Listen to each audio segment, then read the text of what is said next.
auditions. So I'm glad y'all gave him a. I'm glad y'all spotlighted him. Yeah, no, I thought it was a perfect way because we just got here after the Money Bomb room, and I thought it was a good way to start that room. The other thing that I think is important to note when it comes to the way that we engage with trolls is the congressman himself started out as a troll. He started out as a troll that nobody wanted in the rooms. Everybody wanted to report him. Some people were so dramatic they wanted to report him to the authorities.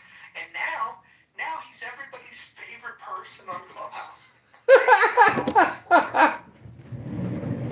forces. Well, I wouldn't say I'm everybody's favorite person on Clownhouse, but I I've heard Alan Watts say there's a time to be a fool, and during COVID-19, being locked in your house, listening to these frauds on this app say all kinds of ungodly things with regards to getting the vaccine and things like that. Recording this app, from a historical perspective, as like a time capsule, is an interesting project that I've worked on. And, listening to bad ideas or misinformation or fake news or propaganda or lies, has been an interesting experience. And so, yeah, I mean, thank you, Mojo, for organizing today for me and basically, getting me to take action. So, God bless you and God bless everybody in this room. Would you say that you took human action today? I did, and it was all because you created the room. You created the stimulus for me to go in my office, to log into the Antidote site, to log into John for Congress on Wix, and start updating and creating and posting and sharing. And so, it was the environment which necessitated and demanded my action. You realize that your competitors are going to look at your reporting and they're going to see that you're raising money and it's going to scare the hell out of them. So this is a good thing. The more you can raise, the faster that you can raise a decent amount of money, the more freaked out they're going to get. And the more freaked out that they're going to get, the more free publicity you're going to get. Because they're going to, at some point, they're going to spend money acknowledging you. They'll try to spend money to bury you and ignore you. Once they can't ignore you, they will spend money trying to smear you. And I think for your type of campaign, that's exactly what you want is try to smear you. I agree. There's no bad publicity when you have absolutely no publicity. And, my criminal record is clean, my work record, my Wait, political do you activities. have a clean criminal record or you have no criminal record? I have no criminal record. Yeah, careful with the phrasing though, there, John.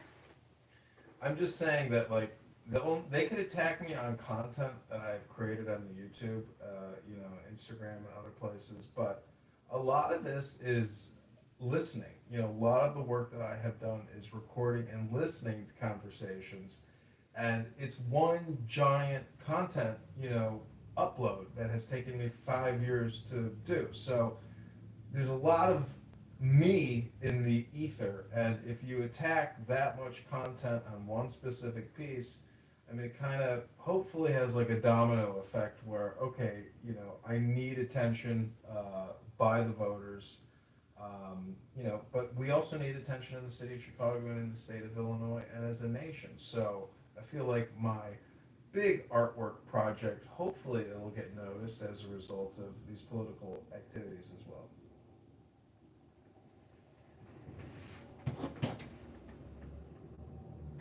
Shirley was okay. She left before I could ask. She's all right. She survived, Brad. Thank you. How about you? Did she survive? I'm waiting for the owner of In the Muff to check out 1 hour lunchroom that we did, breaking down the altercation and Oh stuff no! that was the room before my lunch hour break. So that way, if there's any Well, questions, while you were having that room, I was summoned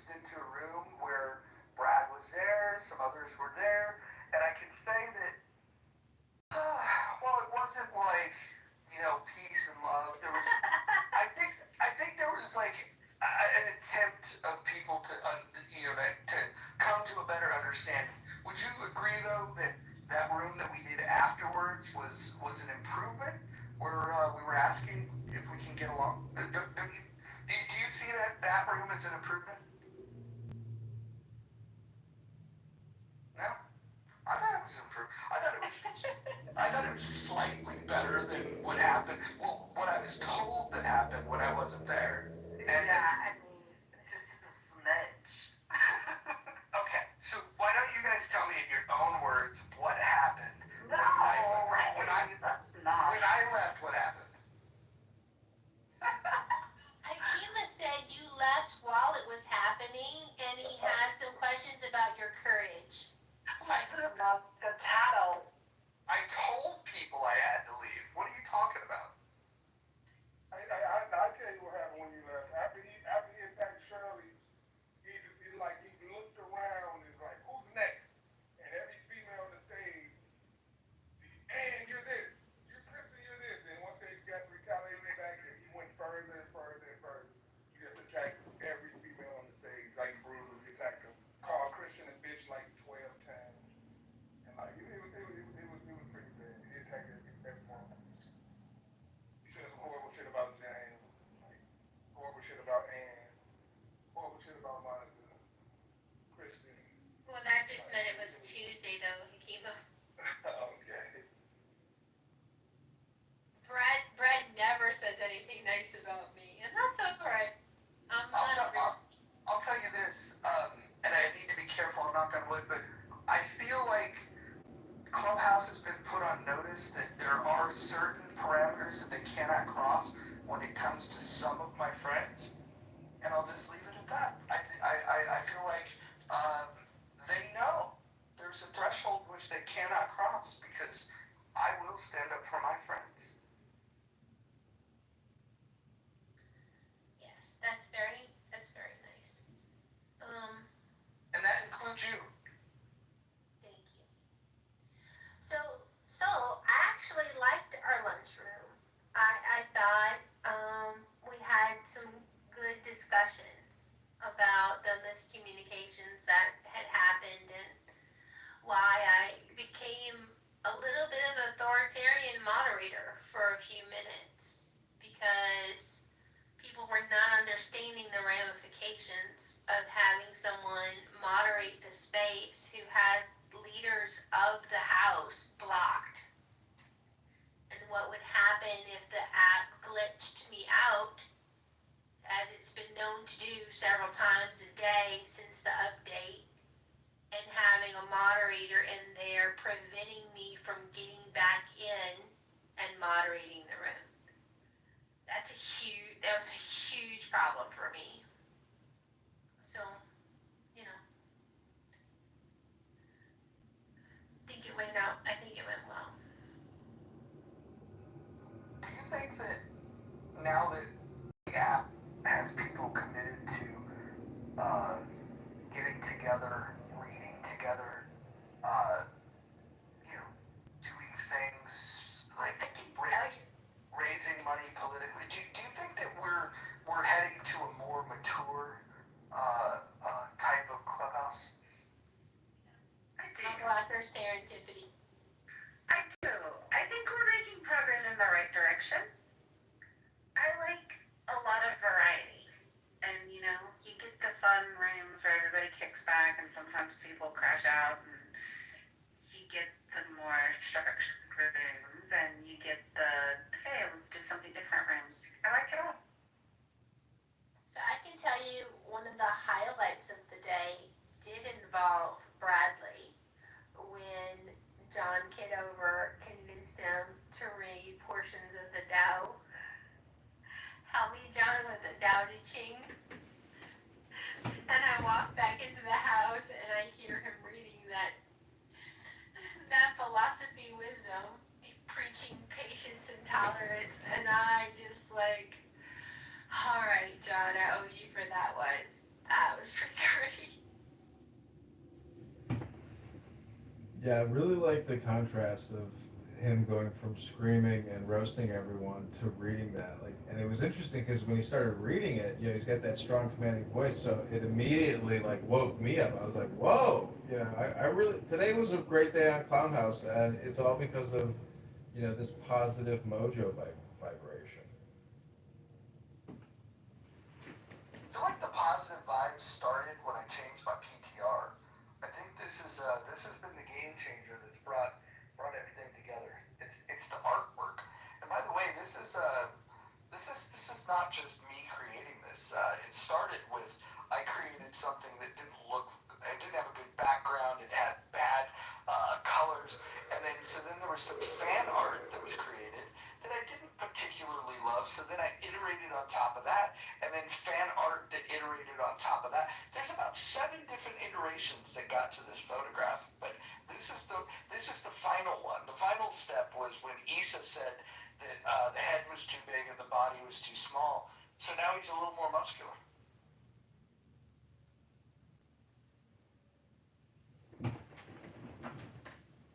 But I do have to say, this has been the most productive day I've ever had on Clown House in terms of hitting all these nails on the head. It was a complete, total day, and you know how I know it feels like a real work day is because I'm physically exhausted from being here on this app all day long.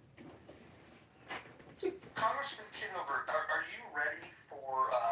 If I were to reach out to Lou Fax, do you think we could go and present your case for running for Congress to that group? That would be amazing, amazing. Yeah, I think I'm gonna reach out to Lou and see if he can pull that together. And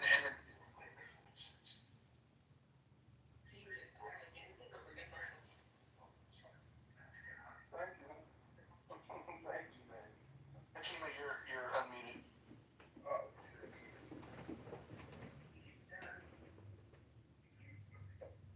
I'll mute you. I'll mute you. Oh, there you go. All right. Yeah, no, I think Lou Fax's room would be interesting. The Lisa 420 room probably wouldn't like it. Lou would be open for it. Scott's gonna work on Gary Bumgarner, see if we could get you, featured there at some point. I think there's some corners of Clubhouse that's, extend your reach. Yeah, I think Lisa's 420 room, since I do smoke cannabis, should be open to at least, you know, giving me a couple minutes. But I don't know why, you know, they would be able to let it go and do a Q&A because, you know, if they think I hate them, which I don't, but they hate me, I mean, it's not a me problem, it's a them problem.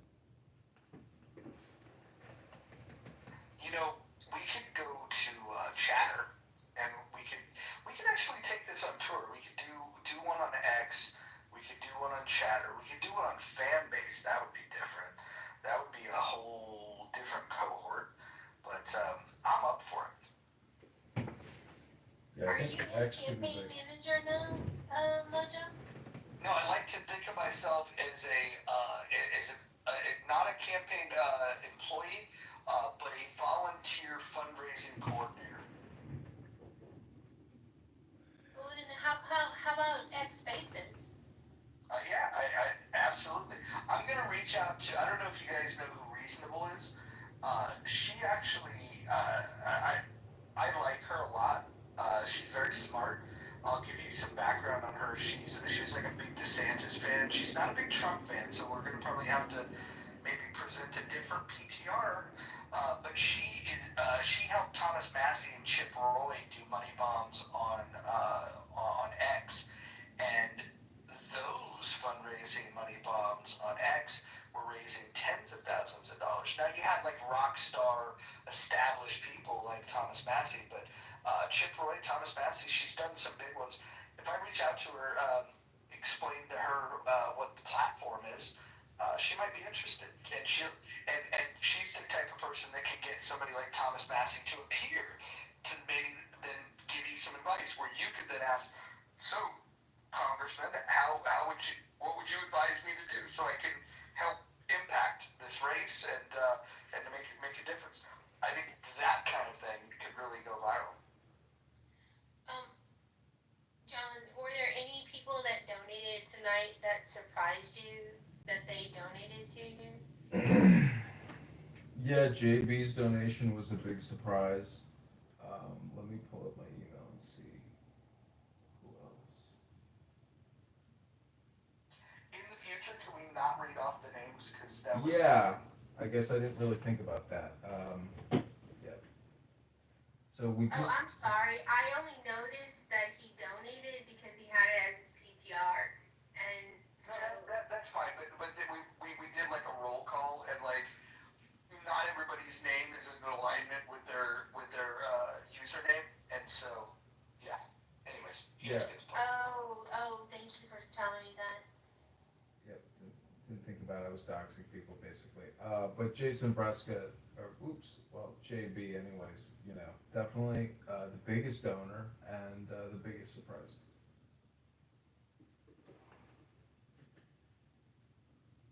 And he I voted Kamala Harris. Mike came through in the clutch though. We were about to shut the room, and we were at 4:05, and we made a last ditch effort to say, man, we just need 95 more. And Mike came through with it. Mike from the goo said, you know what, done. And he gave a $95 donation. Nice. That was clutch. Yeah, thanks, Mike, for that. That came in at 9:41 p.m. Thank you so much. Um, Is he in here? Because I was looking to see. He's not right here right after. He's got to work tomorrow. But he doesn't speak on the app ever. So we got a silent goo participant to get us over the threshold to hit the goal. I think what I'm gonna try to do. Fuck, I don't have my old X account. I'll talk to some people and see if I can help get something organized on X. And if we could, Stephen would be a good start. My friend Reasonable would be a good start, and then perhaps some people from the Liberty Movement could be helpful. Um, yeah, I'll tap on some people. Maybe we'll make it like bigger in like maybe we'll do something where we invite a cross section of people. I get people like, are you familiar with Maj Toure? No. no, no, no, no.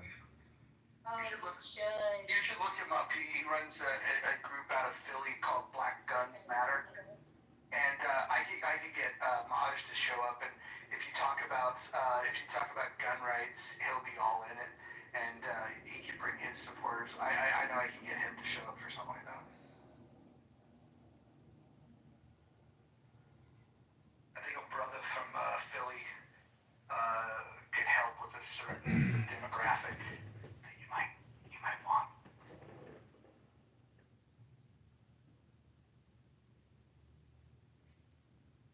Yeah, we need to expand this, blow it up. Yeah, I think we're a really good team. I've gone to college alumni events where they have, a fundraising director come in, and they're the most affable, fun, and awesome people. And fundraising is, an art, and it's public speaking. And when you were saying, you were doing this prayer about pinning it to your heart, I mean, I was dying laughing. It was very funny. But it was, I like to say all communication is hypnosis, but you mixed comedy with like evangelical preaching, and it was a lot of fun. I used to go to church.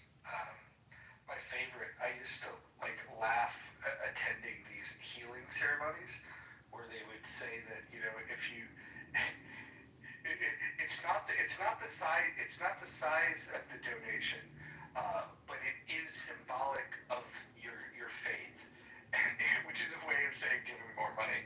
And there's so many little tricks that you can use, but when you're politically fundraising, the real thing is you got to work people into a frenzy, and then you just got to be the ask. If you have if you were to do like an hour-long thing, it would be like 30 minutes of just talking about shit, and then just be like, okay, and then just get everybody to like, now's the moment, let's give, and then go back into a conversation, and then you just kind of lull people into like, yeah, we're just kind of talking and shooting the shit, and then it's like, here's how you can help. Because people want to reciprocate. They want that handshake. If you think about how the internet works, right? Like, you send a packet, and then the packet gets received. This is TCP. There's a handshake, right? This happens with human beings on the internet as well. When you when you say something that resonates with someone, they're looking for a way to give you feedback. This is why Gary Bumgarner's room is limited in the fact that that feedback loop is retarded because people that want to respond negative or positively to whatever's being said, they're not allowed to. And so I think that it's very important to give people clear instructions on how they can participate. And when you're doing fundraising, the very specific signal they can do is on this cue. If any of this resonates, this is where you can be the star. All you have to do is give. And then if we found a way to recognize people without the doxing piece, they want to hear that they've been recognized. We just got to find a way to do it that matters. Like maybe we could ask people to put in notes their username, and then that way we could just call them out by username.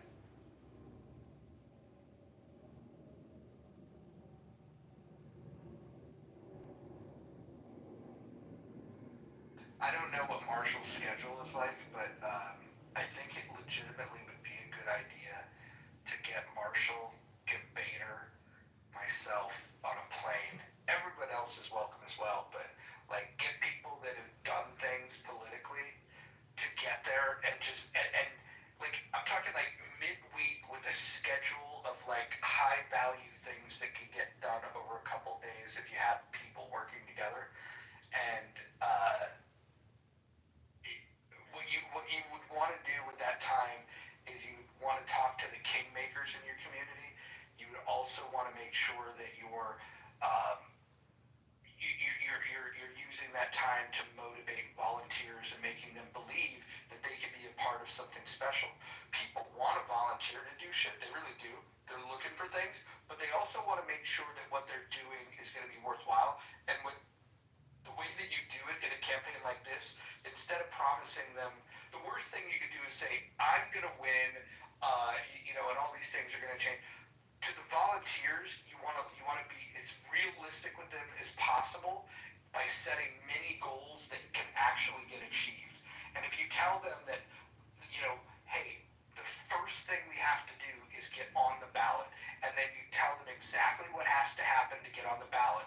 This is how many signatures are needed. So this is how many signatures per day. This is how many signatures per hour. And you break it down into little micro measurements of success.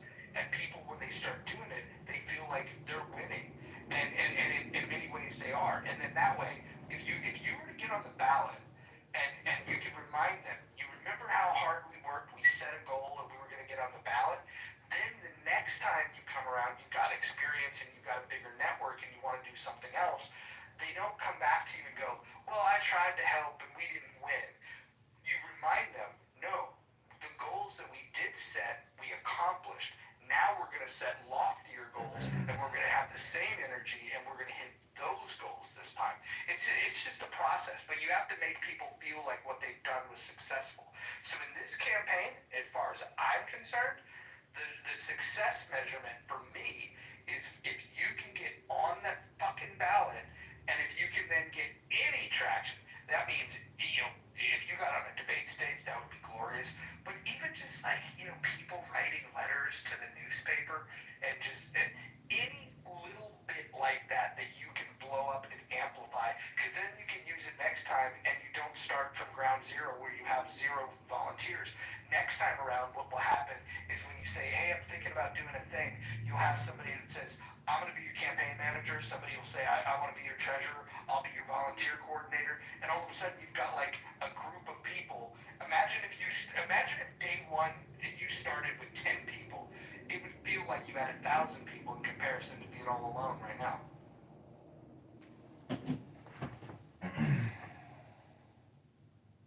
Yeah, having I'm surrounded by 20 cell phones right now, and I've got all these X accounts, all these YouTube accounts.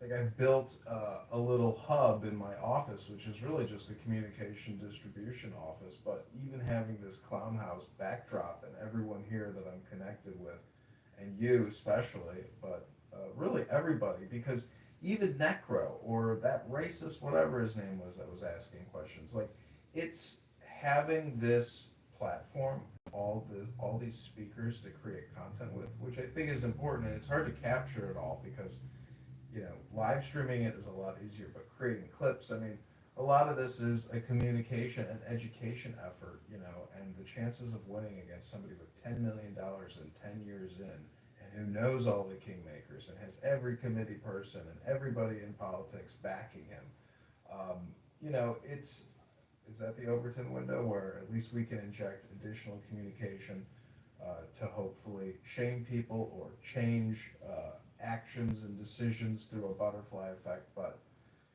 Clownhouse is an amazing platform, and if we have to cut spending and have cost efficiencies, a free teleconferencing app to achieve goals and education could be the future of human education and human action, and it doesn't cost anything. There's no facilities management. There's no salaries or pensions.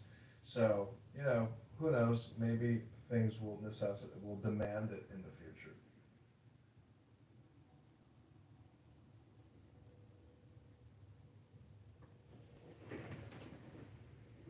I like it. I like it. Do you guys remember the chaos room from earlier today?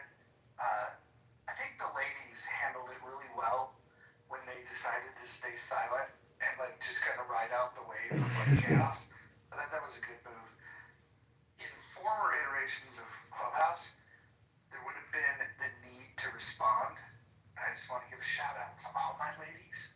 You guys did really well today to withstand the temptation of responding. I think you guys won today.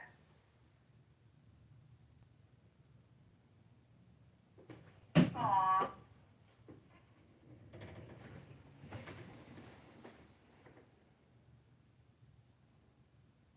It's interesting. I think about dopamine creation and road raging on this app and screaming and roasting. I mean, I've done it myself and I've had a lot of fun with it. But it's also self-destructive.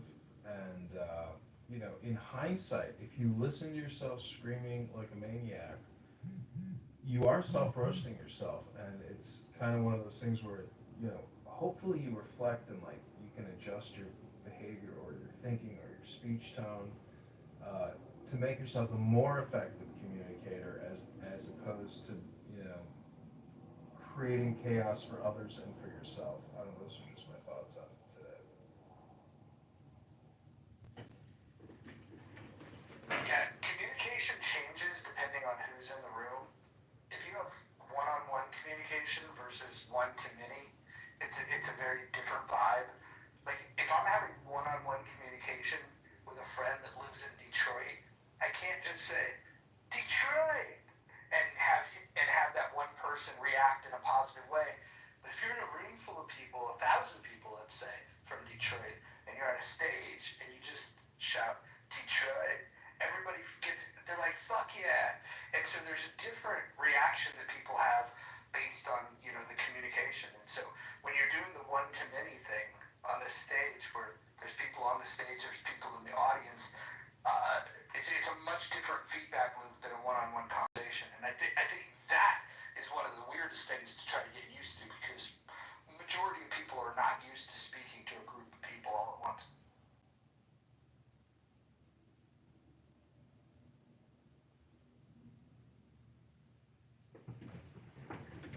It's also the interruptions, that can trigger an angry backlash from a speaker. That frustration of having your thought interrupted and not getting that dopamine response. And people test you by the interruptions and how obnoxious they can be. I mean, this app really is like an anger simulator. I walked out of a giant IRS facility one time where they take your annual confession and stick it in an underground vault or cave in Kansas City. And we walked out of this very contentious meeting with the territory manager who went off the rails and screamed at everybody with such incredible hate and anger, but he was responsible for the whole meeting. So everybody was just like extra pissed because he was blaming it on everybody else but himself, and he was the sole leader and responsible for organizing this event. It's his responsibility, and he just so I looked at this coworker and I was like, I swear to God, this is like a giant anger simulator. This whole thing is just it's all hypnosis. Like, was that performative? Was his anger all performative to try to condition us that he is the new leader? Something to that extent. You never know what this like subconscious motive is in somebody's communication, but anger to me violates the golden rule, which is treat your neighbor the way you would like to be treated. I've observed that John has 3 times today used the term self roasting, and I think you're trying to make fetch happen, John. You probably need a different term. I think self owning might be better. And also, it's not hard to maintain your composure if you have the ability to mute and move down. It's like it's when you don't have mechanisms to control the chaos is when people spin out, I think.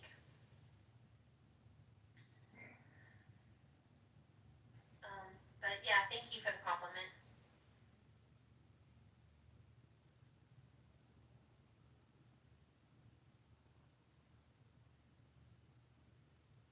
Scarlett, when are you gonna do another room like uh, the game theory room or something with the recording zone that we could rally around? I like those rooms. Well, I really appreciated Jordan Peterson's breakdown of Snow White, and I told Francie that I would probably like to do it again with a different audience. I don't know if it would be appropriate for In the Muff, but the fairy tale and the toxic women that need to be told about how toxic they are, I think would be cool. Little Peter and the Muff work. That was super funny today, Brad, thinking that his negative opinion of Peterson would bother me. He tried so hard. Poor guy. I tried to. I wanted to see if we could tempt you to get upset with regards to Jordan Peterson. No, other people's opinion of Jordan Peterson, like, well, first of all, I have to value you and your opinion for me to pay attention to it. And, you know, it's Brad. So, and then also, like, people can have a negative opinion on people that I like. It doesn't impact or influence me. Yeah, one of the more interesting dynamics of this app is when I'm in a room with people that I like, and I know that they don't like another set of people, and then I can moments later be in a room with the opposite group of people, which I also like, and it's just this odd thing where when I was growing up, you'd have your little circle of friends, and if if somebody didn't like somebody, like then you just didn't talk to them. But on this app, it's very, very possible, in fact, likely that you're going to you're gonna have multiple groups of people that you interact with, and they might not like each other at all. And so, like, if we were to put a name on it, for example, here's the best example would be like Ann and KK. Now, those names can trigger people in different ways. I like both of them, and like I should never have to apologize for liking both of them. Um, Sometimes when I say that I like either of them, there's people that want to try to convince me of why one of them is terrible. And the reality is that depending on what was going on in Clubhouse, I might have agreed with it. Like I haven't always been like super friendly with some people on this app, and I don't know. I've changed a little bit the way that I navigate on the app, and so have other people. And if you can pay attention to the people that have changed, and you pay attention about how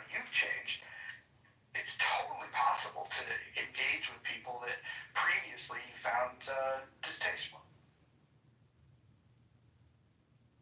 I agree.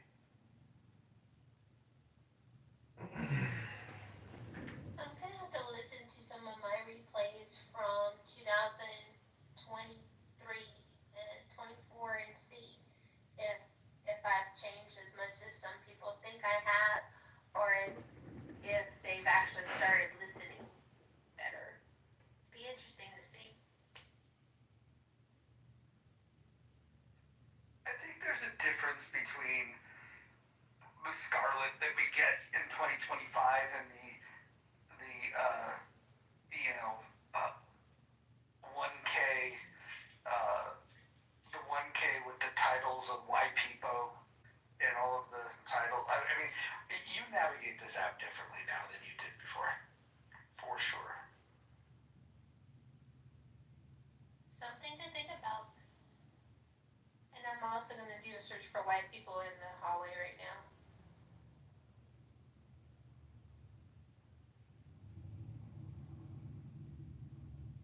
Well, one thing that hasn't changed a lot, I'll just try to build there,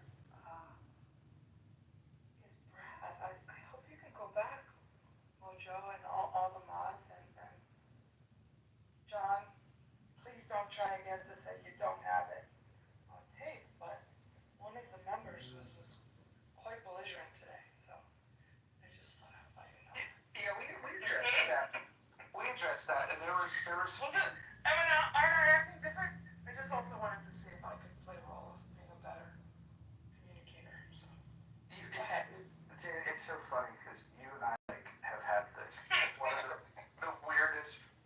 I don't want to even call it a relationship, but interactions on this app where you know we can have pleasant conversations, and then I don't know because we talk to people that we have mutual friends. The friends in common thing. Yeah. Yes, the friends in common thing leads to this hearing things that people say, and then it's like, oh, well, I don't think you probably intended for me to hear the things you said about me, but then I do, and then I react to that, but it's like something that I probably shouldn't have heard because the friend in common probably shouldn't have told me those things, and so it's I don't know, it's just an odd experience, but it's funny how. Elementary, one of those, yeah. Well, what's interesting is to learn that you find me at least I don't know if you still hold this feeling, but you've thought that I'm like a horrible person. Like there's a lot of different adjectives that I've heard, but then I can't remember direct conversations between you and I that have ever really been bad. I mean, maybe a poke here or there, but I don't think you and I have ever been directly nasty to each other. It's more like indirect nastiness. It's well, yeah. I don't want to hijack your room, but I think it's exactly what you said. But do you think the same thing you said to Scarlett? Maybe you seem different lately. Maybe I do. Maybe that's just how it's going. But Yeah, what I I think the main things were not directly between you and I, but more like in your space. Why did Greg sit down? Blah blah blah. So I won't revisit the detail, but it was. And then our poor friend Whitefield would just, burden himself with this litigating that he was doing, or what would you call it? Like conflict resolution guy. So it's a new day in America. Let's just see how things go. Do you think that since the election, that the way that Democrats and Republicans talk to each other has changed? Yeah, and I think that the way Democrats talk to each other has changed too. If I were a Democrat, my mantra would be the thing that I would just try to get across is that if there was more of a sense of humor about things Yeah. and letting things roll off rather than the finger pointing. I feel like the biggest change between when I was a kid looking at Republicans trying to figure out what my politics were I was so turned off by Republicans early in my life because they were the ones that would wag their finger and be and tell you what you shouldn't do, what you couldn't do, that you're terrible if you do it. And then it appears that now it's not that the Republicans stopped doing it; it's just the Democrats are now doing it, and they're probably doing it more nasty than I ever saw the Republicans do it. And and so now you have two groups of people that wag their fingers at people, and they both think they're right, and there's no, I don't know, there's no like room for people to coexist, and that's where the division comes from. Is that if you think you're so right, and that it's not just that the person you see the world differently from is wrong, it's that they're not just thinking differently, they're bad people. And then we over exaggerated, like, you know, for the left they're communists, for the right they're fascists, and in some cases maybe it's true, but I think if once we start turning every Republican into a fascist and every Democrat into a communist, there's not a lot of room for us to have a conversation that's going to be productive. Hey, so I don't know if this maybe brings a little hope. Um, Maybe it's anecdotal, but I'm at a Georgia elections conference right now, and I will say, I just learned that I live in the most conservative district east of the Mississippi. I did not know that, but I do. So I kind of live in a bubble of conservatives, I guess, and so I do feel like I'm kind of out of the, I don't know, maybe I'm not up to date on like how we interact with each other, right? Because I'm like in this conservative bubble. But I'm at this event, and I would say it's mostly Democrats, even though it's a bipartisan group. Because anyway, the makeup of the board members of the elections, etc. But most of the poll workers, I think, and the elections employees seem to be Democrat. That's the vibe I'm getting at this conference. But I will tell you, we are having a great time. Everyone's having a blast together. There's a lot of joking about elections, obviously in Georgia, often at the Republican expense, like kind of the conspiratorial, like a lot of jokes around that. But everyone's like, I don't know, it's been a great event. I'm hoping this is like indicative of maybe a positive trend and how we're all getting along, because I've been having an absolute blast. Everyone's getting along so great. So anyway, hopefully that gives a little hope for how we are interacting with each other.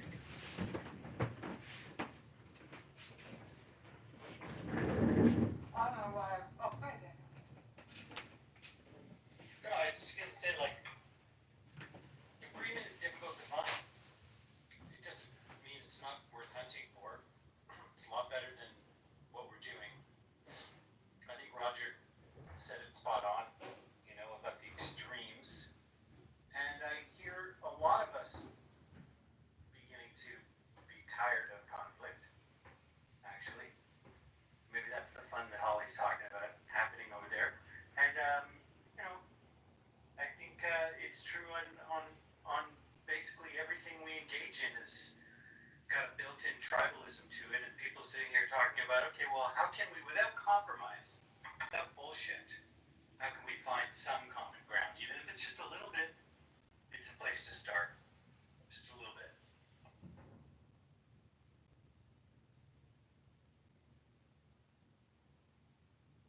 Like I'm not like hiding that I'm a Republican, right? Like I have a girlfriend, she lives in KC, and she's always like making these comments like, "Don't tell them you're in a conservative event. Don't tell them this." Like, what are you talking about? Like, I'm not hiding. Like, like people like me. Like, I'm not like this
let's try to find it. Let's bring up a topic and see if we can find common ground. I want to put this Okay. to the test. All right, what's a topic that you feel that there's some daylight typically between you and those that oppose you? What's a topic that's near and dear to your heart? I mean, I would say a couple things. One is anti-wokeness. I think even the Dems are kind of over that, right? And then the other thing is school choice. I feel like that's something I can, when I talk to them about school choice, they don't, like, it's not being sold properly. And when I talk to them about that, they're kind of open to it. But those are the two come to mind. All right. So how would we, with someone that's anti-woke and somebody that's woke, how would we bring those two things together and try to find common ground on the things that these two camps disagree on? How do we even begin that process? I mean, go ahead, Daniel. No. Go ahead, Melanie.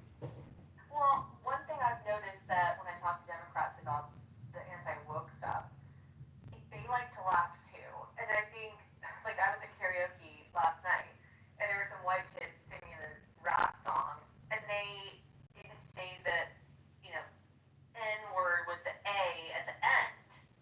And it was kind of like awkward moment. Like, they made a big deal about it. Oh, like, and I turned to the black guy next to me, like, we were hanging out. And I'm like, what the fuck, dude? Like, he and I were from the same, era. Like, this is like some young kid shit. Like, why are they being all weird about it? Like, you chose to sing the rap song. Like, nobody fucking cares. Like, I don't know. It's just that stuff.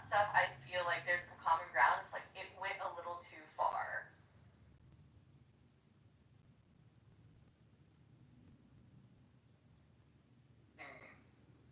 Like the speech police shit. So I spent a fair bit of time figuring out where common ground can be made by people who don't agree, which is where the rubber meets the road. And I think it's about values, not as much on positions. And when it comes to woke, I think people don't share values around that. Like for me, when I think of the word woke, I go, the age of enlightenment, which preceded the founding of the United States, is part of what today you call woke. The idea that would become, the idea that being awake to something, a word that, has been used throughout history for people to become aware of their actual power throughout history. Awake and sing, right? It's like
that's just flat out righteousness.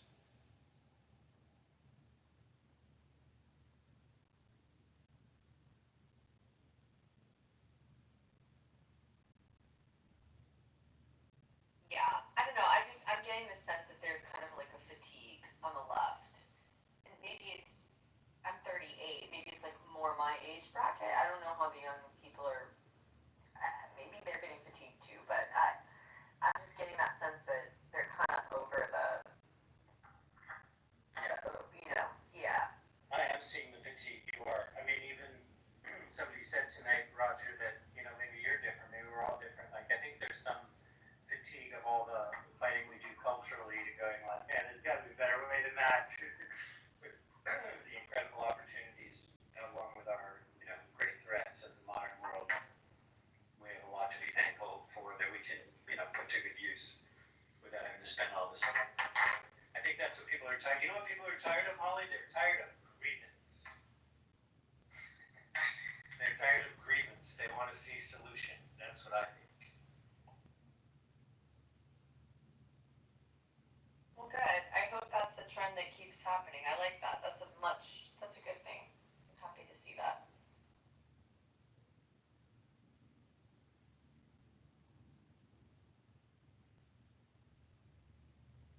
Funny thing about common ground, everybody can find common ground with their solution.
Well, what are we gonna do when we stop fighting each other? I guess we just have to start having fun together again. I know. I was once in a car ride with this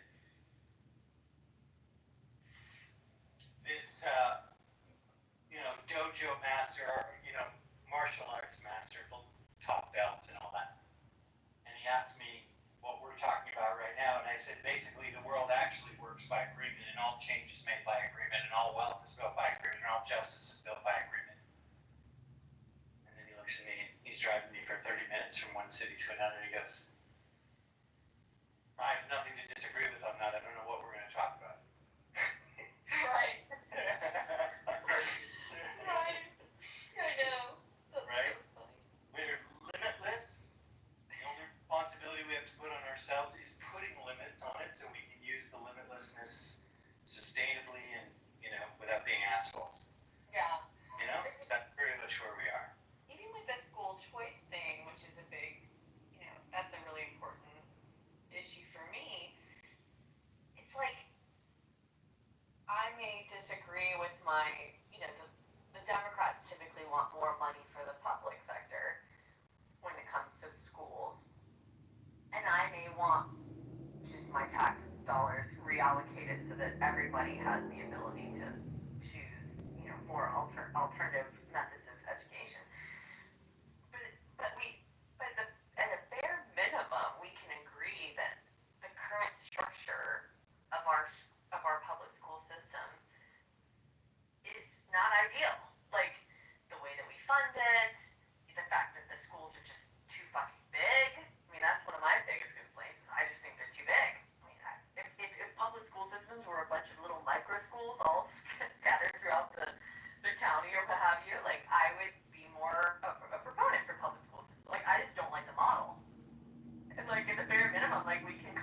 agree that like the model kind of is not ideal. You know, like how do we fix that? You know, that's the next step of the equation. There's a small company out of the UK that is hired by very big organizations. They're considered change agents, let's say. And they say if you ask the wrong question, you solve the wrong problem.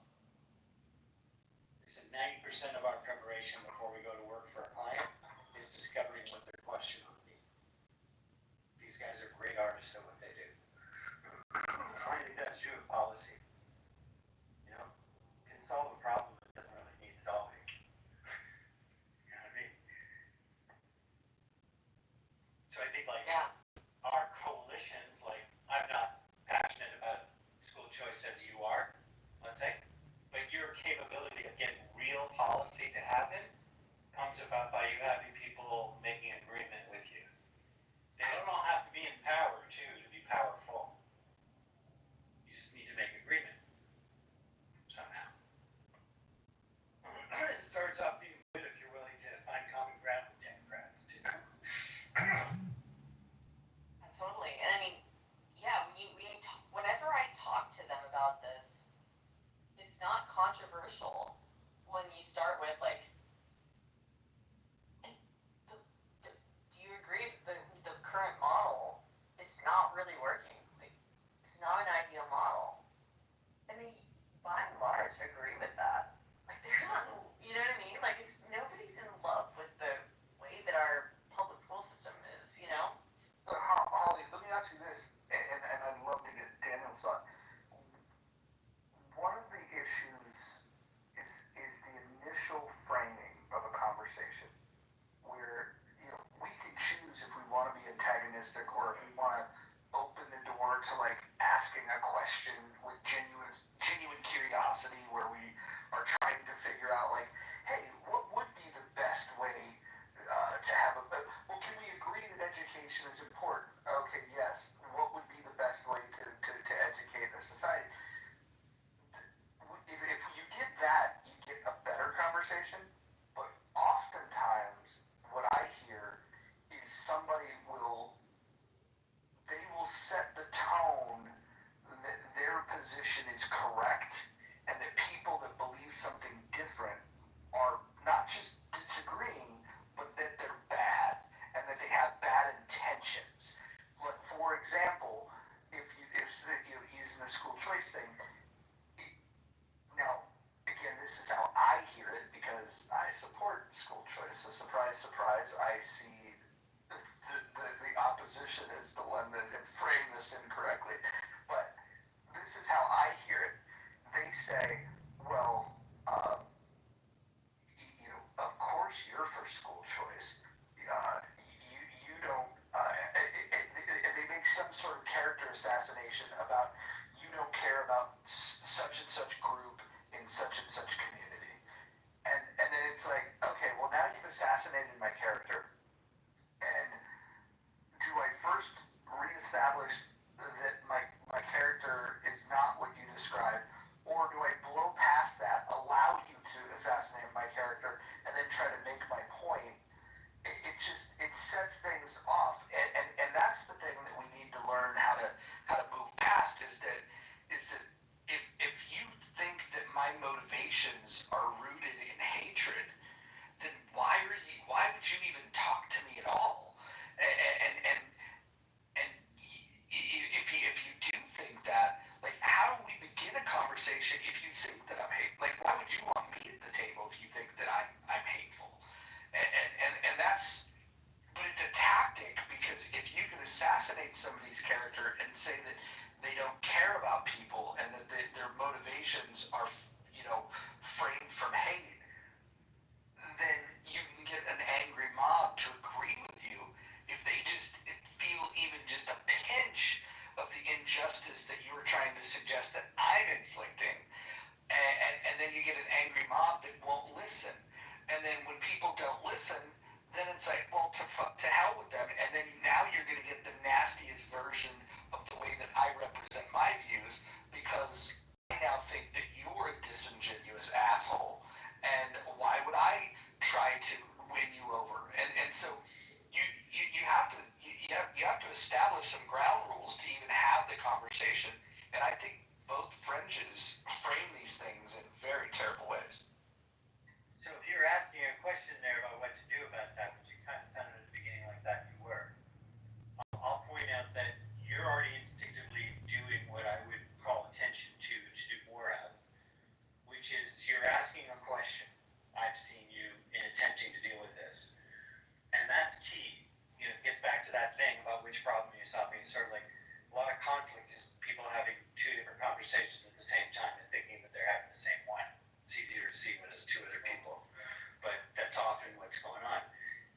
ask that question, you're able to put some gyroscope back onto what are we really talking about here, because it isn't about you or me. It's about whatever we're talking about, right? There's a link there that I put of the core conversations of what we work with. And if you pull up that page where I had that up, there's a thing for 4,000 years of philosophy, at least, that we know of, called philia being philosophy, from Greek times, philia sophia and philia nikia. Okay? And so there's motivations for dialogue, the love of wisdom, Sophia, and the love of victory. And it might sound like we're putting down victory or all that attack stuff. You're saying there's actually a place for philia nikia in certain kinds of activity of language. Like, it's not like good or bad. But if we're looking to solve things, it's not about victory. If we want to get past the grievance and into solution and all that, right? Which I think what we're kind of working out here and hungry for. And I think, like, at the end of the day, like, that's the question you ask somebody. Why are we having this conversation? Is what I heard you say in one way or another. And I think asking somebody what that is, so that we have clarity on that, has the potential for building a foundation of common ground, Roger.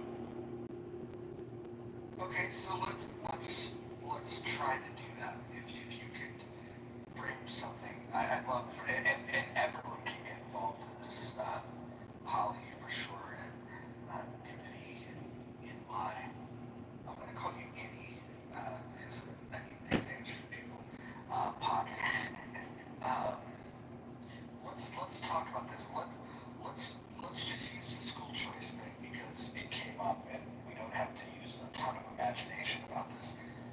How would you begin to frame that conversation in a way with somebody that has different views than you that you think is going to be productive? Can you begin to do that? Maybe we'll have that conversation here and see if we can do it productively, and then maybe as the conversation evolves, people can point out where they think the conversation is getting off track and two different conversations are happening, or where maybe we met a fork in the road and somebody chose to go down a less productive. Let's see what happens.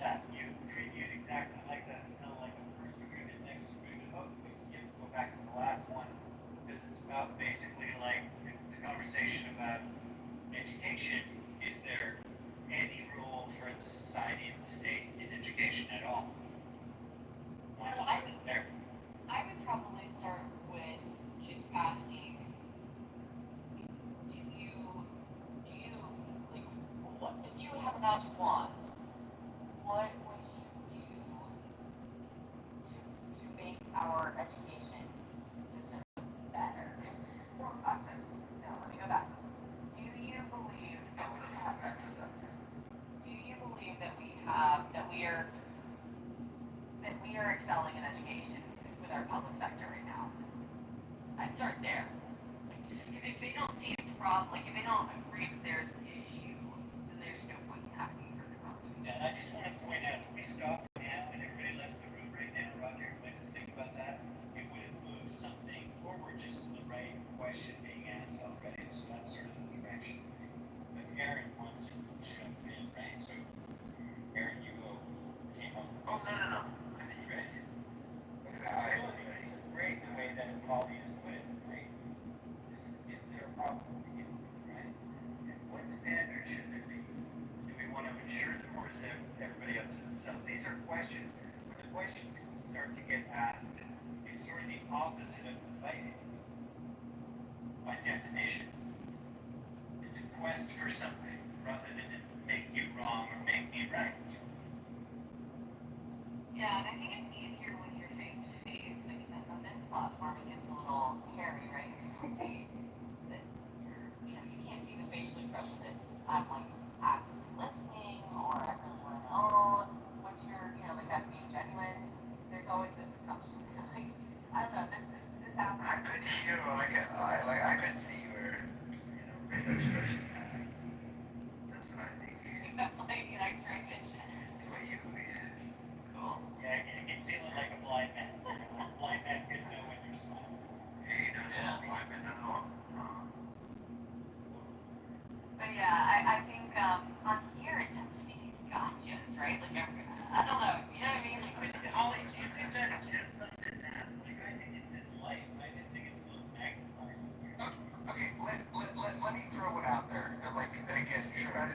say on the topic of school choice, if we were to start and I was to say, hey, I don't have it all figured out on how we can best improve the education system in this country. However, I've identified that it doesn't seem to be working well, and there's countries that are surpassing us. I would like to see us get better results, but putting my cards on the table, I don't like the solution of asking the federal government to get involved. Can we have a productive conversation on what solutions would look like that wouldn't add to the national debt? Like, if I said that, would you say, oh, well, you're already limiting the conversation? Or because that's the scope of how I think of it, and I would be put off by seeing solutions that add to the debt, right? And so my question is, am I asking too much in that exchange for saying that I want to talk about solutions to improving education, but I'm not hesitant, I'm against the idea of spending more money at the federal level? Am I asking too much? Not at all, because you're putting your cards, you can't be asking too much when you're being transparent and clear. Let me finish here. When you're being clear about what your terms and conditions of agreement are. I would agree that you should use education in any way that would increase the debt, but I just might not agree with you on how to achieve that result. Like, I personally think that education is investment that will reduce the debt. In fact, but we could argue that. I think the key thing is to first start with the stuff we can agree on, and then go to the stuff that we don't as well, which is another way to go about it. Like A, do we think that society has a role to play? Is there? I mean, you could make an argument that there's no public education; it's all private. Somebody can make that. But at least if we agree that it's public, then we could go, okay, well, you say not the federal government, only states, so that we'd have a discussion about that, right? And then we start to make a stair step. That is where we can begin to find some common way of ensuring standards. That's the only reason why you would have community education of any kind, right? Just like clean water standards, right? We should have those. Don't you think, Roger? Even with the government, clean water, clean air, things like that.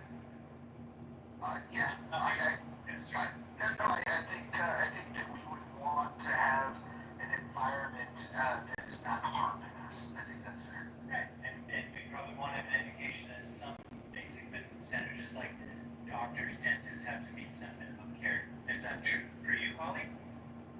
Yeah, I think that's fair. And with these education savings account type bills that are being proposed and some cases passed across the nation, there are standards. So if a school or even a homeschool, even if the parents choose to use the funds to homeschool, if they're taking the funds and reallocating them, then they are then beholden to the standards that are within the bill. So there are standards even if we reallocate the funds. I think my best argument to this whole thing, because the biggest complaint that I hear, or the biggest deterrent on the left to being a proponent of school choice bills, is that they are of the belief that it will remove funding from public schools.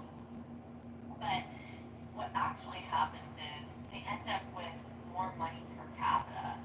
So because when the child, if a parent decides to use the ESA, remove the child from the public school, they're now down ahead, right? But they're actually retaining a large portion of the funding they would have gotten for that child anyway, because the parent actually doesn't get to take the full funding. So then they're left with more money per capita, which is a good thing. So I think, yeah, that's my biggest thing with this whole thing.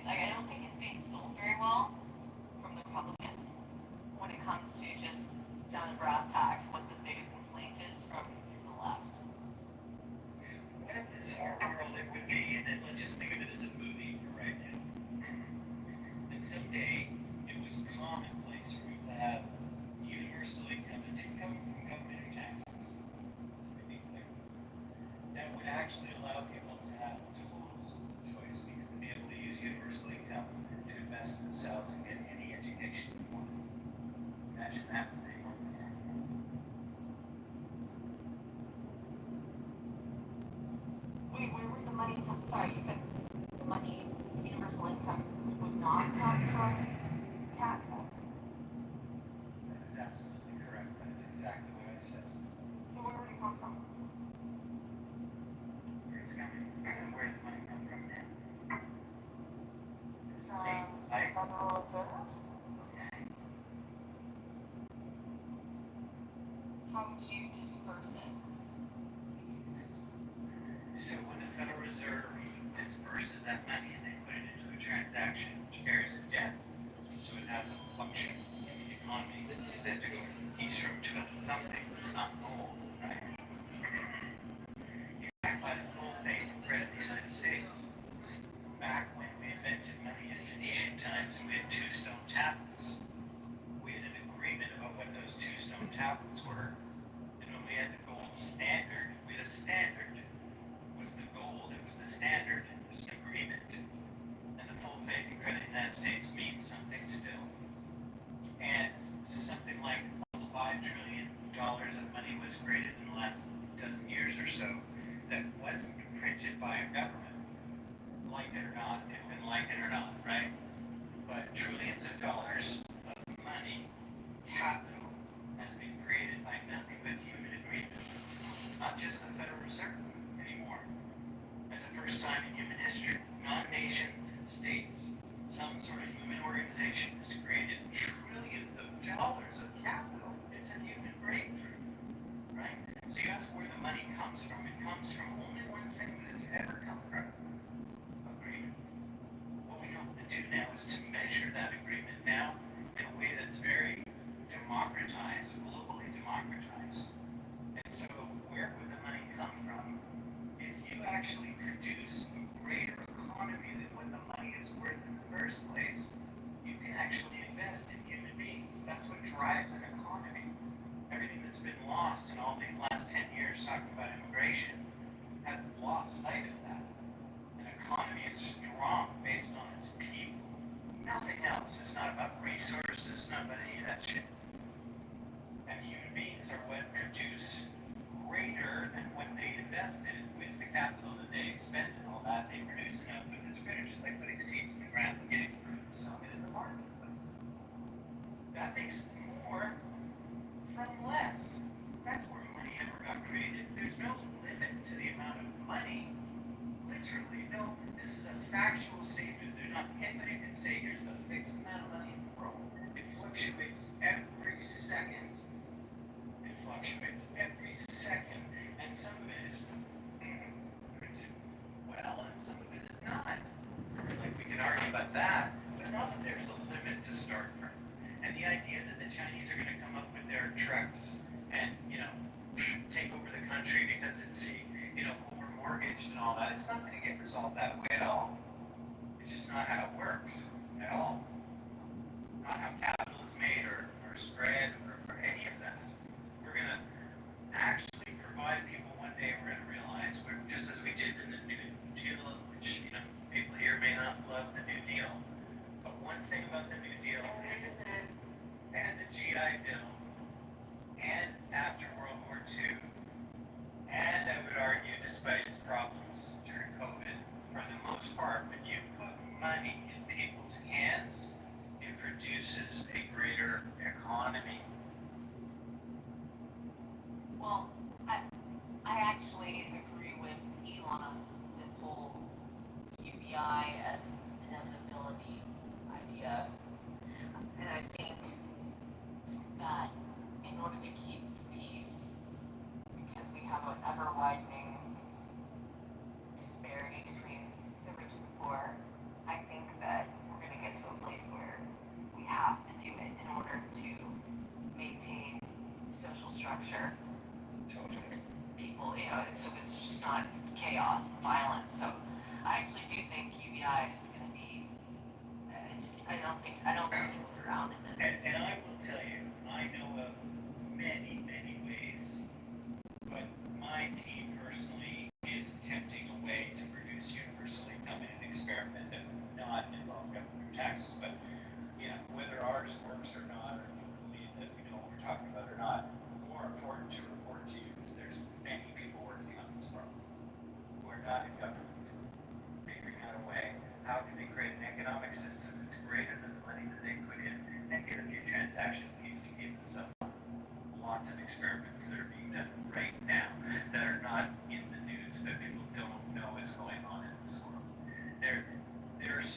much good news going on in the world with very serious threats at the same time that I track just like everybody else does. But a week and a half ago, there was an attempt to plant 1 million trees in a 24-hour period, and they almost reached that number, but they got 30 million people involved to plant trees in a 24-hour period. I understand this may seem very far-fetched from the stuff we started talking about, but I do think that the point is that ordinary human beings are doing very extraordinary things right now, not in government, outside of government. That's really cool. That's really cool. I mean, totally a little bit off topic, but kind of on topic is one thing that I don't like in our current structure. I don't believe in the idea of combining health insurance with employment. I have a problem with that. And I mean, I just want to see people flourishing. I want to see a happy, healthy. There's something wrong going. I don't know. I want to see people more fulfilled. And I don't like that some people stay with jobs that they hate because of the benefits. I just think that's inherently fucked up. I don't like that. I think it's, and I also don't like that benefits are a huge burden on small business owners. The benefits they're able to offer are fucking abysmal. It's a scam at this point. They're basically strong-armed into having to do it. And it's just a huge burden on them. I don't like it. I don't like the way that the whole model is structured, personally. It's a very interesting topic given the, I believe it was 60 Minutes a couple weeks ago, the big piece on egg freezing and the amount that companies are offering their employees to do that even earlier than their age of, last freeze, if you will. I think you will. Very pricey. The companies are footing the bill.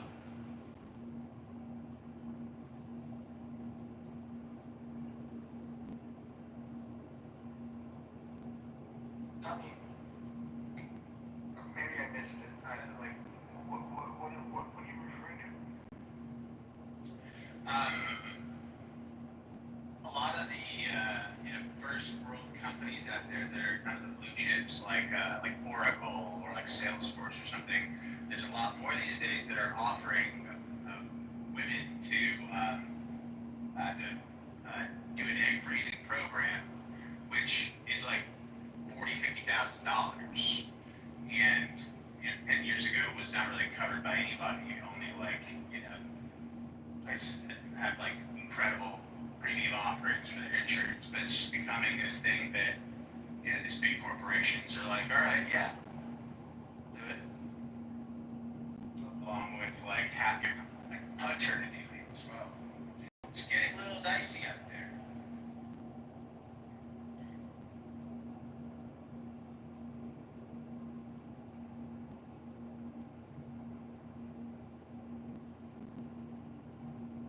It's very interesting.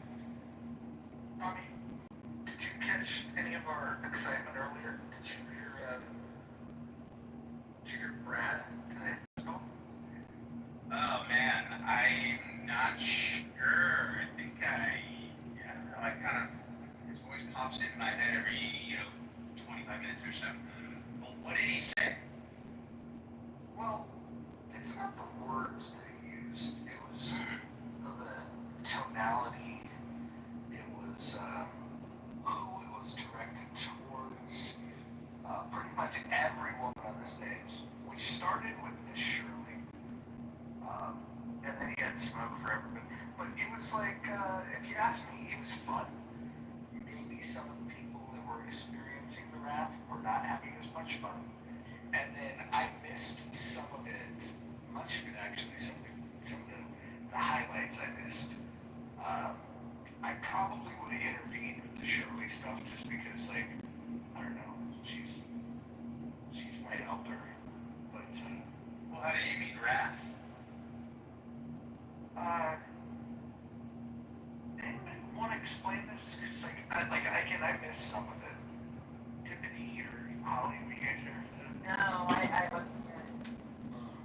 was a full-on shakedown roast fest. He got everybody that he could target with what he felt was, worthy of his memory.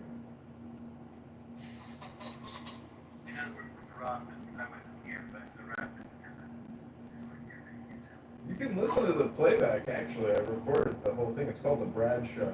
It's on the anonymous recorder. I love Brad, right? Like, I also love Shirley. I mean, I like most people on here. But I love Jake. Brad takes some shit sometimes. He spews his venom, and then he comes back down to earth. And it is what it is. It doesn't bother me too much. Hey, Holly, I appreciate that you're outspoken about things of how you feel, and you had like tolerance of some of the weirder people in the app, like people like Sean Coleman and some of these. I mean, you've tolerated some of the real weirdos, but then I'm just surprised in the room that was calling out in the muff and saying how Mojo's off track and whatever the whole thing was. Can you clarify what your position was about like where you think that this particular house is off track? I don't think it's off track. I was just kind of surprised when, you and Monica suddenly teamed up. I just didn't see it coming. What do you mean teamed up? I mean, I have what do you mean teamed up? Yeah, I have everybody modded here. Does that mean like me and Tommy are teamed up? Well, I haven't been on that often the past month, so but I just popped back in. I just seemed like she was hosting a lot of rooms and kind of doing her like vibe in your room. And I just thought it was surprising. It sounds like they kind of teed up for a little bit. Sorry. I will say, like, my full fruit that I think Monica is intelligent, and I think she's funny, and I think she curates good conversations. I also think that she's very different from me, and so, I don't know, I think their spaces could be good. Like, do you think anything bad has happened, or like, is it a degradation from the normal program? No, She just said she was surprised. That's all. I think it being good surprise. You like to see how it turns out. Makes a couple of flavors together that would normally be super gross kind of thing. Yeah, Christine, who normally has interesting opinions, she said, I'm more surprised by Mojo teaming with John Kitover. Yeah, this is definitely a surprise to me as well. But the surprise, the conditions that created this is Clubhouse deciding to make the decision for the people that open the room that they would give people anonymous accounts. So if you guys recall, I used to open a room. If somebody said, hey, that fucking guy is streaming the room, and then I would look and I'd be like, oh, okay, this must be him. Let me go ahead and remove that. And I did that because, there was a vibe about, hey, we don't have replays on, so if you're not gonna record the room, streaming it didn't make sense, but I was forced to rethink my entire position about John, and more importantly, forget about John, the idea of streaming the room at all. The app itself is recording the room. Anybody has the capability of doing a screen record if they want to, and you can't really control what they do with it there. And so when Clubhouse took the tool away from me, I started thinking about it, and so then I was like, all right, let me go see. Now that this is the world I have to live with, where I can't kick out anonymous, let me go see, like, what is he actually doing over there that's so harmful? And then I came across some things that were just gems, where he was exposing rooms where people were, I wouldn't go as far as to say they were hashing out terrorist plots, but they were coming just shy of doing that. And now you have like a recording and a stream of that people can go and do what they need to do, whether it's turning bring it into the apps themselves or to law enforcement. And and now I'm of the opinion the more I hear Amir's room, for example, and the streaming that John has done, and just hearing people talk about going into those rooms, I'm of the opinion that Clubhouse knows the threat, and I'm gonna guess that they've been told by law enforcement to not shut those rooms down, to not kick those people off the app, that they want them there because there is a recording of the conversation. That's my guess, because I've gotten kicked off this app for far less than what those guys are doing. I put people's names in the title and they'll fucking clip my account. So, yeah, it's crazy. I don't know if you, I don't know if you've forgotten this, Roger, but you used to make fun of me for liking John. I used to make fun of everybody for liking John. I like, dude, ask John. There's nobody on this app that he trolled harder than me. Of course I was supposed to be adversarial with him. And then the fundamental thing that changed was the app itself caused me to throw in the towel and say, well, you can't change that. I have to accept it. And then through acceptance, then I had to figure out, okay, well, now that I've accepted this, what does that mean? And so then you start seeing, holy shit, there's actually a utility in this. Maybe I should leave it and embrace it. Wait, so you teamed up? You teamed up? You teamed up with John? I actually, hold on. I'm going to decline the teaming with Monica. I think Monica and I mod rooms together the same way I'm modding with all of you. But now that John is running for Congress and I'm doing money bomb rooms for him, I would actually say, yeah, I've teamed up with John. Yeah. Yeah. I thought you were on my team. I'd say you have me on both. I'd say, you're still teaming up with, Monica, but it's more like a recognition of a team player in John. Anne, are you ready? I'm ready. Where? Uh-oh, what's happening here? This is the most awkward recording I've ever seen. What is happening? Are you ready? Well, I said, are you ready? I said, are you ready? Sorry. No, she's not running. I don't have a team. I don't do teams, but listen, I don't know, serendipity. I don't know if you were being passive aggressive the other night in your text in the chat, but I'm not sure. Passive aggressive. I would never be passive aggressive. I would just be straight up aggressive. So what were you trying to say with the whole, why are people not like, I don't want to be I'm just trying to understand. I really want to say something bitchy and petty and mean, but I'm just not going to. But I'm going to sit here and pontificate about it on stage in front of everyone. oh, you're Yeah, I might be a little bit passive aggressive. Sorry. got it. Yeah, no, I don't like to hurt people's feelings, it's true. I felt a little bit cornered, like I was, my hand was forced to say something in it. Listen, Monica is well aware that she and I are not friendly right now, but I could change my mind tomorrow. I'm open to having my mind changed. I've always been a Monica fan, and the last few months I have not been. She's really rubbed me the wrong way. That's it is what it is. Well, Of course it is, but you know what? I think the thing of it is, I think you were just very well spoken and eloquent. I think that would have been a perfect thing to say in that round instead of him hawing around and just acting two-faced and then coming in here and what? It's the two-facery for me. Like that's the thing that I take issue with, and that's the thing that bothers me. Hemming and the hauling. Holly. Him it? Huh? Serendipity. I was uncomfortable. My adrenaline had started to pump. It was being overblown, and I didn't want to talk about it at that point. I felt uncomfortable. It was an awkward situation. I didn't like it, and that's it. And so I feel a little more comfortable talking about it right now. I wasn't trying to be two-faced. Fair enough. Well, like I said, I didn't want to be cruel. I didn't want to be dramatic. It really wasn't a big deal. It was a kind of a casual, quick conversation. Someone had brought it up. I said like 2 sentences about it. It wasn't a big deal, you know.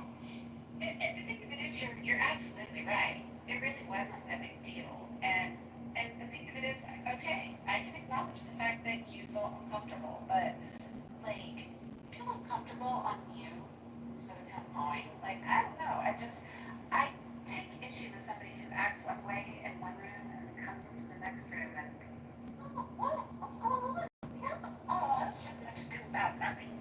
Like I don't know. That is passive aggressive to me, and it does. It triggers me because it's like just stand on your square.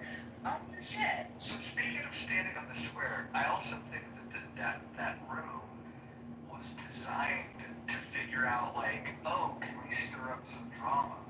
And you know, like, hey, let's talk about people in another house. Let's talk about what's going on, and get people talking about like, isn't it weird that Mojo and Monica have shared stages together?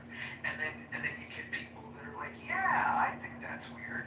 There was a room tonight that was a little less of that, but it was asking a poll question of like, what do you think of it, the Muff? And like the choices were pseudo-intellectuals. That doesn't sound very fucking complimentary. What was the other choice? The other choice was worst room ever. That was the choice that I chose. I leaned into it. Awesome space was another one, and then what was the third one? I forget. There was four choices, but three of the choices were like not flattering at all. And it's like, I don't fully understand why there needs to be like this conversation about what happens here in this space, because there's figures that people may find controversial. Whether it's John, whether it's Monica, whoever it might be. If people came into these rooms and listened to these conversations, most of the time we're talking about nothing. Sometimes we'll have like an elevated conversation. Shit, sometimes we're reading books, for fuck's sake. And then there are times when people are just completely crashing out. I think this space is no different than most spaces on the app. It just happens to be this is the group of people that assemble. And I feel like there might be like a sense of competition emerging with some people where they want to like, oh well, you come to this space, don't go to that space. And I don't roll that way, man. I think this app is best when people, come and go, come into this space, go to another space. And the funny thing is like the space that's curating rooms to question, whether this room is toxic or not, is the space that I spend most of the time curating spaces in. So it's just fucking weird. When I got pinged in that room, I thought it was funny because I got pinged by the person that created the room, and then I come in and there's people that play along into this game of like, yeah, it's so weird that Mojo and Monica can coexist, and it's like, I don't think it's weird at all. Was this game that like you seem to be like referring to and aware of, but not participating in, kind of observational, and it's insightful to like hear Brad go really hard in the paint, which I don't really understand exactly how you meant by that. That was like a aggressiveness, like a sexual like thing. I don't know, but there's new knowledge, it seems, from that observation. Though you don't cultivate it, sounds like it's not for you. But Tommy, here's what's happening, right? Here's the reality. Many of the people on this app have known each other for 4 years now, and we've gone through these different phases. And some of the phases are not like, not my best, not the other person at their best, and there's all these like overlaps, right? And like, I don't want to tell too many tales, but like, and you'd agree that there was a period of time when you and I didn't get along, right? Right. Correct.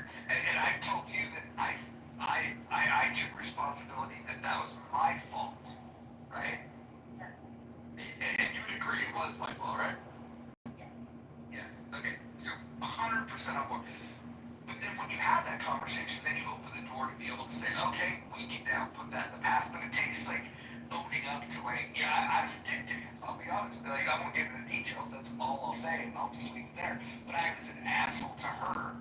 And then when the time was appropriate, or when I felt enough time had gone by where I could own it, I was like, okay, that I treated you unfairly, and this, that, and the other thing. Right? There's a lot of these things that go on where there's people that I am friends with that have feuds with people that are on this stage, and some of the people in this room may not get along with each other. There's drama. It's the way I like to think about it is this is a big family with a bunch of retarded cousins, and my navigation through this is to recognize when I'm being the retarded cousin and being the person that's on the verge of not getting the invite to the family gathering, or when I'm enabling the behavior that causes people to get ostracized from the family party. But also, there's times when I operate on another level where I try to, let me try to bring these things together. And sometimes it has good results, sometimes it has very bad results. I won't bring up the very bad result, but there was one involving a particular person where I thought, oh, well, if I just brought them together, maybe they could have the type of reconciliation that Ann and I had. But in order for that to happen, you have to have two people that are willing to do that, right? And so there's just a lot of fucking shit. And I think we can overcome some of it, and then some of it, the people involved are never going to get over it, and we just have to accept that. Do you think, just to be clear, did you say retarded cousin? Is that the term that you used? I'm okay with that. Did I say retarded cousin? I don't know. I'm just trying to clarify. We'll roll with retarded cousin. Yeah, well, no, I just want to use the right terminology because I'm trying my best, but I'm only pulling a retarded cousin. But yeah, no, go with that one. We'll go with. Well, We'll say RC. We'll say RC to just make sure nobody gets offended. Okay, so all right. My question is, don't you? It doesn't sound like because to me there's another side to this that I feel like you haven't really posed as an option because quite frankly, I feel like I really haven't gotten the chance to be a retarded cousin. And sometimes I feel that's not true, Tommy. like we're all talking here about like, oh, sometimes my retarded cousin just pops out, can't help it, but like here I am thinking, God, what would it be like to be that retarded cousin? Just for a day. Just for a day, right? I don't know if a day is long enough to be the retarded cousin. Like, Oh man, you have to have enough time being the retarded cousin to then have the self-actualization that you're retarded. Well, I'm not saying going full retard here. I'm just, I think you get what I mean. I mean, like here I am trying to do like these dips and dives around like a term that I guess wasn't even talked about. Here I am creating retarded cousin. And all along you could have told me, well, you actually accept we can just solve this whole conundrum. Gay cousin? I have gay cousins. One of my favorite cousins was gay. He's passed, but he was great. He was great at organizing. Imagine that. Dan, you were going to jump in. No man, I'm out of ideas. Sorry. Is anyone else? Well, Miss Ann, what do you mean? Do you mean passive aggressive? Actually, no, you're right. You are just aggressive. I'm passive aggressive. What are your thoughts on the hemming and the hawing as a form, as a heightened form of passive aggression? Do you think there are other forms other than the hemming and the hawing? Well, just have to acknowledge that the order is important because sometimes the hawing comes before the hitting, and that's Yeah. You have to ask, what about the hurrying? What about the hurrying and the hauling? See, that's the best negotiation tactic ever. All women's problems have some variation of him in them.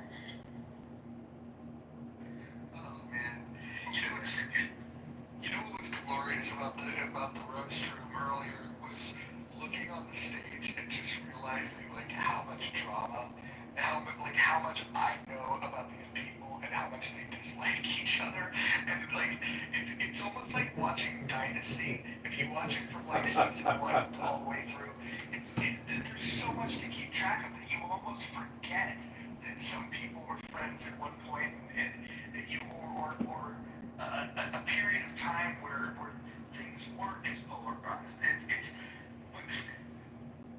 It was epic just how many sets of enemies were on the stage all at one time, and how well behaved some of them were. They were just sitting there quietly and just observing.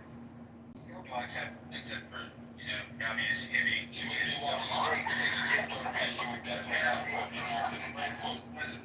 Was rousting about That's been sensational. there are a couple of us on the stage, I think, are hard to imagine what a hitting and a hawing really is.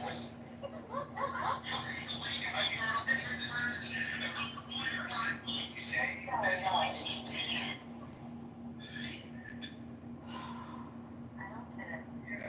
look at me. If I were to ask, which I won't, because I know when to put people on in the hot spot, but if I were to go around the room and say, give me your best 5 seconds of hitting and hawing, I think we would get a lot of different examples coming out. You're cracking me up. Can we just say that I did not get all earlier, and Brad just was screaming about me, and because I didn't say horrible things. I would just like to know that he did not say one word about me. I didn't. Yeah, I didn't say one thing about him. I didn't make a comment. It's like, Mr. Warrior, we're not this. Wow, my boy. Okay. No, it's too hard for me to do. Did he? Just swallow a man. No, I don't think, I feel like it's so insecure, it's like so stupid, and I'm like, okay, I'll just let you hear about it, he needs this more than I do. It's the Brad show, you got it. Mojo, what was behind this episode of, I hate to say it, but Brad's hitting and hawing? I will tell you what preceded it was I took a break and I left the moderation in the hands of women. And when I left, women were moderating, and I think with me gone, Brad felt that he could get away with a little bit more, and I think when he got on a roll, he just didn't want to stop. Like for example, Shirley interrupted Brad, and Brad cut a promo, a heel promo. This is wrestling talk for when the bad guys speak against the good guy, and so Brad went into heel mode, and he started shooting this promo against Shirley. And from what I've heard, and I wasn't there for it, but from what I've heard from all accounts, Brad did this takedown of Shirley because she interrupted him, and then when people tried to moderate him and move him and then bring him back up, he got further agitated, and then so he just started lashing out. And again, if you were watching it in pro wrestling, it would be he cuts a promo on a baby face, and then he gets he gets maybe hit with a chair, and now he's upset, and now he's just going crazy, and the next thing you know, he's like doing scorched earth on everyone. That's pretty much how I heard it. Is that it like worked up, and I don't know if I would have changed it if I was there. I probably would have, I do protect Shirley a little bit from certain things. But I don't know if I would have been the heavy-handed mod either. I probably just would have said, okay, Brad, that's enough. Maybe I would have muted him. I doubt I would have moved him down. I doubt it. He was not moved down right away. He toured the entire stage before he was ever moved down the first time. Because people started interjecting, I think, in defense of Miss Shirley, like, whoa, you know, she was trying to do this, you shut up, you blah, blah, blah, blah, you know, and then somebody else would be like, hey, like, okay, I think that's, don't tell me what to do. And that went on for several minutes before he was thrown down the first time. And then, of course, that just continued to escalate, and every time he came back up, you know, he was ready to unleash. But, it sounds like it's unclear to me. Perhaps I'm already taking on the role of the returning cousin, but it's unclear to me if people are, because it kind of sounds like a bit from man, and I think a lot from Mr. Bojo here, that, you know, though he may have been one versus all, the act or the spectacle was almost like valiant in like, wow, this is happening, sort of like, this has to happen, sort of a moment maybe, because otherwise, I mean, you know, you get tossed or something. But it sounds like there's kind of this like, wow, this is kind of this majestic going down in a blaze of fireball, you know, kamikaze sort of a thing going on here. Am I a retarded cousin? Well, listen, and there's you guys have heard of like the concept of like suicide by cop, right? Where somebody, you know, they do something stupid just so they can get shot. Brad wasn't doing that, but there is an equivalent of that on this app where people, if they're getting roasted, they will break all the rules purposely so they can get thrown from the stage, so they can get, and then they basically want to get suicided because they can't take the pain anymore. And that's the way that I observe it. Like you'll see it a lot. Wow, this is very true. I used to do this back in the day, and I shouldn't even confess this, but I would throw a few people, like if everybody's modded, I'd throw a couple people down, then I'd throw myself down, and then it would just look like, okay, well, whoever's remaining has to be the person throwing people down, because you can't, if you stay up there, they're gonna wonder if it was you. Yeah, you gotta throw yourself down. Like, that's what end? What the? Is it because you were you flying too close to the sun and like you almost got like made out and you had to press the restart? No, because here's the thing, right? So like, I don't want to do it because it's app now glitches and we might not get everybody up here, but like just imagine Ann gets moved to the audience, you get moved to the audience, then I get moved to the audience, and then if you were to look at the stage and you would see Holly, Pockets, Daniel, John, and Tiffany, you would then say, one of those assholes threw me down. You wouldn't even suspect that I was the one now sitting next to you in the goo. Does that make sense? Sure. I mean, I totally understand the point of what's the word? Asymmetrical, you know, sort of tactics here. But who's it for? I mean, is it because it's to get the mob to say, oh, what a dick, we were having a good room, and then so-and-so ruined it by throwing everybody in the goo. And then the person didn't even do it. It's like, there's a lot of yeah, there's a lot of gamemanship here. there's a little power play of sorts? I don't even know if I'd call that. It's like, it's deception. Sorry, I'm just sorry, I'm being retarded. Clubhouse has changed that now. I don't think anybody can throw you down anymore, Roger. Well, I'll tell you one thing.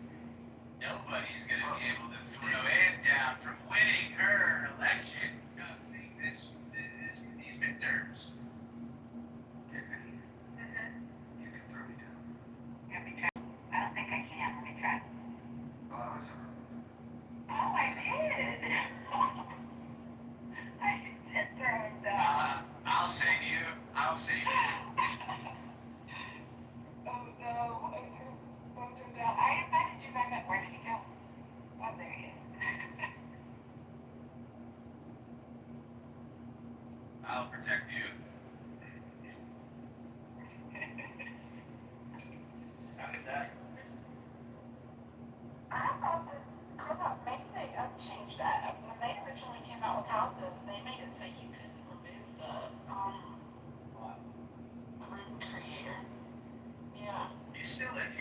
on stage. Yeah. Back up. Are you coming on the mic there? No, now I'm angry because they're removed from the stage. Who did that? Yeah, who did that? Oh, you just cannot be trusted. Well, they sort of. So Tommy, let me play the full scenario down for you, right? Let's say I throw you and Ann down, and then I throw myself down. Then somebody brings me back up, and then I remove everybody from the stage, and then I claim to know who did it, and then that person's an asshole, and then I reassemble the stage, putting people that I trust as mods, and now everybody will think that the person that we blamed it on cannot be trusted, and then they no longer get mod badges, at least for a week.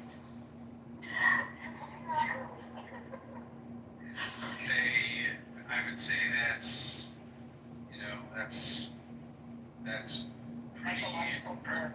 pretty retarded, man. I've never personally done this, but I know what is happening, and I know exactly who did it. Like, I always know who did it. You know, some people don't even know that when Alex Beer was on the app and Healthy Debates was doing rooms and Club Controversy was doing their rooms, Alex and I would talk to each other in the back channel, and if we were like bored with things, he would say, "Hey, I'm gonna send some of my people into your room to talk shit, and then you send some of your people into this room and we'll talk shit, and then we'll close both of the rooms, and then we'll open one big room, and then we'll mod some people, and then we'll discuss what happened with the invasion rooms, and we would just totally create this invasion angle, and it was pretty good." Well, I'd say that's a true team up, a real team up, when you say.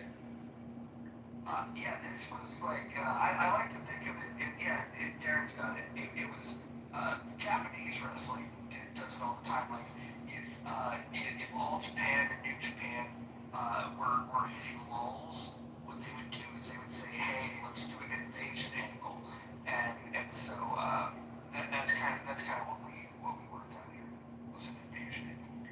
Did Goo ever get any of your rooms, Roger? Who? Goo? Who's that? He was a Yes, troll. Kitover. You know, He always tried to get the mod badge, and then every time he did, he would literally throw every person on stage. Who is it? Goo? I don't. yes, Do you know him? I guarantee you know him. you don't like him at all. Oh, Goo, okay. And he would throw He's one of every the rappers, right? No, he's like hangs out with like DJ. Yeah. That guy. Yeah. You know, it's funny, that guy had a nice beard, but he was the dumbest guy on the fucking app. But yeah, he'd throw every person on stage down as soon as he got to me. Well, he would either he started out he would just boom the room. Like as soon as somebody threw him a mod badge, he would boom the room. But then he changed up his tactic, and instead he would throw every person on the stage down to the audience, and he'd go off of mute, and he would just stand up there and maniacally laugh, like for several minutes before he boomed the room. Yeah, then he was just so Is he still on this app now? Yes. He is. Where's that? He's not here as regularly as he used to be, but he still pops in. Somebody back channel his profile so I can block him. I mean, it's kind of like a wholesome game of shoots and ladders. Really. Just trying to get to the top, just every time. Think of it as every time he comes into a room, everybody screams, "Don't mind do!" Yet he finds his way to cackle on top of the pile. So, Yeah. Or Cleveland, not going in London, so Right, sometimes you can do it. Like, come on, I'll throw you a bean. I'd be acting on the room and you're in the room. We just do that. Y'all had some of the dumbest people in your fucking rooms, man. You guys remember that? I know, Ian. What's wrong with you? Do you guys remember that retard named Vinny? Oh, yeah, I know, Vinny.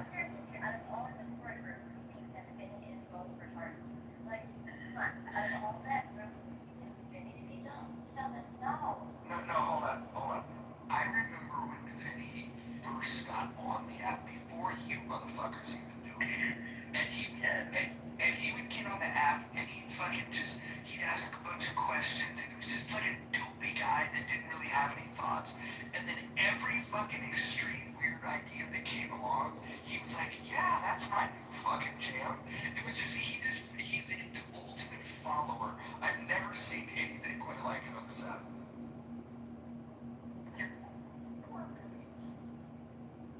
See, that's what I'm saying. I don't like You know, it's gotta be, if you think about it, I mean, how often do you meet like a person that is so blank canvas moment to moment? It's almost like, I mean, that hasn't been a spectacle, right? It was underwhelming, Tommy. It was underwhelming. He was just like, there was no personality. There was no fucking there was no nothing. There was nothing there.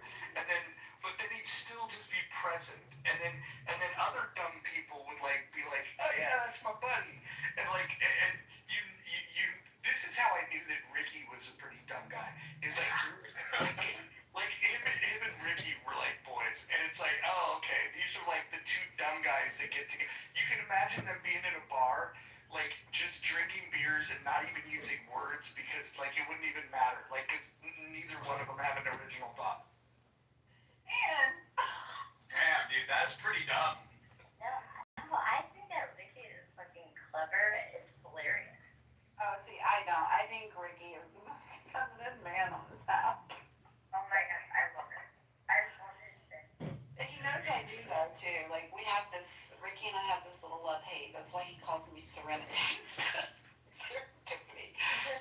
Serenity. Yeah, I mean, it is Serenity.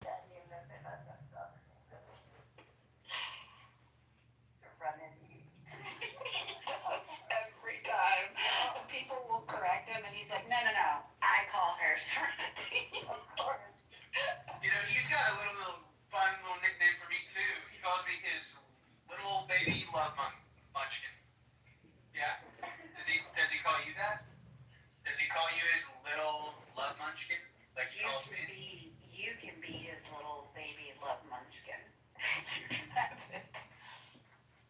Well, it's kind of a false option because only one person can be that to him. So.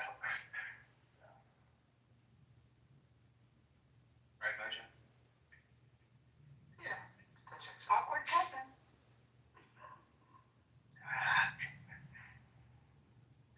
No, retarded cousin. That's a lenient framing there. Yeah. I've gained, but then you've taken away my extra chromosome. I'm just a little kooky.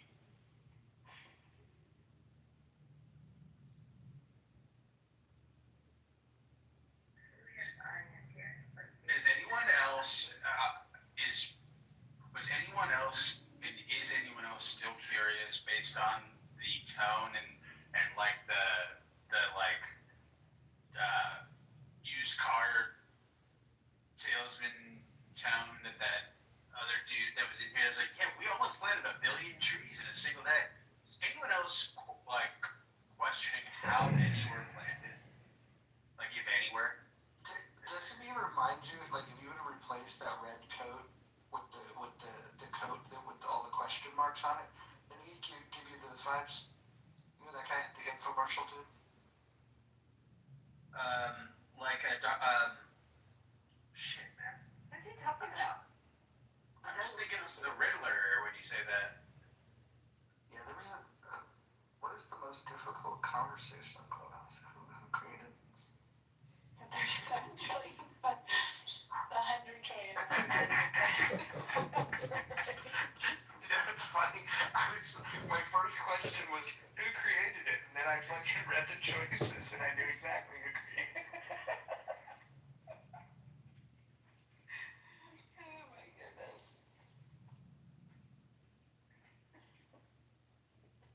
Oh wow, I'm just on here. I voted Clubhouse Road Rage. That was an Uber car because everybody had a wow. I mean, Uber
dead guy joke just because it's right at the tip of the tongue? Okay. So he was also kind of fat, I think, and if he died because of like a coronary or something tied to like obesity, what you could have said is not rest in peace, rest in peace, rest in peace, but recipes, recipes, recipes. Which is actually what I thought you were saying. Okay, recipes, recipes, recipes. Maybe it was too many recipes. Maybe homeboy got a little too, It's all those people that get taught by their imams who still cook with, real lard. That's a hard upbringing to shake. When you got brought up on lard cooking,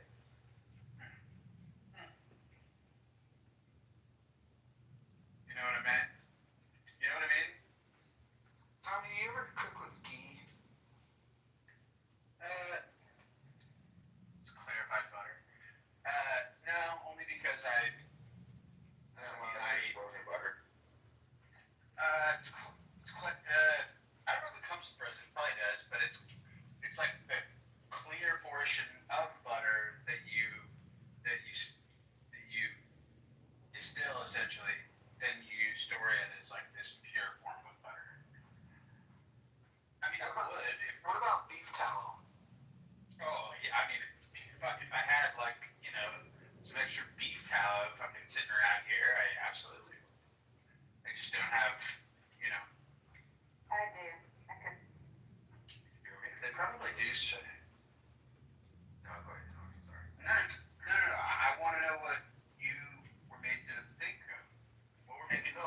So you're making me think of when I used to work a long time ago. When I worked at Popeyes, there was yes, I worked at Popeyes for a long time. Hey. Go on. Like there was this whole this white creamy substance that was like humid, and it was this lard, like this grease, like you melt it, it becomes Crisco. it kind of like we eat, Crisco, right? How would it come in like a? Tommy, would you ever consider masturbating using Crisco? Oh, okay. Let's not start the conversation. He might say yes, but let's not start the conversation. Don't tempt him. I feel like the thermal viscosity would be good. See, that's kind of. I mean, I haven't used Costco in a minute, Leia, and I was trying to think like, oh, what is it? Because I don't recall it being very. Like it's yes, it has a high temperature, like a heat of what's the term? But yeah, it's not as you what's the word, man? I'm being retarded cussing right now. As you heat it up in your hands, it doesn't enhance its lubricity characteristics. Actually, it's been probably over 20 years ever since I've even seen Crisco. Hold on, I have a question. And do you cook? Yeah. Like really though? Yeah. I mean, I have an 11-year-old, so I mean, yeah. So, just I mean, do you like get down in the kitchen? I don't really like it, but I mean, I do. I don't grill. Like for example, there's some people that you just know that like are cooks. Like I don't know. I imagine that Liz can cook, for example. I don't know why. What about Kelly? Do you think Kelly's a cook? Kelly loves to. So Kelly's so good at cooking. If she heard this conversation, she would leave the app because she doesn't like hearing other people talk about food because she feels like they don't know what they're talking about. Yeah.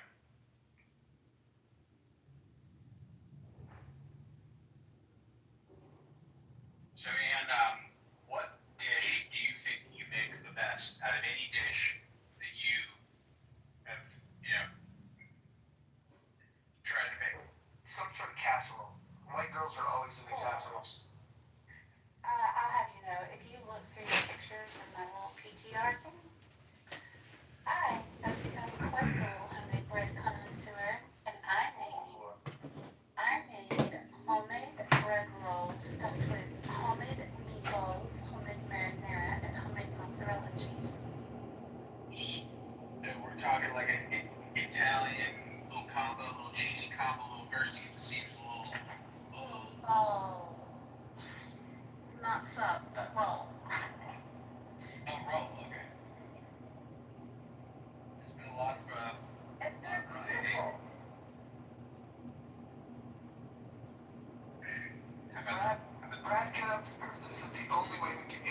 samurai style. So, Brad, I don't want to dig up old dirt, but a conversation came up, and I understand all the old dirt, like all the stuff where there's like real storylines, but like people want to know why Shirley. What about Shirley? If I were moved to act, so that I can measure your head. Interesting there, when it comes to sizes. It's one of the many interesting things about funny your head. Everything's looking for it. It's very, very good. But there are so many exceptions to the rule, which is why it's so important that we have a test, which is foolproof. Collision course of collapse. Nothing's an equal for a day. You really build up an appetite, you know what I'm saying? My interest for two in some delicious cheese. First, let it grow, resist the heat. We just want to have like flies to ships. Well, gentlemen, it appears I have wasted your time. Would you I can see that. And I caught the stray, and I didn't even do anything. Slave wasn't drugged. You tried to kill this morning. You were playing with That's right. You're a hero. I give to you. I have drawn you to WPAs. I am allowing you to live like you are. The rock is like a robot. So let's say You saved to protect you as production. The rock is made. Make the splice. Or you can work. Emperor. and catches a bullet. The Emperor helped me catch one and so Shirley catches a serious crime. And it came to light. The great Alice's advices. This is just kind of like a kamikaze anything for us. Just go all out. Let's. It's collateral damage. It's exactly what for sure. Especially if you minimize it the way like the IDF does in Gaza. And, you know, it's amazing. I mean, it's kind of more about the assumption of, oh, is this person, like, you know, it's kind of like an over-personalization. Like, maybe it wasn't about you. Maybe it was about the bullet. Maybe, you know, there are times when people are just in the way. They're just deer in the road. At an inopportune, duskly hour. Your lights haven't come on quite yet. Dude, we were talking earlier about like when Shirley gets on the app talking about like her kids, and she'll say like unintentionally funny shit like, you know, I just know I don't want my kids going to a school with the Mexican kids. Like, and she's not meaning it to be racist. She's just referring to like the school with the Mexican kids. Good school. She wants her kids to go to the good school. And like, and everybody's just like, oh, bless your heart, Joey. And that's not very good. It's like, we really buy that one. And we know that's not good.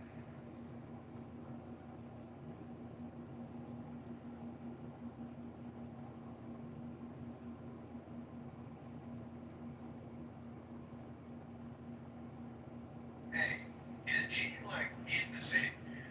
Actually, I mean, it's kind of a dumb, you know, high line here, but just because it's a big state, but Arkansas, this area where you know these whiteys are trying to be all white in like the northern like Ozark region or something. The land, return to the land, return to the land, return of the.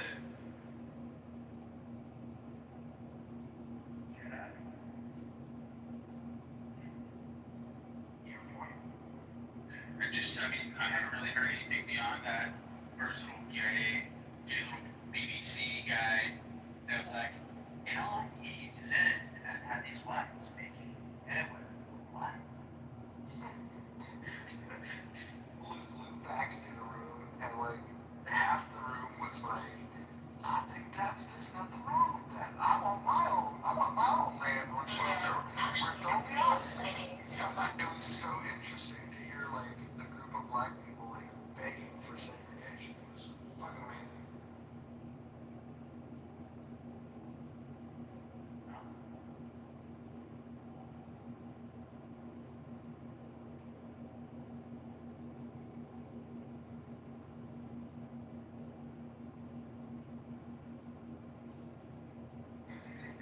rooms are in this room?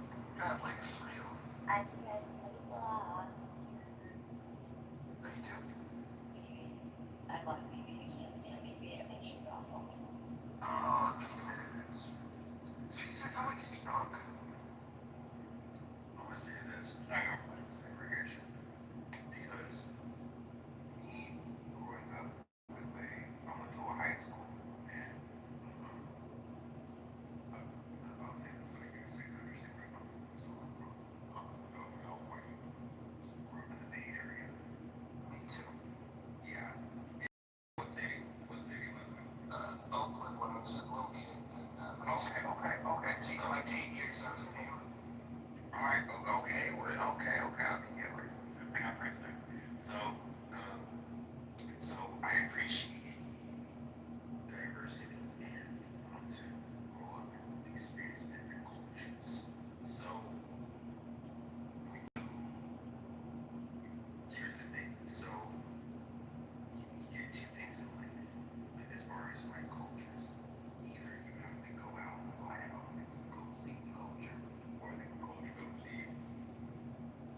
I have the advantage of the cultures being there in the cities that I lived in, and I got to know the people that descended from the cultures and their experience. Where were you at, like Brooklyn? I was born there. I was born in Brooklyn. So I was in Berkeley a few times. Yes. So that's my birthplace. Berkeley's my birthplace. That's why I go to Beatles. So,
diversity is a great thing.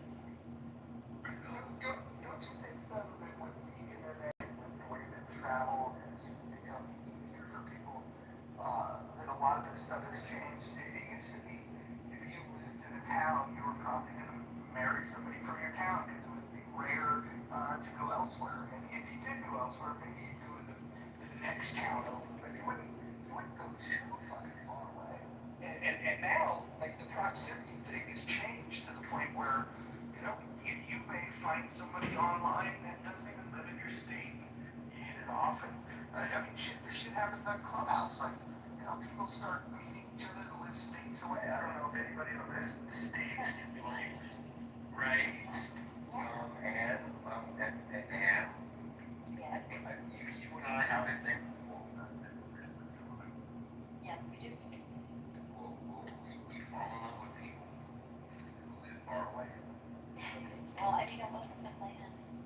Yeah, it was the plan. We didn't like.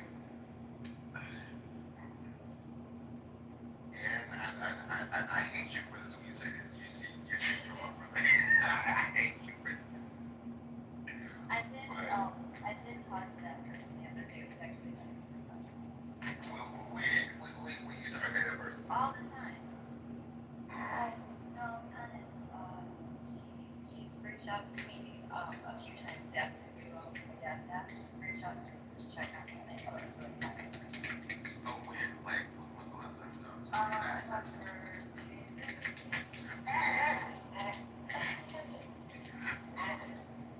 Just let her know I love her.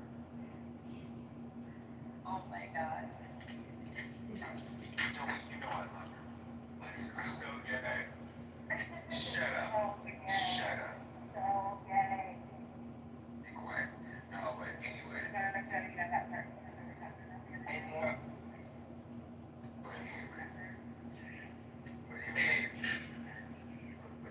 I'm talking about.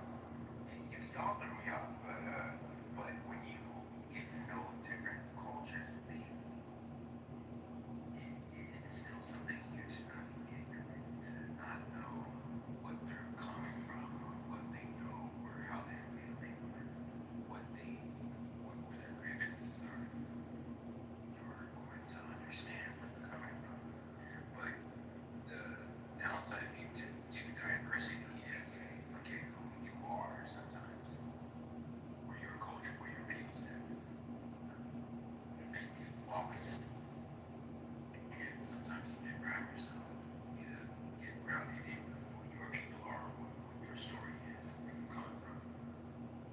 And you can tell your story, what your part is in whatever part of the world your people come from. Yeah, I don't know. I'm not that interested in identity. I think people over-index the importance of identity. I just get so concerned that if I ever try becoming an Android person, that I just get lost in a mess. You know what I mean? It's that's a big leap. You're distracting them. You're distracting. You're deviating. I'm not talking about Android. FYI, we did have Mark Rice on the stage just a second ago, but he left, and I had messaged him telling him that. Who's Mark Rice? I added him and he added me, so that's a start. I think the last time he and I got into a conversation, I cursed him out, so we'll have to gently ease things in. What's come over you? What do you call this? That was like 7 months ago or something like that. What do you call this Emergence of light. I would say there's a couple of reasons. If you look at my PTR, like I got this new glow about me, and I'm embracing it. Is it a time-off glow? It's this aura. Welcome, Tavok. Get him on enough. No, you know what? I'm just not as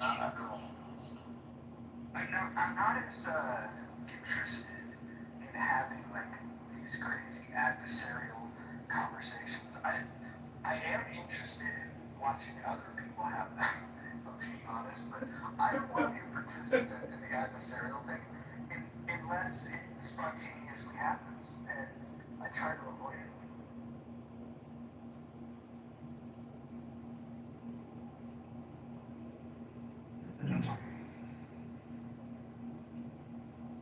Oh my gosh. I saw the news here. Thailand. Welcome to the stage. Are you the Thailand from the movie that I saw when I was a kid? Oh my god. Let's try.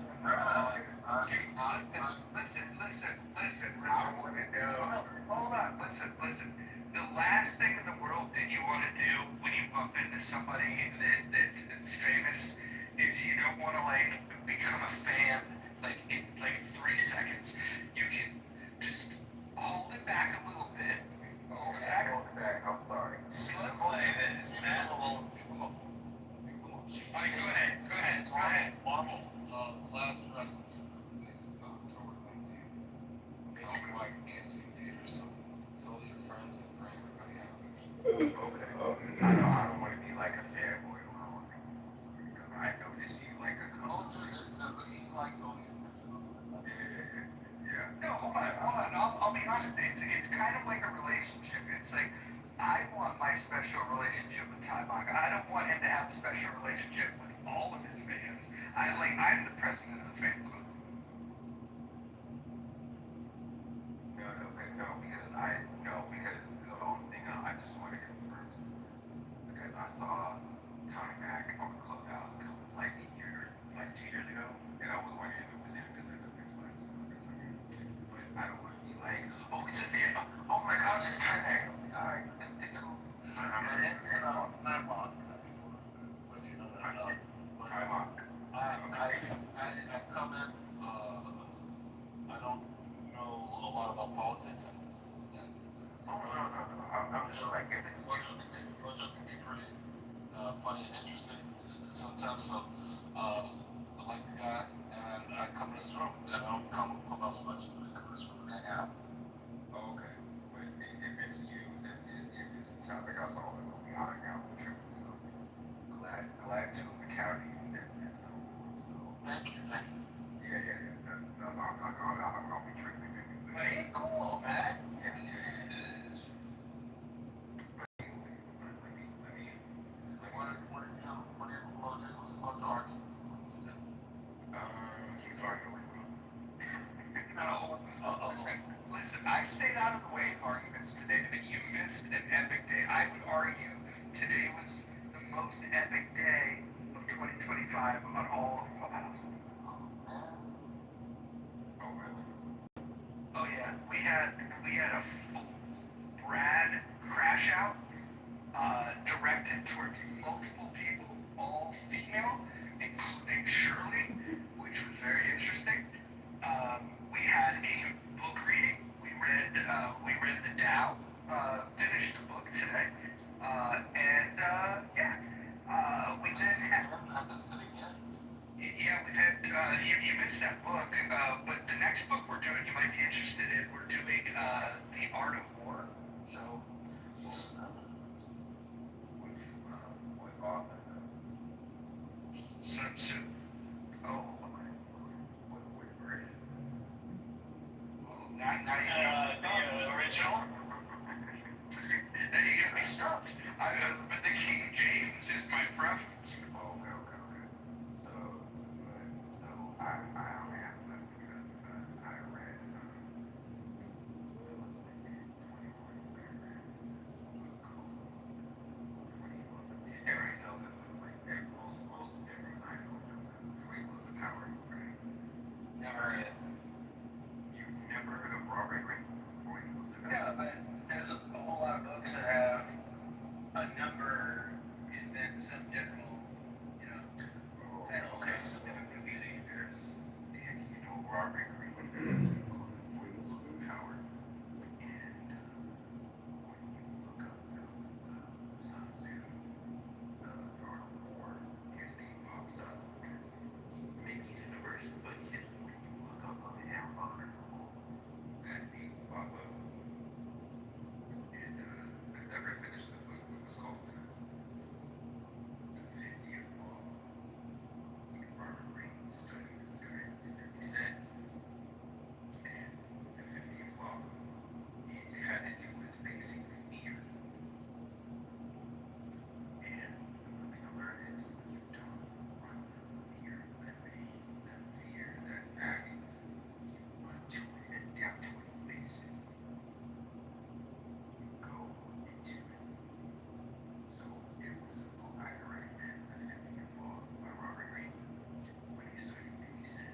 into trouble when I was a kid because I got in fights with guys that could whoop my ass. So I faced some fear. They were older than me. I was like 15. And I remember a couple of guys that was like, yeah, okay, let's go. Yeah, you gotta be careful, right? You gotta be careful. Yeah. When you gotta know you're talking about this certain kind of figures that aren't so much about. Yeah, you don't know what it's. Well, I don't look for it, but yeah. It's more so you face your own fears, like how you say what you say. Yeah, you face.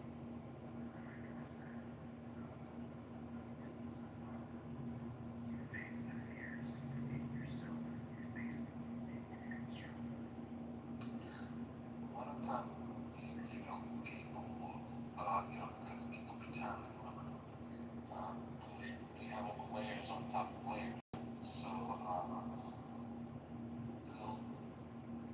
they don't even know some of their fears because it's so pretense, man. So, the thing, a lot of times, is about becoming aware of yourself, and your thoughts, and this. Once you start paying attention to your thoughts, you probably will be facing a lot of fears just by doing that.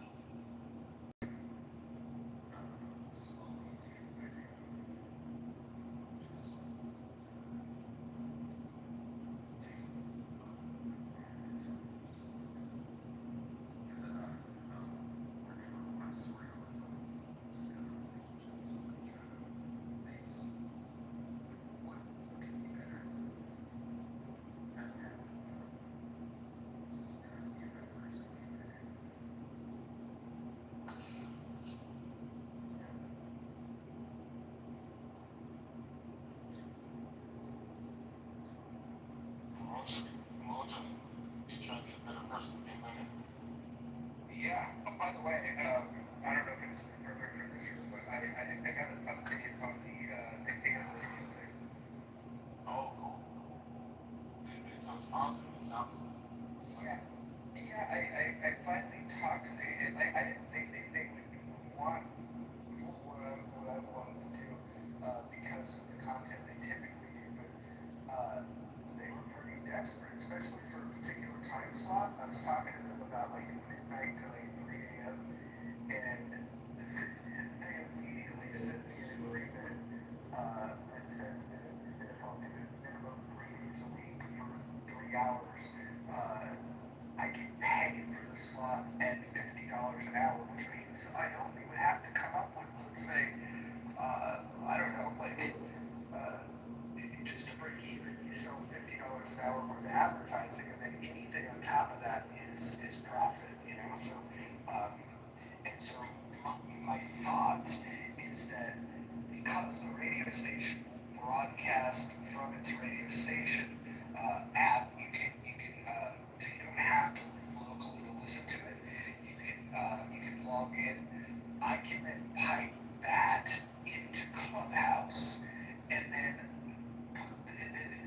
also be present on Clubhouse and put in the phone number to get call-ins to the day. So it was part of like the late night thing.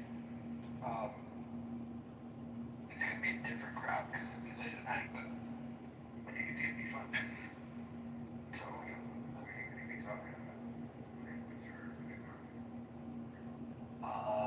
Basically anything. Like I don't want to be pigeonholed into anything. I'll absolutely like kind of riff on like politics and current events. What sides are you? So I mean, this is a crowd, so are you left wing, right wing, or are you criticizing both sides, or third party, or what? Yeah, I kind of live outside of those typical perspectives, but I find more alignment with either truly classical liberals or fiscal conservatives. But yeah, I don't really find any commonality with the MAGA Republicans or progressive Democrats. To me, they're on the horseshoe. They're both like as disgusting as each other. They're both economic interventionists. So you're like super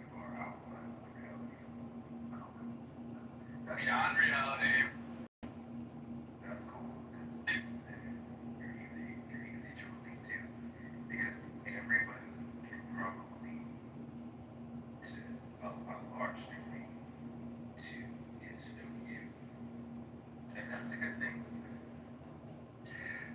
I relate to you fucking hardcore, Mojo. You didn't even know that. I just told you right now. I totally knew that. I like, when Ron did what he told me that he was Washington, he almost got killed in a hockey game. Straight up, man. So is this the Odyssey? The Odyssey app? And can you hook a man up with the? It's quite literally AIM radio. Yeah, no, I know. What's the frequency? Oh my G. For fuck's sake. I don't even know. What does that mean? Like 95.6. Oh. Yeah, hold on. Let me tell you.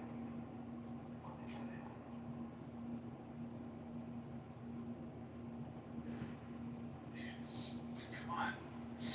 Sports Radio 1410 the ticket. Or 1310 the ticket. I don't know. I had to Google these guys and email them on my email. Yeah, I told Mojo about him being personality reveals. And I said, would it be cool for you to do your own podcast, your own radio show, your own YouTube channel? You don't have to show your face. You can just have that person's like, sounds interesting, and then I pushed more, and then he understood that, this is a good idea, and now he's taking it, so I can't wait to see it all the way through the end, because I think it's going to do well. I think so. In fact, I got a friend, and she's married to one of the Florida musicians, and she's really good with this kind of stuff. She has her own show, and she knows a lot about this culture. So if you ever need any more information on that, she's really knowledgeable. Yeah, so it's KKNW. AKNW Northwest something. That's a pretty good one, actually. There's some random ones out there.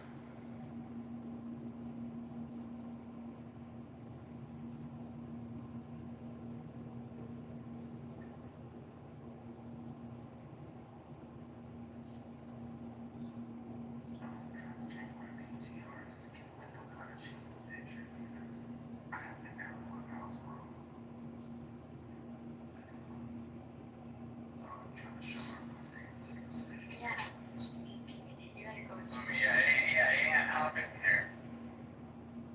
And knows these photos. You know what I learned about you? What's that? Today I learned for the first time that there's people that claim that they have photographs of you. That was the most interesting part. I reminded me. When Brad claimed that everybody. Yeah, he said that everyone has a picture of your Harry Bush. Like, I don't know if it got lost in the argument, but like I came off mute to say I've never seen it. So there's that. That's strange. It has never crossed my phone screen. So. I know. I think that's never happened yet. Like, so how widely distributed was this Bush? Quite. See, I'm making it exciting. Yeah, right away. See how retarded? Because, like, he just wants to say Fred and whatever. Just to, like, I'm like, you're so lame. You're so lame. But I let him have that. So I don't care if everyone on the other thinks that Let him have it. I let him have his way. Brad is a huge faggot. You know, he's so tough. I remember when the whole PTR of movies was a thing. People were doing like private rooms like their PTR, and then every now and again, like you just go randomly look at some of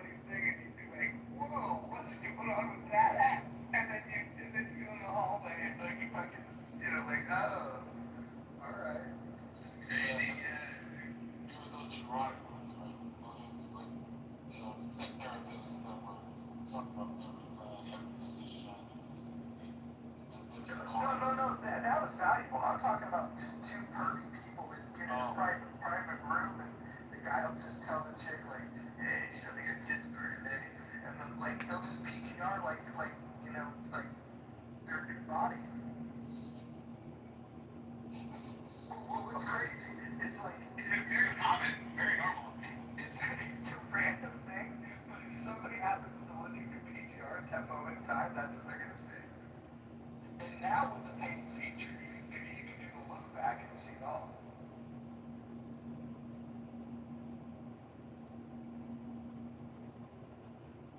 Nobody likes you, you girl. Well, you're just recording me, and that's bad. Like the hold on a second. Whoa! Mr. T! Simply put a little interest. Roger Mayhem Catfish, It's okay. Yo, there's a man over there. I'm curious if you guys there. I don't know. I had a burner account, and I logged in to get it to but I was logged out. And then I was on a burner account, and so I decided like to peruse the thing, and I saw like TikTok was in a room, so I popped in, and the burner account was this like Indian chick that had like she's wearing like a mask, like it was COVID time, right? She's wearing a mask, and then but she's like very well endowed, like big chest, right? And I'm in the room, I'm not saying a word, I'm like down below, and all of a sudden I get a message from Dave Cook, and he read the bio, and in the bio, I was trying to throw like all the stuff off, so like I said like I was a vegetarian, and then he was like, oh, you're vegetarian, it's very interesting, and back in those days I used to hang out in vegetarian rooms, and a BTR and like this conversation that I had with Dave Cook on his burner account, where he was trying to holler just because the chick had big tits. Yeah, the clubhouse opened up a lot. A lot of conversation, a lot of personalities that you normally not expect. Maybe even myself, I have a lot of users, because people think I'm some 19-year-old because I was 19, so they still see me that way when they see me usually one. So when I sometimes a little brash or outspoken, like, oh, that's not him. It throws people off. But I think people have intelligence know that his character is the person who lives. I mean, Max, get into it, but only because you had to try it out. So, inside of you. Yeah, you get some hard Tourette syndrome. I'm very different and it's You guys want to donate to the campaign to elect John Kitover? We raised $500 today on Clubhouse. Don't you have flashbacks of like the old self where it just comes out in a moment without you thinking about it? Let's say a woman that I'm really attracted to. But now, before I'll go about many different ways, but not to do like the way you go right to it, So that's changed. But back in those days, I would at a party, right side or left side.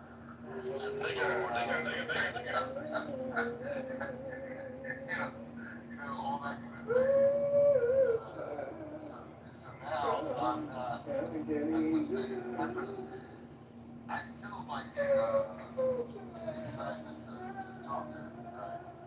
But I can go over it, and I'm not, that young, I'm different that way.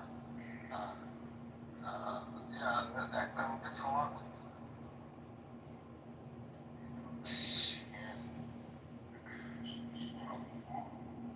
We could check out this thing. I'm not checking out my boss.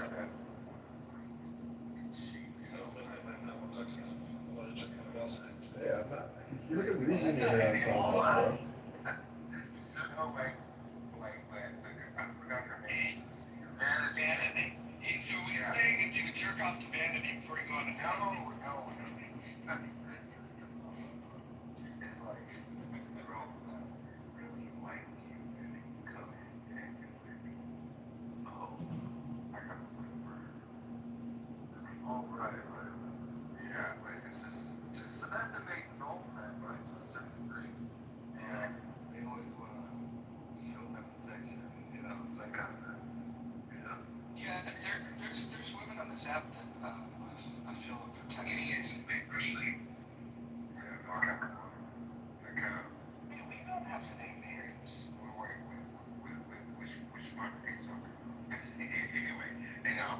way. Anyway. No, man. I'll protect you, Bojan. Thank you. Thank you. But,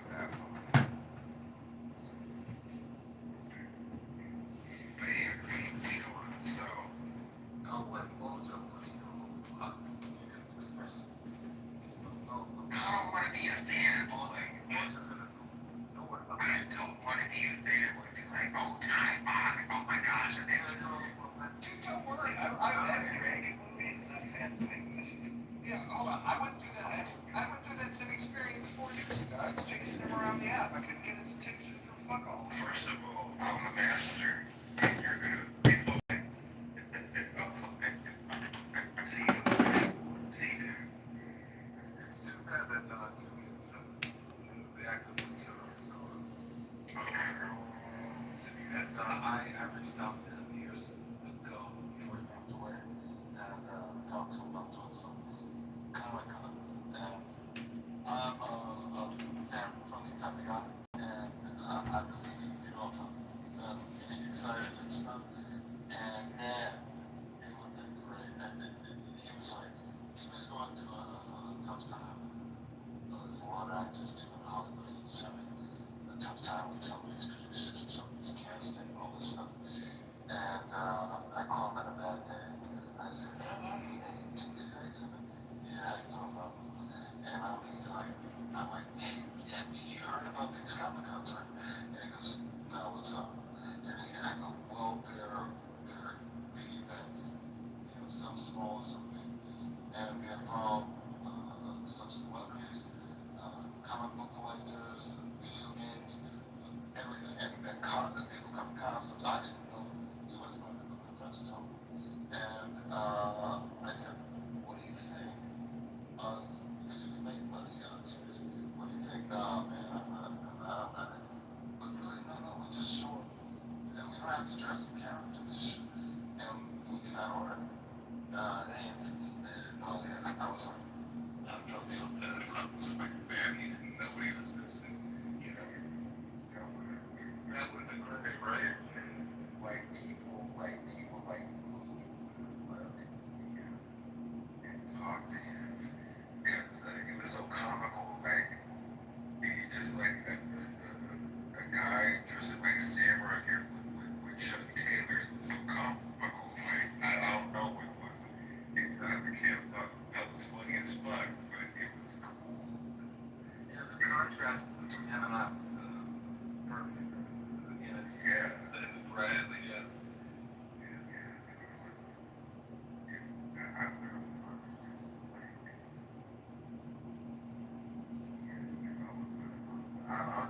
I've never yeah, that's why I reached out to him, and it was way back, and shortly after he died of wrestling experience.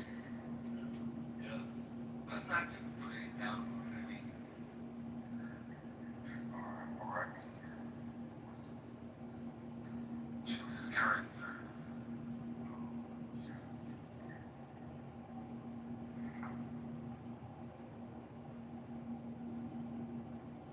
How you doing?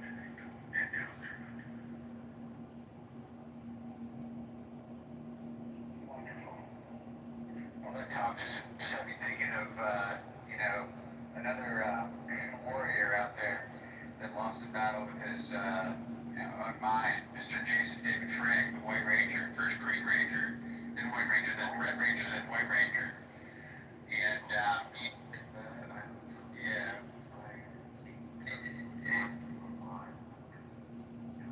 I mean, his stepdaughter is going through a divorce.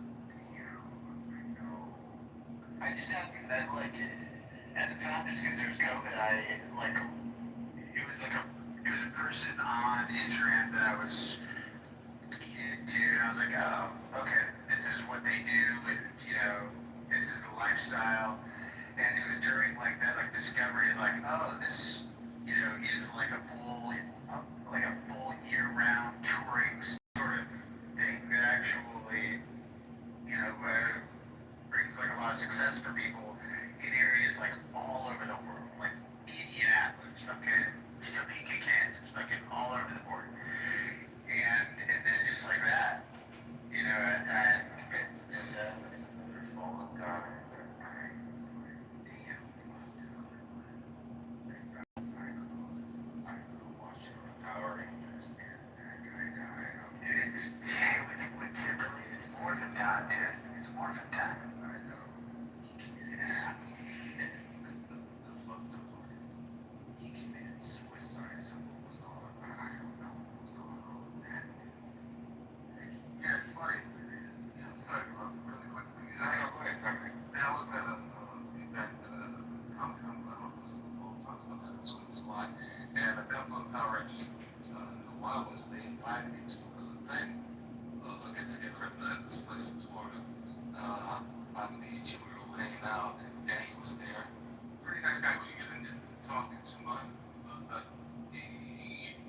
first, it's interesting because you would have never known that not too long after we would commit suicide.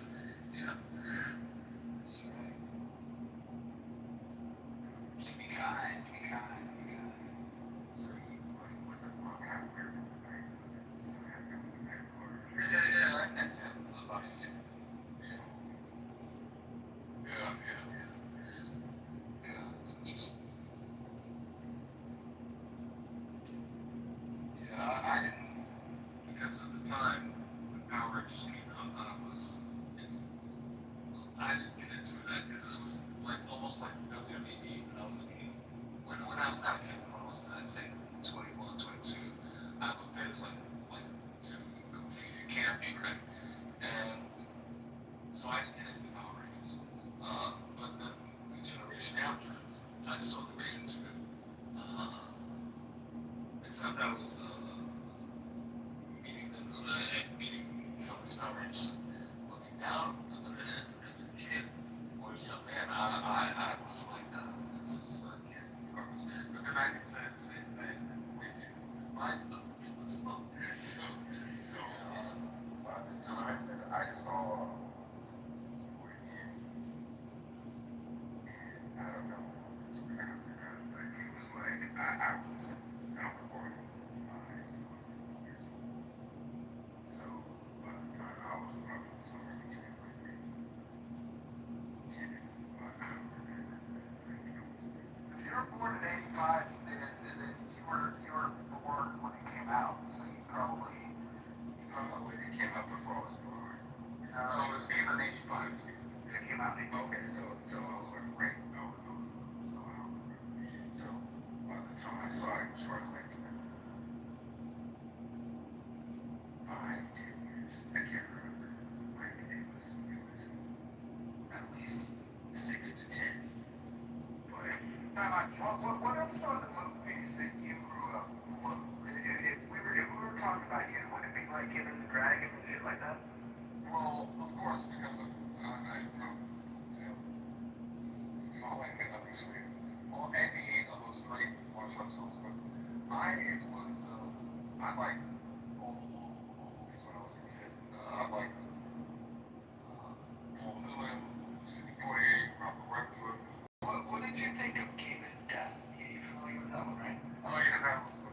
Yeah, that was when Bruce Lee died during the shooting of that movie, and because Bruce Lee was such a bigger than life and so popular, they realized we should make some money because he shot like I'd say 30% of the movie, and they hired a lookalike that didn't look anything like him, and it was some of the stuff that they were doing to they even overlapped his face, like it was really bad.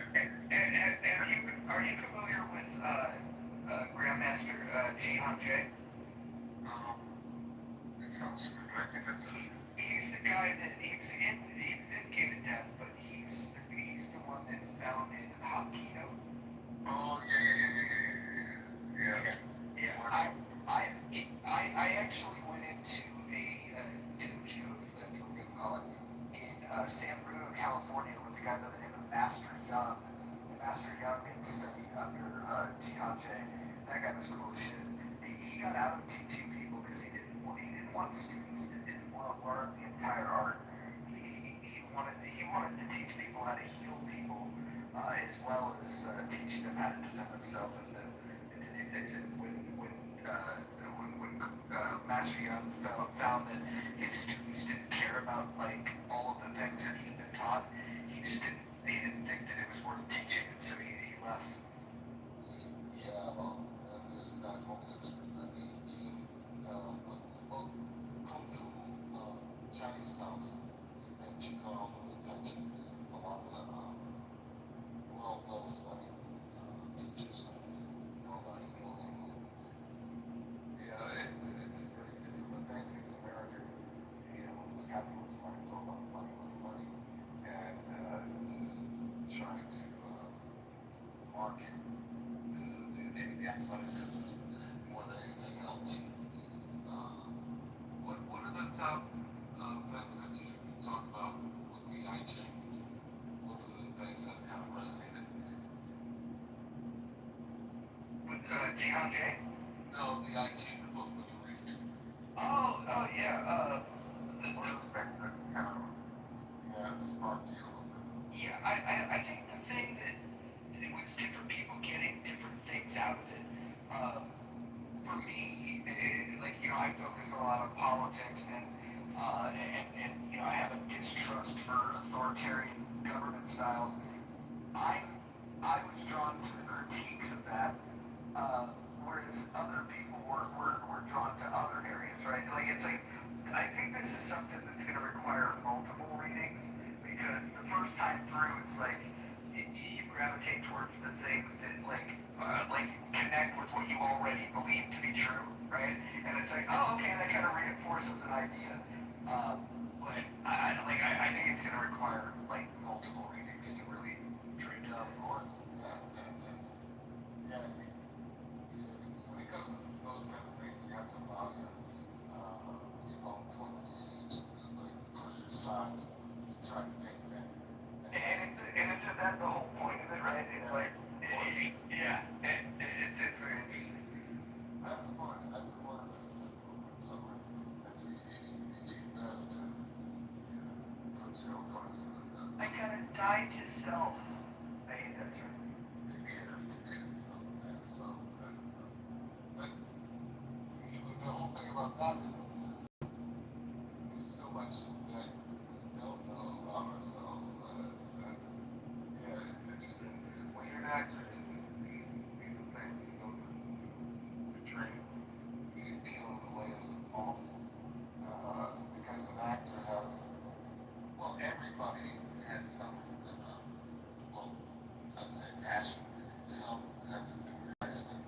If you're after something like you have passion, and a lot of times that passion is stilted until you really know you're gonna have to make money. You have to survive. You have to gamble, and then all of a sudden the layers fall apart. Like if you're a salesman, and you have to knock on doors the old way, right? The old way.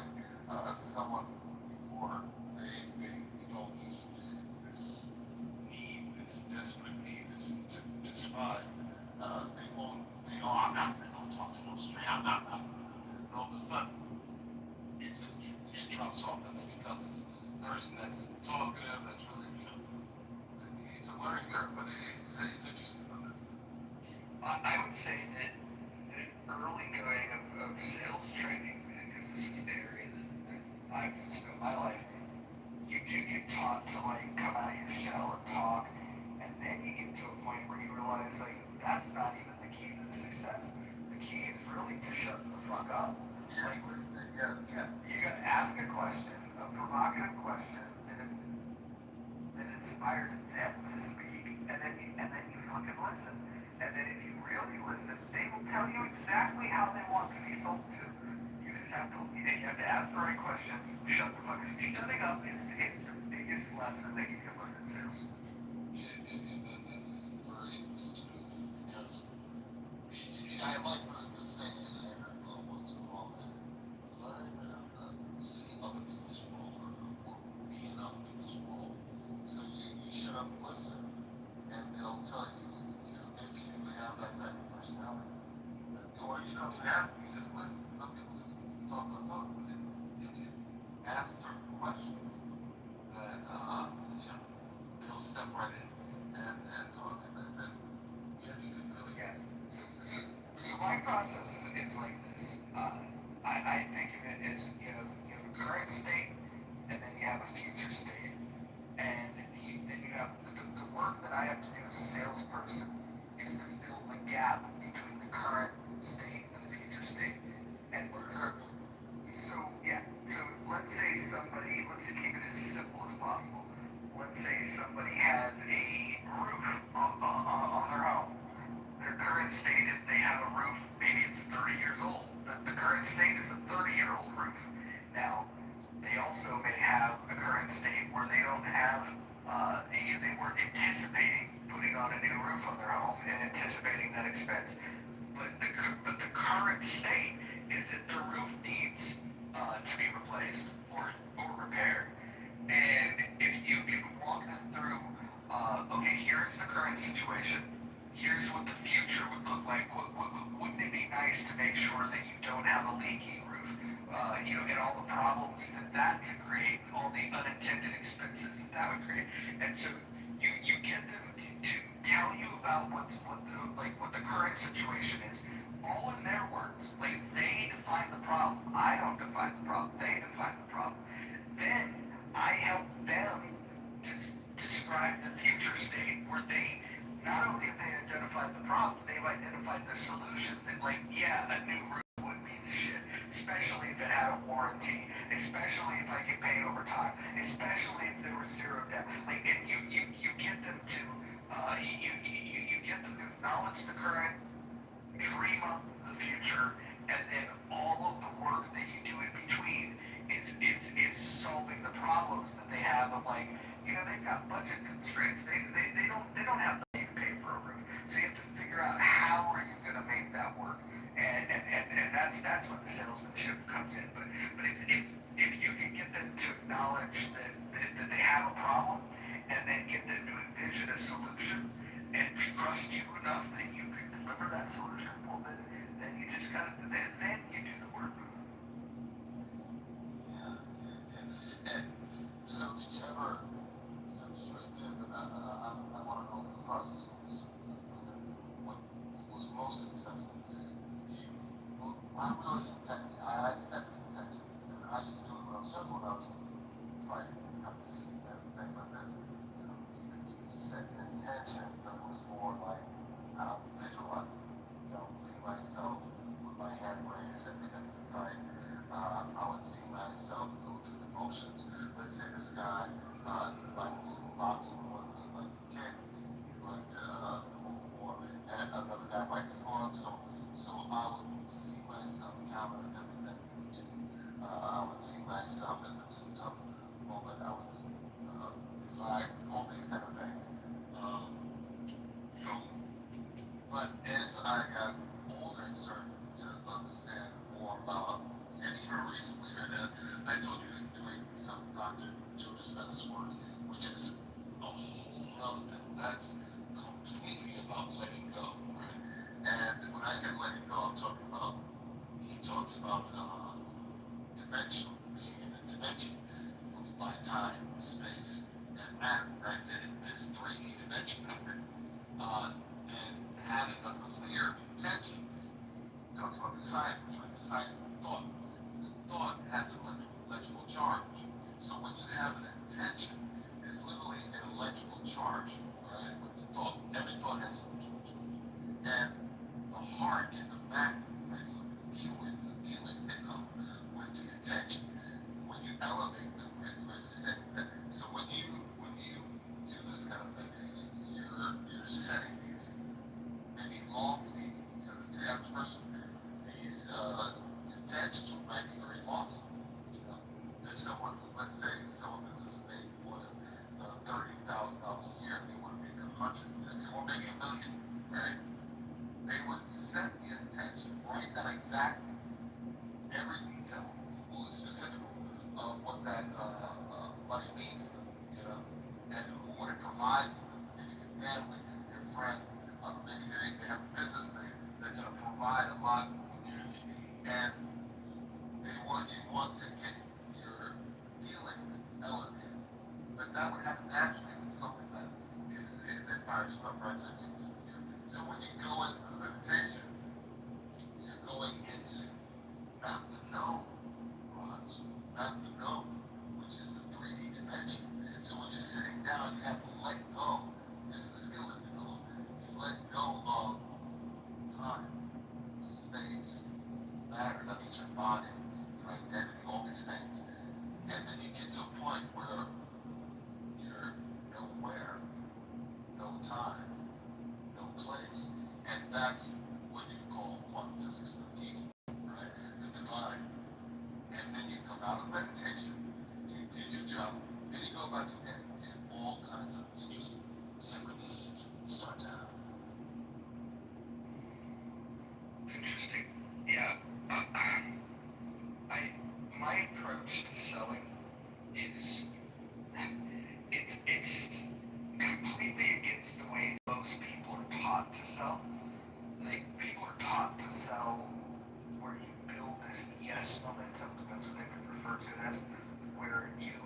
questions where you get a yes, and then you think that you're just going to keep asking questions till you get to the, like, oh, you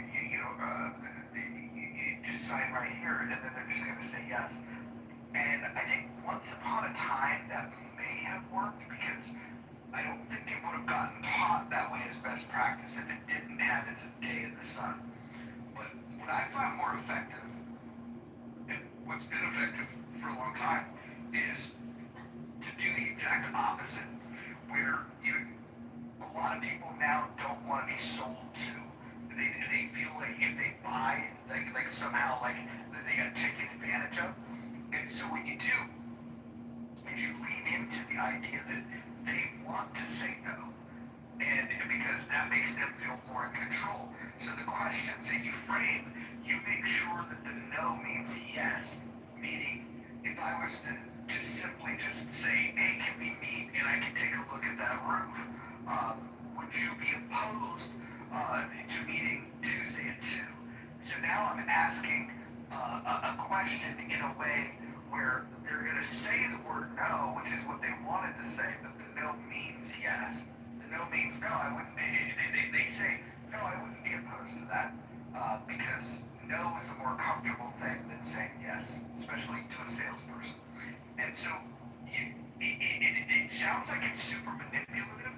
All you're doing though is you can argue that it would be manipulative to ask the question to frame it in any way because you're trying to get an in-state, desired goal of a sale. It just, how do people want to be sold to? They want to say no? Okay, great. Let me ask questions that they can say no to that still meets my objective. And so it's an interesting thing that gets you a lot of traction. And it also, it causes them to put their guard down. And that's the most important thing is that if when you're a salesperson, the first obstacle you have is how do you get them to not be defensive? How do you get them to not, see you as a guy that's utilizing sales tactics, right? And one of those things is trying to figure out, well, when they engage with salespeople, what is their experience typically going to be? And then you do the things that are opposite of that. And so now they're having a different type of experience. And you can make it super engaging and really genuinely connect. There's just certain things that when it comes to the important parts of how you ask a question, you just got to make sure that you're asking it in a way that doesn't cause their defenses to go up. And because that builds the resistance. And if they don't feel the resistance, they're more likely to buy. The other thing is, a lot of people will be like, oh yeah, this is going to be great. You should do this. I'm going to make it affordable for you. I would rather go the other direction and then just say, yeah, I don't know what your financial situation is, but this could set people back. I'm not sure if this is, I do this thing where I take it away and I create all of I will acknowledge all the obstacles that typically get in the way. Most salespeople don't have the confidence to do that, but if you do that, then all of a sudden you find them negotiating with you of if you tell somebody that the home that they have pride in that they can essentially elude the idea that you don't think they can afford the roof, they're going to now tell you that they can afford the roof, right? Rather than you trying to tell them how cheap it's going to be. That's the other thing.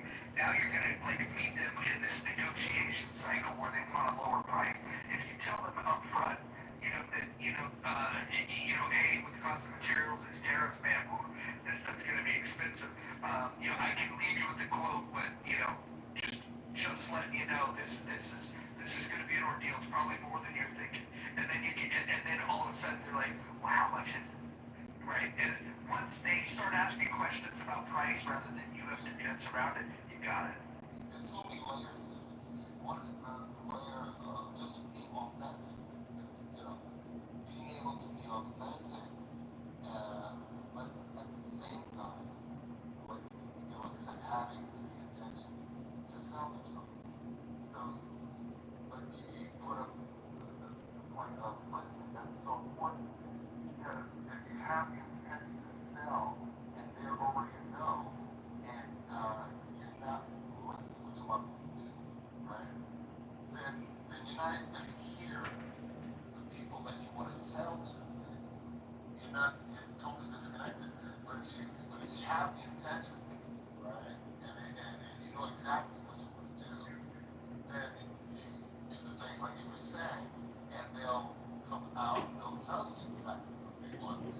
start to do those different things that we're talking about to bring it out. And basically, you're changing uh, what something might originally be a dead end.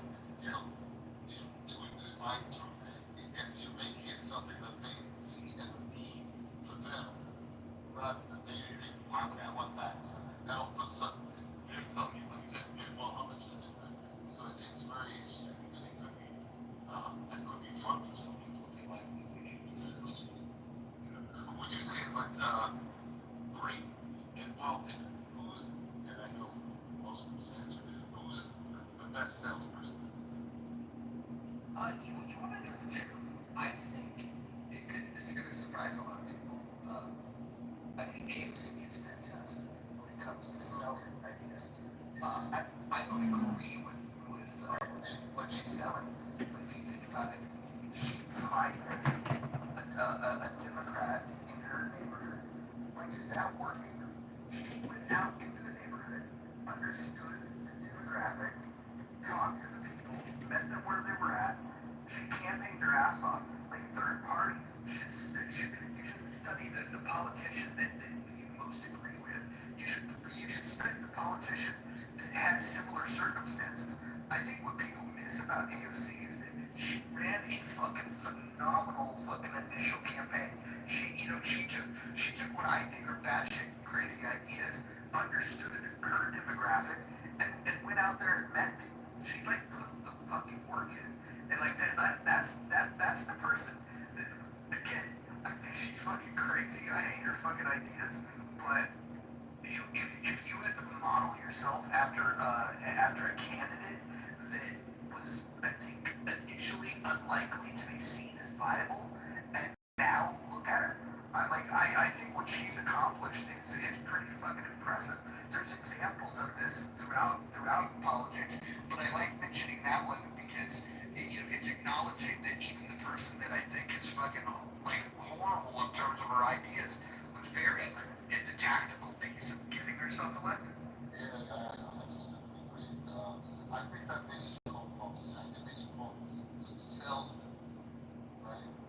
If you call them salesmen, then it makes it clearer to, I think, to people that who these people really are. And I know some might say, "Oh, you're just judging the politicians."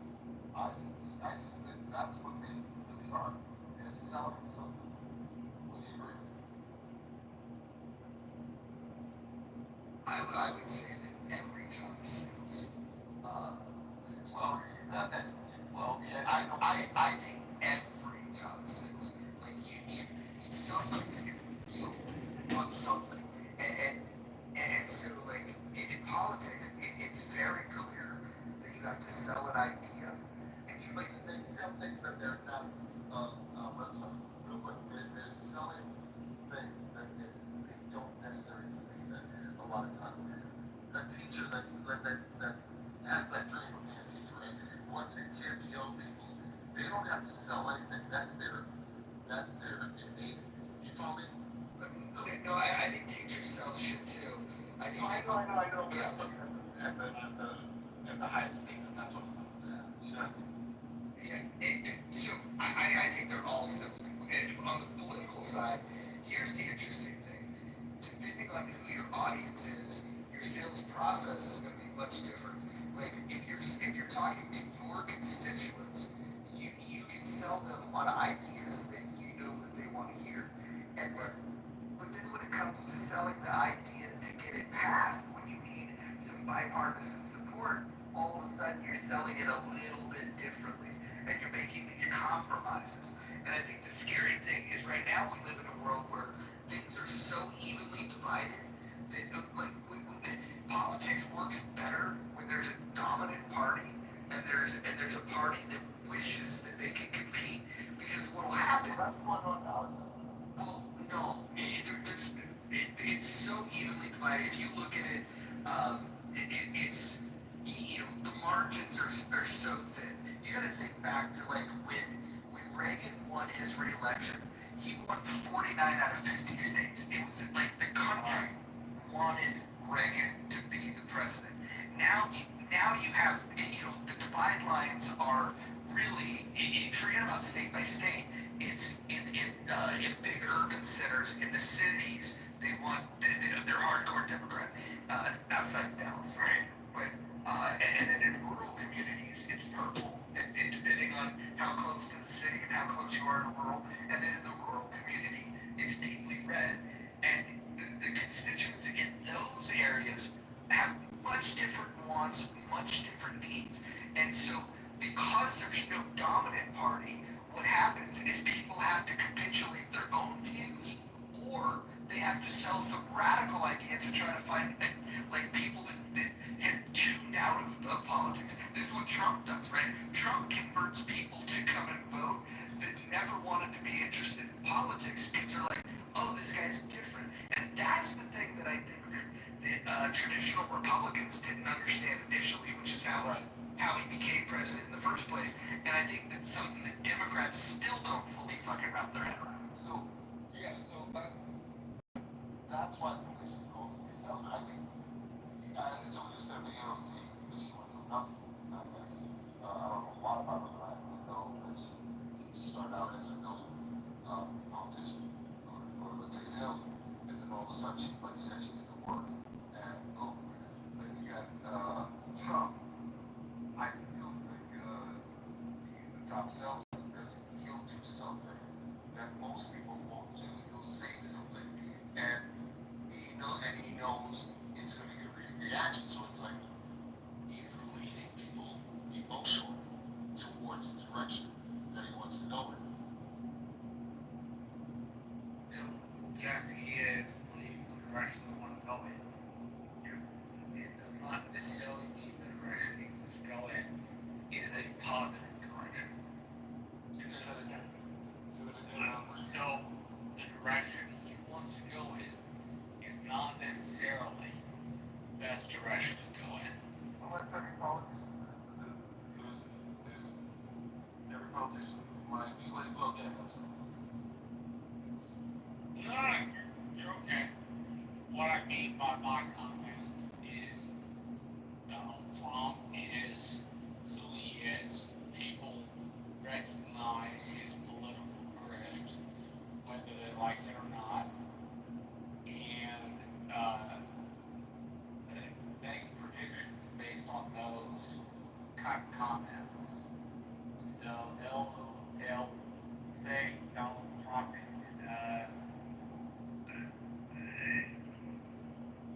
a little more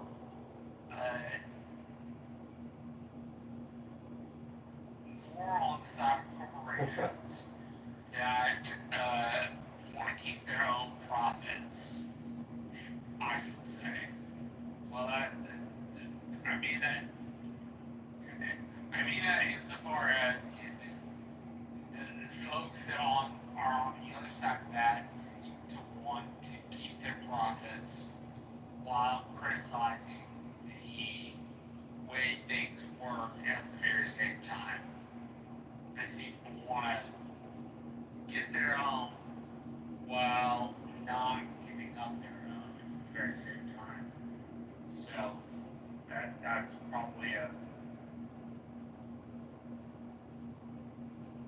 that's probably a way of saying things that is mighty complicated. So sorry. yeah. You're a little on the Texas side. Well, you're tired. I am laying in bed. Yes, that is. I know politics. Right. Wake up.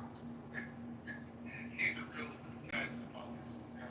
I got a question for you, Marshall. Are you going to join the campaign to help get John Kitover elected to Congress? If Kitover is going to do people's work, yes. If he is going to do his own work, then no. I think that he took a major step. He's got a website. He's got everything set up. We did a money bomb for him today, and we raised $1,000 for his campaign in day one. What do you think of that? My question is his campaign website the actual website, or is it just one of those things that gets established? I am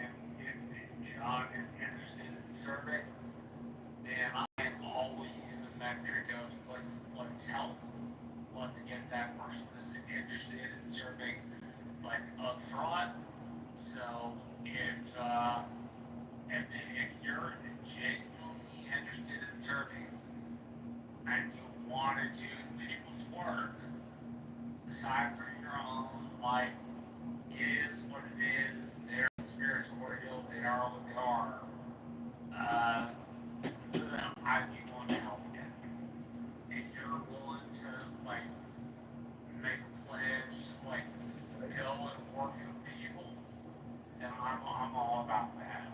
If people are secondary to your metric, then I'm not really interested. So if the people are first, then I'm on board. If people are second, then I'm not on board. Well, what do you think of his starting point of being an alternative in his race as a voice that wants to reduce the national debt because he doesn't believe that it's fair to kick the can down the road for people's kids and grandkids? I think of him as a Midwest Thomas Massey. That's the way I'm kind of looking at the campaign. So I'm all about that. If you want to spend less money, you want to get into where we should be able to and stand within our means, then I'm all about that. If that's what Edmund's campaign is, then that's what I'll support. I don't want to support some sort of hey, we should make Edmund the most powerful congressman. I'm more in the frame of hey, we can get Edmund to ask some questions that are important and to be an advocate to Thomas Massey. If Thomas Massey needs help, if you lived in his district and you knew nothing about him and you heard that he was running, what would be the first question you would ask him? Edmund, how do you intend to impact basic voters? What is the thing they should know about you that will impact the folks who are most likely to vote?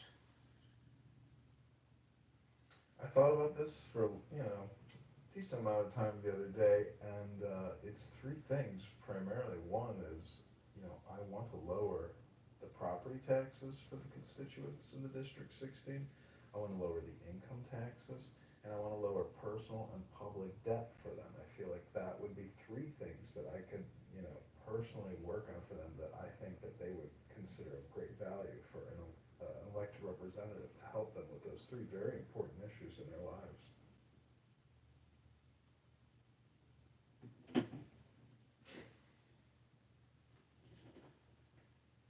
So the good question here is, what out of those three things do you expect you'll be able to make the most impact on? I don't care whether it's the folks closest to you, the folks farther away, folks farther away from you, or whether it's folks in the medium term. What do you think you could make the most important impact on, and how would that impact the rest of the good grief. The rest of the Take your time, Marshall. No, John laying in bed right now. So sorry. The rest of the constituents. So sorry for my plebe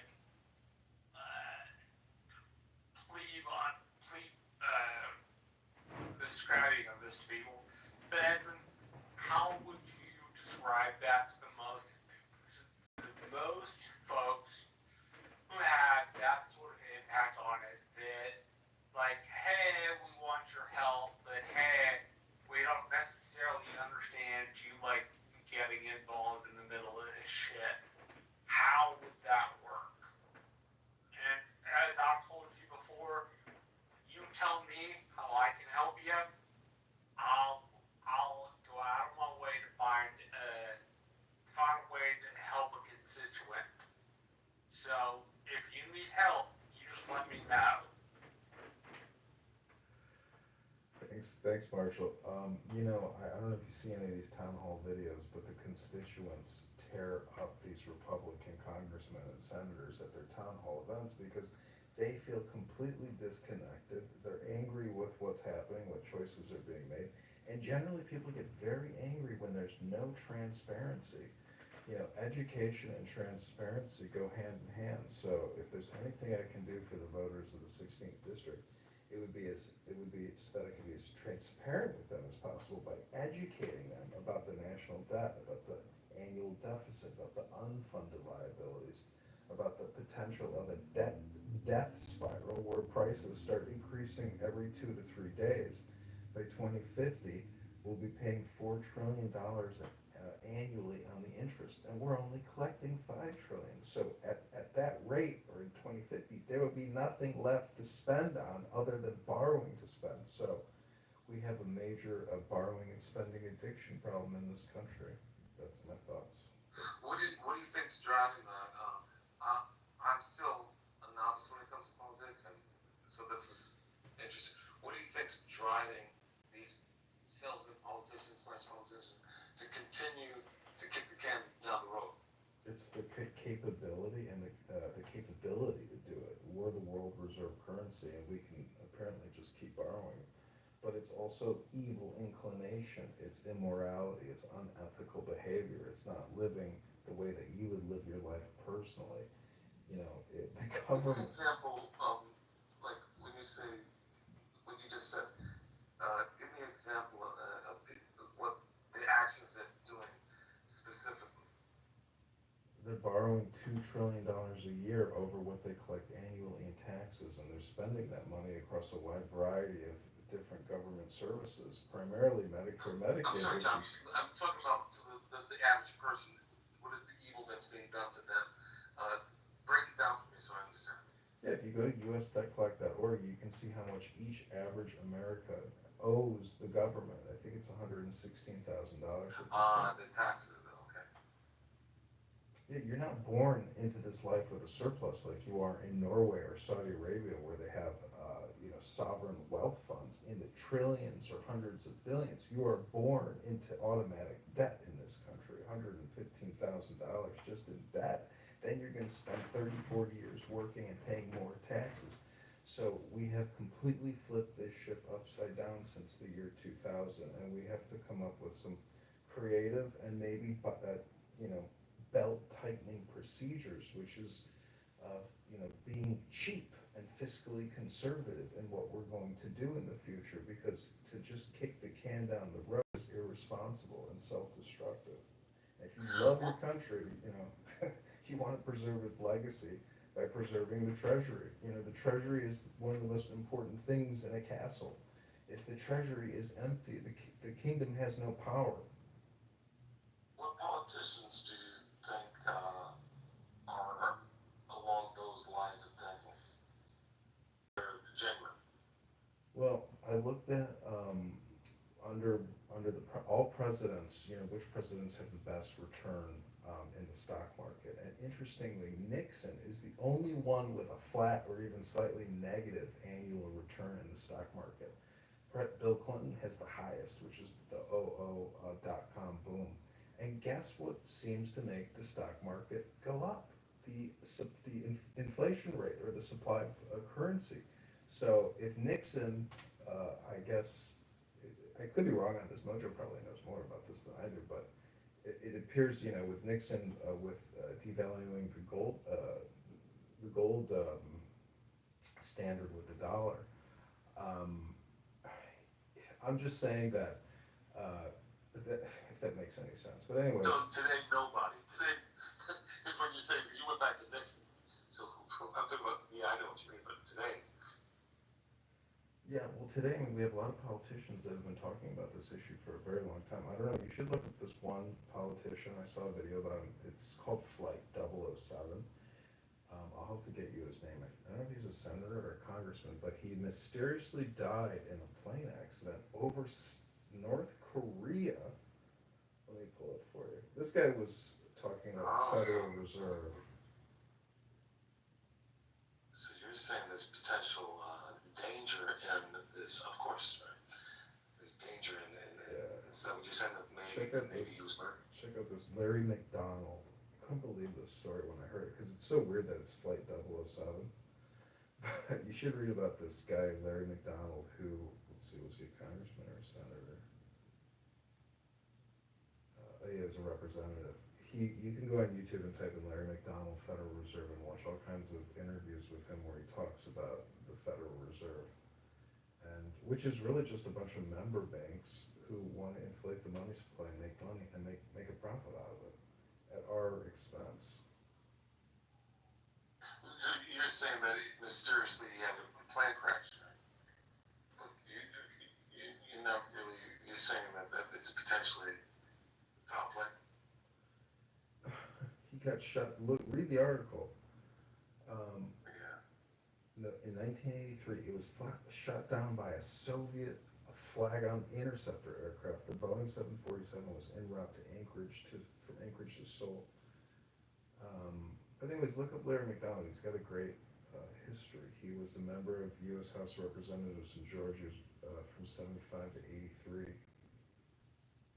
And just he was in the Navy, 59 to 61. So just a lot of Americans who serve in the U.S. military, when they come out, they're not the biggest fans of the military because they've been to third world countries. They know how horrible the world is, but they also don't appreciate, currency manipulation and unethical behavior. So at $37 trillion in debt, when just 25 years ago we were pretty much even with a surplus under Clinton. So you can look at the history of the national debt, but like 37 trillion is unprecedented and it's catastrophic. We are currently now in a catastrophe, and it only cascades. It gets worse from here. So Mojo, let me ask Mojo. Mojo, is there someone that's not dead that you think would be somebody after Lauren the Dead? Yeah, Thomas Massey, Chip Roy, Rand Paul. There's a small handful of them. Typically, they're part of the what's known as the Republican Liberty Caucus. Some of them are a little bit more um, swayable, I suppose you could say. But I would say Thomas Massey is probably the closest thing that we have. If Justin Amash gets back into Congress, that would be a good thing. He's somebody that I think is a fiscal hawk. The thing is you don't need all of Congress to behave that way either. You just need enough where passing a bill requires pleasing them. And with things as tight as they are, you need about maybe 10 people in the House, and you need maybe 3 people in the Senate. If they were just staunch, like, if it doesn't meet these conditions, the answer is no.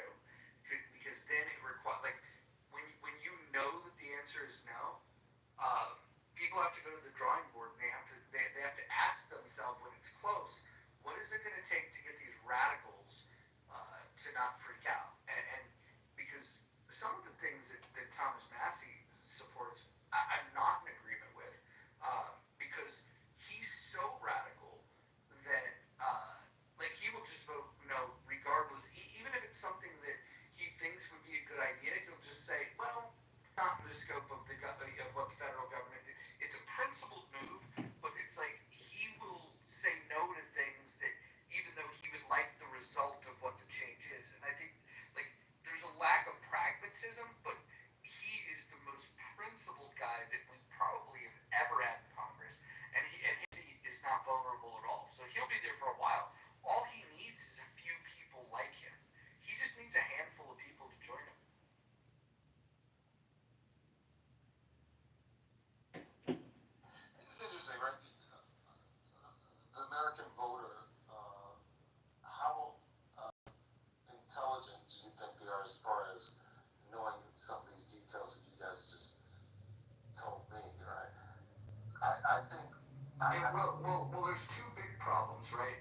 There's the completely uninformed, and then there's the completely misinformed, right? Um, some people will believe the silliest shit. And we That's see my that, point. yeah, Driven on emotion. Emotion is like the biggest, right? yeah. I would actually, I would be in support of if somebody wants to vote on a, like, let's say when we put something up to a vote for me, um,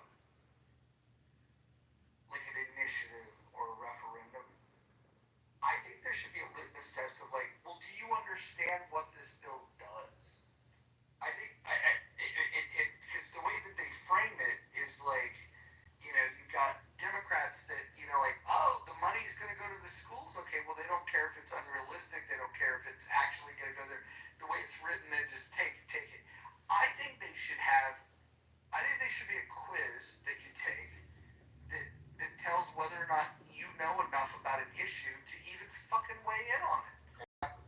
But this is what I'm trying to say. So you mentioned just not even a handful, maybe three people that are serious about the debt right. So then I think about why. I'm trying to get to the answer of why these people are doing it.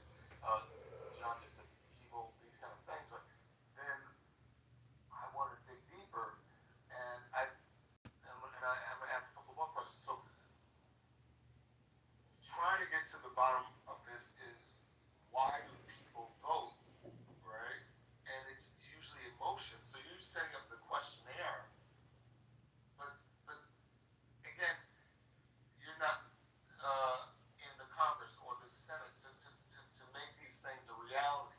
So in reality, how do you get it to the point where you're going up against these other politicians, but you're again, people vote on emotion. You have to be a great salesperson. You have to get them on your side, right? But then you're faced with, let's say, the media going against you because maybe you don't have the biggest microphone. But everything has to do with uh, your effectiveness in getting what you want. Uh, One might say, you go back 40 years, there'll never be a president like Trump, but then he accomplished it. So how do you think the end point, right? Because I know you guys, I don't know anything about politics, right? So I do know that if someone has an intention and they're putting everything on it, right? And they're, like you said, asking the right questions, all these kind of things, getting to that final place where they can get a politician in the place to make these changes that you're talking about. Well, there's a lot of things that have to change. First of all, the culture within the parties itself. Um, the Democratic Party has a stranglehold on what what is really tolerable within the tent, and and then you have a challenge of if you expand the tent too wide, then you let people into the tent that's easier for your opponent to exploit and say, oh, look at what they want to do. They want to trans the kids, for example, right? And so there's this fine line, and so each party has kind of their own unique problems. If you look at the Democrats, it's interesting. They call themselves Democrats. They don't believe in democracy. They, in fact, they don't want a democratic process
Yeah, but time, there's I do have wake up job and stuff. I get you. I get you. there's an expression, don't be a part of the problem, be the problem. And if you're a patriot or a historian, or you just have common sense and you just practice pragmatism, you'll realize that borrowing $2 trillion that you don't have annually, like Mojo just said, over 10 years is 20 trillion more dollars to the deficit. That'll put us at 45 trillion when we're at 50 trillion. It's 4 trillion a year just in interest payments. We could artificially lower the rate and reduce the interest payments. There's going to have to be some kind of meeting of the minds, but the Federal Reserve and Chairman Powell, they're rather resistant to lowering interest rates because that cuts their profits. So we have. You're talking. I'm not in. You, again, I have to learn all this stuff, but keep it to. I don't know a lot about all those the way it works. You know all that stuff. The economy, I was keeping You it. know how a credit card works, right? You know what? When I was younger, I saw all friends using it, and I saw a problem with it. I never bought a credit. I never used a credit card in my life. I said, "This is not for me." That's right. That's right. And so that was one of the problems. That I Well, started then you're pulling a away from. fiscal conservative. Right. So real quick, the question to you, John. Right. So if people get that they are the problem, that's the way it works is because Raj brought it up. Uh, they would have to get really bad, right? And why do you think, John? Why do you think when you think of the human being, right? Why does it have to get real bad before they wake up? It's just human nature. Most people don't know the house is on fire till the house is on fire. But why? I know that. Why? It's a question of awareness, and we have, you know, Exactly. yeah, but we have the world's currency supply. We're the world default currency because of World War II. So we have built up a massive historical legacy that we are rapidly ripping apart and destroying by doing If this you're type of talking about the inflation. after effects, I'm going to the source. I'm going to the person, the actual person. Right? That's what I want to talk about. You're talking about the results of the person being the problem. I'm going directly to the person being the problem. Right? So, because if you're able to get all the people, right, is what you're trying to do. Get all the people in alignment with this, right? You have to be able, as I was talking to Raj. The problem is in the paperwork. You can just go to the congressional acts, the HR acts, and actually view all the bills they're voting on. The paperwork is paper. It's paper and it's dots on paper. There's a person that has to agree with it. I'm going to the person, right? I'm going to the person. I want you to look at it from that point of view. When I said to you that they have to get they're the problem, right? Maybe they'll go to the paper and they'll get they're the problem. Is that what you're saying? I'm not sure what you're asking anymore, sir. Well, you're saying they have to go to the website and read it. Is that what you're saying? I'm saying people vote on these acts, Congress people, senators, and they're the ones who pass all these huge omnibus bills, plunging us further into debt annually, borrowing more than $2 But trillion you're a year. blaming them. You're blaming them. I'm saying, when I was talking, because I know it's your phone, I was getting in a conversation with Mojo, right? About, because see, this is what happens. When we see nothing but failures, right, around us, right? It takes a lot to see a victory, right? In fact, most people, that's why I was asking you that question. Most people haven't seen the end. And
results of, people making these bad decisions.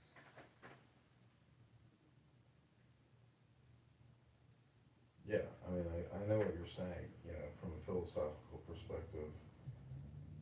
I mean, I feel like everybody in this country is the president or a congressperson or a senator. They just don't know it yet. But There you now you're like that's the kind of conversation because I'm not educated around the politics like you guys are, so I can only talk about what I know, you know. Uh, and it's not just book knowledge; it's life knowledge, right? You have to go through things in order to be able to talk about these things. So go ahead, elaborate on what you're saying. I'm just saying we are our own worst enemy, and most people are looking for short-term fixes, and they're not. That's right. They're, you know, I don't know if they just can't So they're the do it problem. statistically. I could show you charts right Politicians now. are a result of their being the problem. What was that? Sorry. The politicians, the salesmen, right? They're the result of the people being the problem. And they are ongoingly hypnotizing the public because the public doesn't want to look at themselves. Well, you know, Thomas Massey, he did an interview on Theo Von's podcast. I would really encourage you to watch it. I can get you the link, but he accurately describes what it's like being in Congress, from the actual marble and granite in the chambers to the holding facilities to how the whole show is run. Um, and Speaker Johnson and the parties, you know, they can change rules, you know, at whim. So there's a power structure in Congress, in the Senate, with the president. Um, and this group think is incapable of simply spending what they collect in tax revenue. So it's going to require more than just Thomas Massey, Rand Paul, Chip Roy, and a couple others in the Freedom Liberty Caucus to stand up against essentially a group thinks, you know, simulation or situation, which is not transparent. You know, people wanted Trump to be like Thomas Massey, but instead we got the big beautiful bill. It's the bait and switch. It's the deceptive advertising of most Congress people. And you'll never hear AOC talking about the debt because you can't fund the Green New Deal unless you can borrow and spend more. You know, these are communist, socialist, Marxists that want to do they want to escalate the borrowing and spending at like a hyper rate. They want, you could call it hyper escalation. They don't want to die slowly. It seems they want, you know, if you go with what AOC is wants to do, they want to blow the deficit out of the water. They don't believe in reality. They're delusional, stupid economists. They're just they're sellouts, and I don't know why. They're not patriots. That's the problem. They really Yeah, don't. that's why I keep going back to the people, too. That's why I keep going back to people. AOC, that's why I said politicians are salespeople.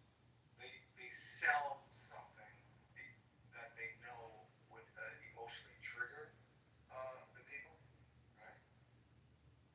And that's what they do. I would watch these people. You guys are probably, I don't, but I've watched them, and I see people follow it. I'm like, what the hell? You know? They're just content And creators who vote people are yes on trying to every avoid bill. pain. People are trying to avoid pain in life. Right? That's what people are trying to do. They don't want to have pain, but you have to uh, you have to go into the pain rather than somebody was talking about fear before. But you have to go into it and get through it and get to the other side. But people don't want to do that. That's why the deficit is where it's at. You can blame everybody else. You can talk about all these other distractions, which are valid, right? But the real source are the people. It's easy to say it's the people, but most people, when they go to that ballot box in November and they vote, there's no transparency to their vote. There's no coupling. There's no forensic accounting to that People vote. know that innately within themselves. They just lie to themselves. Well, most people are automatons and they just do things out of That's what habit I'm and talking about. pattern. So, Okay. Yeah. Yeah. I'm just saying, when you look at Thomas Massey's platform and X account, he's not posting hit pieces on this person, that person. It's not all gossip. I mean, the guy is an electrical engineer who single-handedly created his own debt clock that ties into the API of the Treasury. Most people in Congress are just content creators and yes Right. voters or can kickers. So, you know, Yeah. This is that's what what made it me is. avoid looking at politics. I saw that. I'm like, it's just a bunch of bullshit. You know, I'm it's no I'm no electrical engineer, but I know that I have a credit card, and I know that I don't borrow and spend more than I can afford to pay back. You right. know, Right. I don't go out and buy a new car every couple of years. I'm Well, not, the way that you run your life, fiscally is the way that the government should be running its life. Otherwise, there's a major disconnect. It's schizophrenic, it's unfair, it's dishonest, and most people haven't really felt the pain yet of inflation. Gas at $4, eggs back down. I mean, you haven't felt. You have no idea what it. If you look at the charts and you look at how much money has been borrowed since COVID-19 in 2020 over just 5 years, it's like 3x the borrowing. It's a huge spike in borrowing and spending. It's primarily because of COVID-19 and the response. So, this is where we're at as a country, and more more scandemics, pandemics, and major anxiety incidents are coming. War will break out again. Iran will get bombed again. This war will pop up over there. Believe me, the problem, reaction, solution dilemma that we live with in this country is not going away. So until we can learn to sit in a room with our hands in our pockets and meditate and stop getting brainwashed with all the fake news and misinformation to get us man, to I borrow and spend agree. and borrow and I spend and agree. borrow and spend. It's insanity, and it's a trick. Yeah, but let me ask you a question. Do you meditate? Yeah, Are you aware of? Do you have a practice of becoming aware of yourself? yeah. We read the Tao Te Ching in Mojo's in the Muff today. Okay, so I know my little idiosyncrasies, right? But there are things I don't know about myself. Mojo knows his, right? And the things. So everybody, to a certain degree, is blind, right? So there's the reason why I alluded to that is uh, because you're running for office, right? I think you have to be the person that you want to see uh, from the people that follow you. You want to see them take off. But see, I brought this up, right? But nobody was talking about this. You guys were just talking about the what appears to be the problem. It's valid, right? And now I'm getting you finally to talk about the people doing the work for themselves and their lives, taking responsibility for themselves and their lives, right? Rather than just wanting a handout from the government. This is the curve because Mojo, you said that, and you might be right. It has to get real bad, right? But you have to be able to convince the people before it gets bad. That would be the ultimate politician to me. The ultimate salesman is the salesman that's able to get people to get something uh, that they have to change.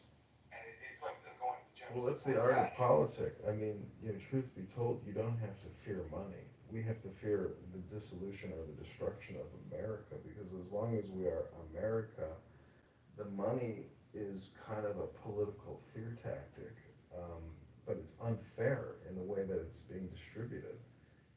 So it's a double-edged sword, and what you want to do is try to optimize and maximize with causing as little harm as possible, because nobody wants a catastrophe.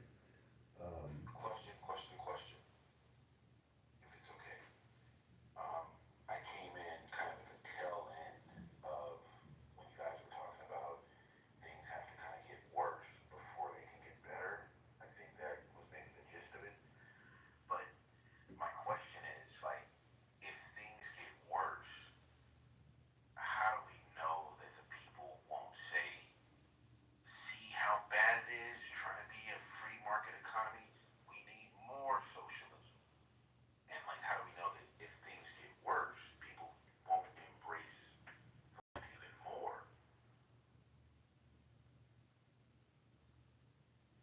Well, I can tell you in Chicago where I live, people are absolutely sick of property taxes going up annually, and when they see the Chicago Teachers Union and the Chicago Public School System screaming in a microphone dressed in red shirts about how your son and his transgender surgery, went exactly as they planned, you have a lot of unhappy homeowners and voters who are absolutely sick of these radical liberal socialist Democrats.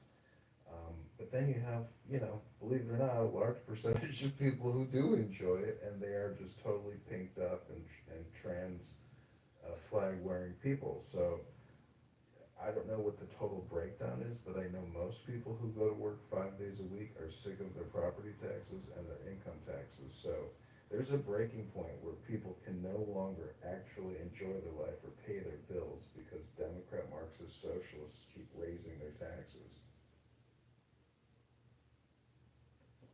I mean, I can see that.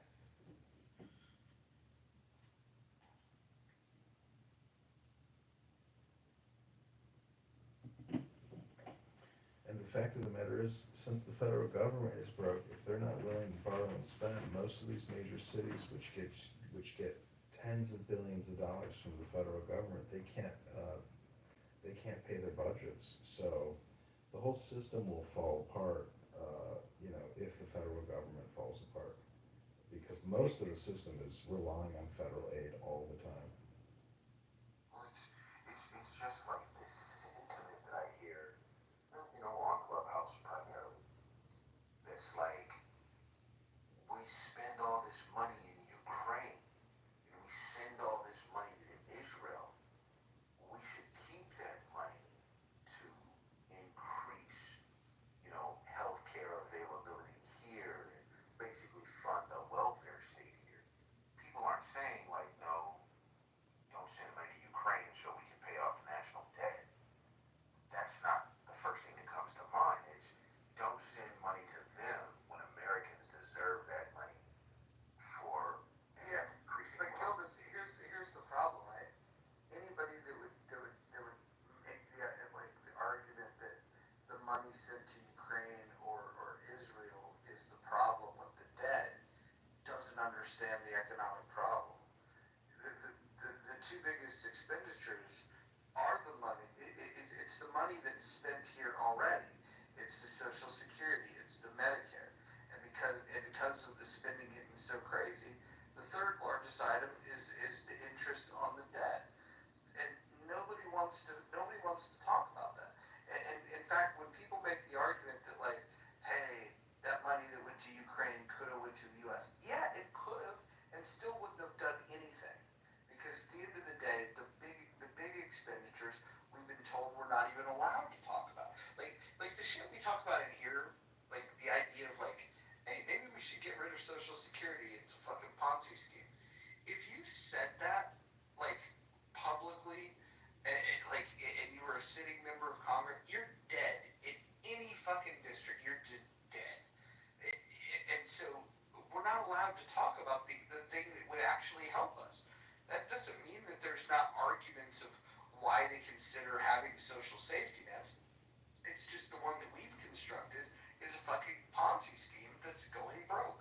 And it will be broke. By 2035, the Social Security Trust Fund will be completely empty, at which point we'll only be able to fund 71% of the liabilities.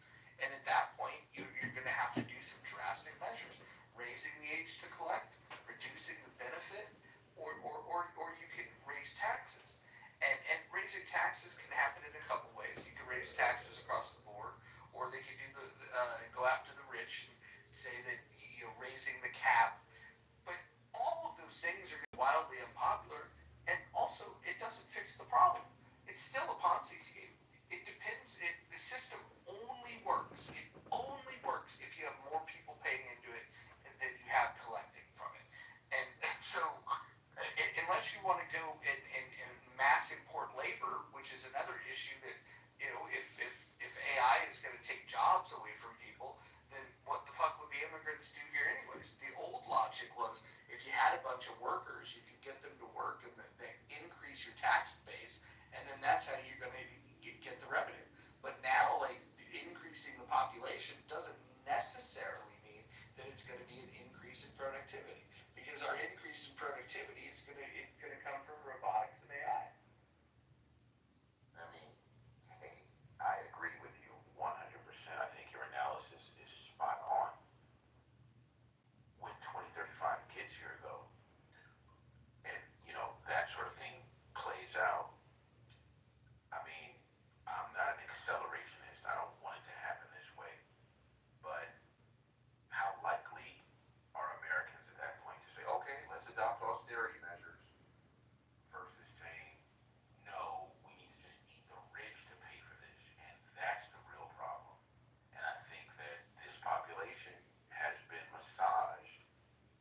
thing is that if you look at Mises Institute or you understand like economic scientific principles or just math, you know, and I say math, not math, most of those people just know math. So, you know, if they're not intellectually honest and they're not willing to admit how you grow an economy or run a business, I mean, they are lost personally. But, you know, I know they're brainwashed, no Kangs and, you know, eat the rich, but if they're honest and they're, you know, intellectually or academically inclined, they have no choice but to accept the fact that like the way that Millier is running Argentina is the way you grow an economy. You know, you slash government and you get international investment in. You know, people, if you can attract, if you can create a candle and attract moths, like this is what we have to do. I mean, it's like starting a business. You need marketing. I mean, Wrigley said, you know, if he had $1 million, he would spend 999,000 on investment on advertising and $1 on product. So I'm not saying we have to cheat or scam our way out of this situation, but it has to be run like a business. If it's not being run like a business, we're living in La La Land, aka Clown World.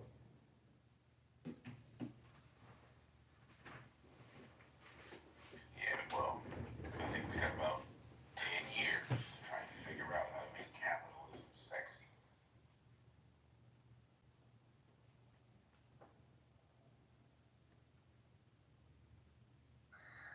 What do you guys think is sexy about capitalism? I believe in capitalism. What Well, do it you can't guys? be a catfish. It's not sexy. It's fucking. You gotta get up at 4 a.m. and you gotta work. And, you know, like you gotta think all the time. You gotta be rational all the time, or at least most of the time. It's fucking difficult, and it's not like you don't get capitalism through like photosynthesis, just pointing your face in one direction. Like you gotta work at that shit. But those motherfuckers in the 19th century, they were fucking with it. Those motherfuckers that repealed the corn laws in England, they were fucking with it. How did they go from being a peasant society and all that fucking monarchy to reversing the corn law? Like, it's education, obviously, but yeah, we gotta do that kind of work. Because I don't know, I don't know if I haven't been around, but I don't know if you heard. I don't know much about politics, right? So I can't get into the history of capitalism, how it's developed, and all that. But what it brings for me is freedom to expand from let's say squalor to wealth. That's where I'm talking about. Am I correct? That it does. Yeah, yeah. I mean, you're absolutely correct, but they keep blaming the crises on capitalism and they're not blaming it on government intervention. Who's that? Who's that? Every person who became radicalized Right. Okay. Democrats in the wake of the the '08 crisis, the Great Recession, they blame that on capitalism. Oh, You know, this is inherently the problem with capitalism is that governments are in bed with the business people, and that is what capitalism really is. And when capitalism wants to exploit people, the government gives them a pass, and all of that is called capitalism. And that's wrong. That's not capitalism. But they don't want to hear that argument.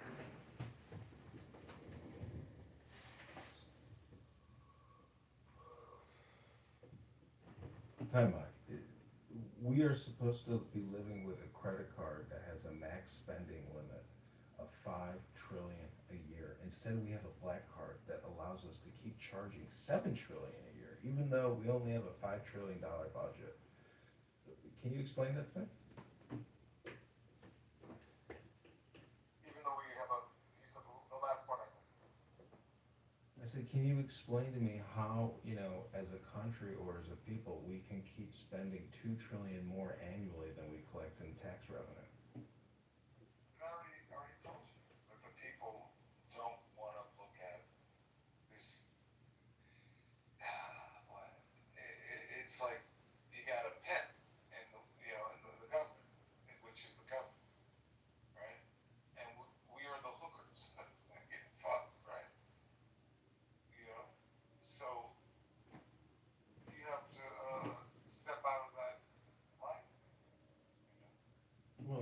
the Federal As a Reserve. whole, the masses, not just one, two, 100, 5,000. It has to be millions of Americans. Millions of Americans have to step out of that. Their head stuck up in the TV, in the phone, right? Yeah, horrible diets, horrible behaviors. This is when people are willing to grow as human beings, right? Then you won't have this problem. That's just the way it works. It has to be something to do with what you're exposed to, maybe, life experiences as well. In my own case, I went to college and graduate school, and everything was like subtly Marxist, subtly socialist, in all the classes. I was an English major, so I wasn't like a bio major, but, you know, like the assumptions that you come away from college with are America's kind of evil and it owes me something and it can pay it up. And it was like, yo, man, and I'm not like trying to proselytize, but I read one book by Von Mises, his book Socialism, and it just discredited everything that I had been told in college. And I was like, what the fuck? Like, it's this easy to discredit that shit? Just read this well reasoned argument and at least question what the fuck you've been brainwashed into in college? And so it has to be that they don't have the exposure to different ideas. They haven't, like if you're a fair, rational person and you read, you know, Franz Fanon and then you read Von Mises or whomever, and you just weigh the ideas together, how could you still embrace, like, trying to have a Marxist revolution in New York City? I mean, it's so juvenile, but I just think so many people just haven't been exposed to the ideas, and probably because Fanon is low key sexier than Von Mises. I got a question. I got a question for you, Mojo.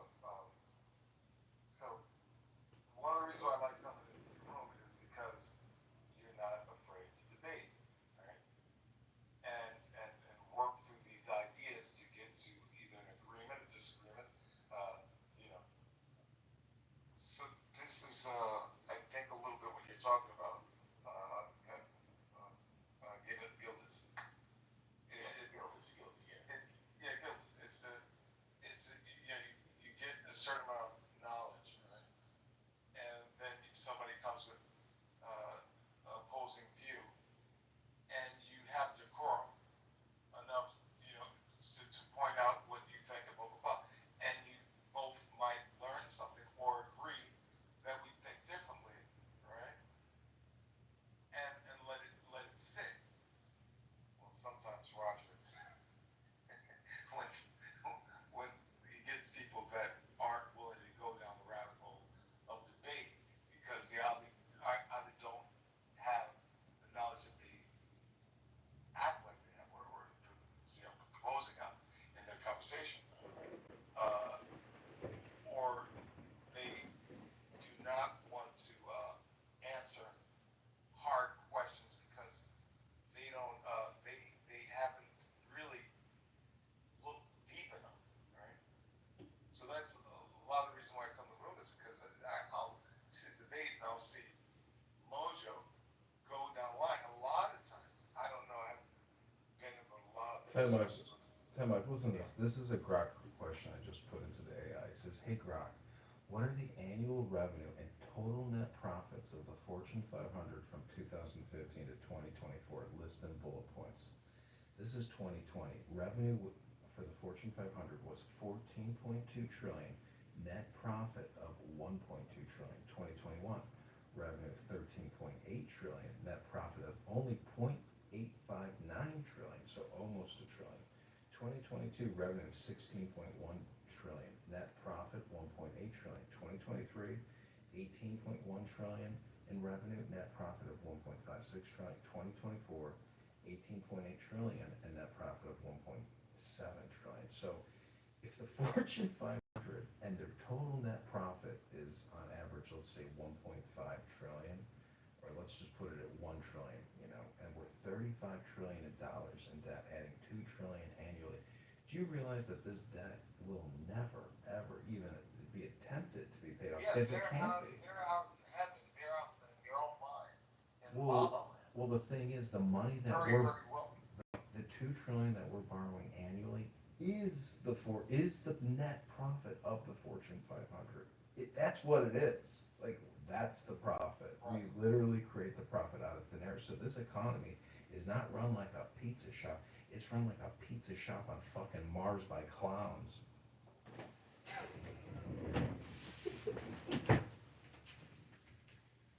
It always goes back. You always have to convince people of that argument. That's my illness. That's what I was. That's because again, like I don't know all these things. You guys know about politics and numbers. So I go to philosophy, man, and I go, you know, any problem can be resolved if intelligent people get together that are serious about change, right, and willing to go through the hard work of change as a group and as individuals, you know, that's the only way because they're the ones who created the problem. As I'm talking about the masses of people, right, and then you talk about let's say the 1%. They're part of it. They create a problem with people in a different way, but they are still the problem. So you still have to go to the people to get them to admit that. If you go anywhere, come on, we gotta wait, right? And here's something that's the debt that we have, okay? The debt that we have, 37 trillion. That's just a number that most people can't fathom. So you have to paint a picture for it and say, well, how much is $37 trillion? And here's the best way to explain it. If you were to take $100 bills, and stack them on top of each other, it would be 25,000 miles high. That's the circumference of the Earth. So you could stack $100 bills across the circumference of the Earth to visualize how much debt we have. Those are $100 bills. It's crazy. Yeah, but they're living in their houses and getting money, living fucked up lives. But you gotta get kids to a place where they don't have anyone. This is true. And if you go back and you look at the inflation that they had in Argentina, being desperate enough to go, but what's our point? Because they're right. You think no, and it's so bad. But my heart was, I don't believe it has to. I believe in general, people run away from people they don't. So that's why that's bad. It's pretty bad already. Yeah, but it's been bad for a very long time. Yeah, but if they keep stack that, there's no guarantee that they'll stop at the present rate. They might jump off the edge. You know what I'm saying? This is what we really need to do is embrace socialism fully to fix the problems that the mixed economy has created. And it's like you gotta plunge into that abyss. I don't want to go into that abyss. I don't want my kids to go into that abyss. I don't want it to take 100 years for us to be like, okay, yes, let's work in America. You know, because that's how other countries have done it. They were starving. So, in order to fix the starvation problem, we need to create a famine. You know, like that's basically what they did. And I don't want to see this country go down that route. So how do you convince people before it gets to that point?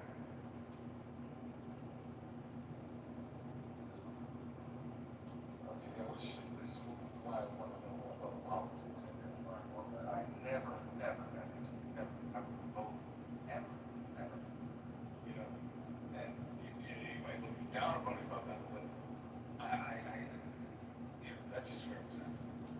it's a herd psychology. There's a herd psychology to this, that even if you educate the herd and they vote people into Congress, it doesn't mean Congress is necessarily gonna follow the herd psychology as in like a democratic fashion. This is like a closed loop circuit that the herd psychology may not necessarily affect, because when you get into the halls of Congress or Senate, uh, you're gonna pull the bait and switch, just like how Trump did with the big beautiful bill. Everybody seems to pull this bait and switch when they get into office. Because the powers that be, right? What they call the top 1%, right? Yeah, and I think what this is also, rather probably you mentioned earlier, where you get the right kinds of like intellectuals, the right sorts of people to speak on the issue and sort of get involved. The problem is that these people can also get consumed by the very system that they're fighting against. And once they get high involved enough, they become part of the very thing that was, you know, their antagonist. So that's what makes all this so difficult. Right. Because they're human beings. And, again, you have what? Well, I mean, look, you have to take people that people respond. You get Muhammad, right? So, when I hear what you guys hear, when I think about what I'm saying, it seems to me that it takes people like Jesus to come, because it ain't gonna happen, is what I'm hearing from you guys. That's what I'm hearing. Listen, if they'll kill Jesus, just imagine. Somebody trying to figure this out. Yeah, well, Jesus didn't really give a fuck, right? Jesus did what Jesus said to do. We're all gonna die, right? You can't choose how you're gonna die, Roger. So you might as well, you know. Well, You can absolutely choose how you're gonna die. No, you fucking can't, Roger. Yes, you can. Like to be a joker, man. Robin Williams. No, energy doesn't die, my friend. And we are energy. That was proved by a guy called Einstein. Well, it ceases to express itself. So once you go, you're going, okay, what do you have to say? That's very true, because I get what you're saying. There's not gonna be any fucking more committee reboots, is all I'm saying. Did you know in the unknown, like the past, present, and future are all one? You know there are. It's in the known that we see time. In the known. And that's where you guys are talking about. And I'm talking about that too. But my and pain, right? And suffering, right? It gets to a point where it depends on the person, but it gets to a point where you surrender, right? And that's where you have, it's a whole different world. But you have to go into the pain and surrender.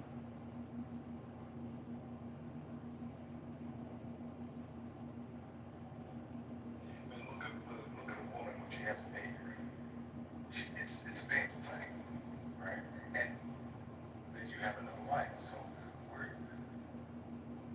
there are conversations that you guys are not having, right? You're having predictable conversations. I'm not trying to put you down at all. Well, that's also a presumptive thing to say.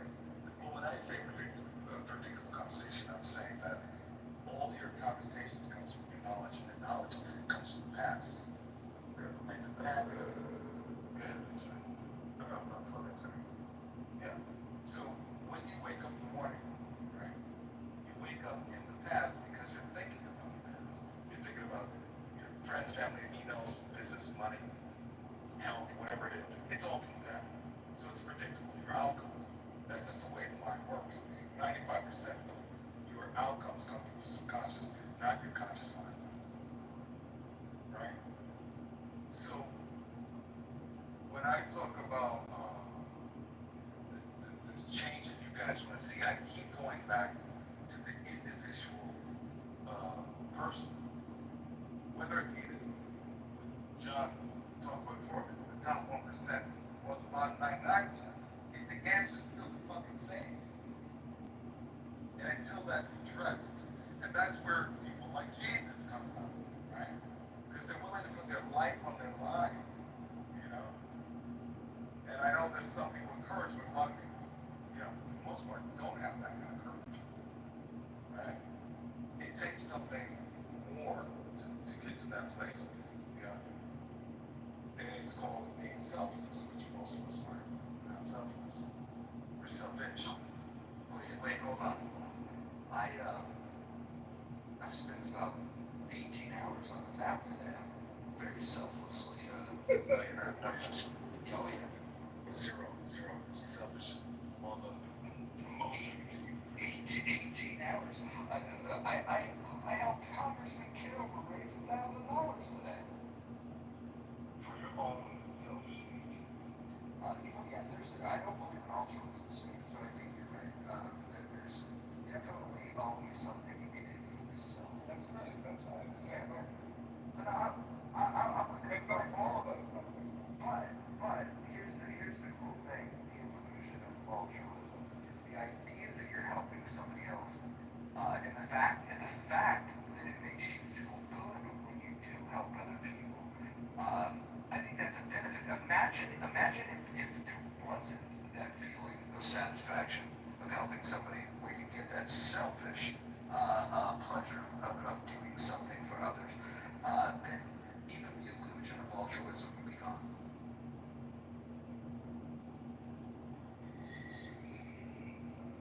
It's getting late. I'm getting tired.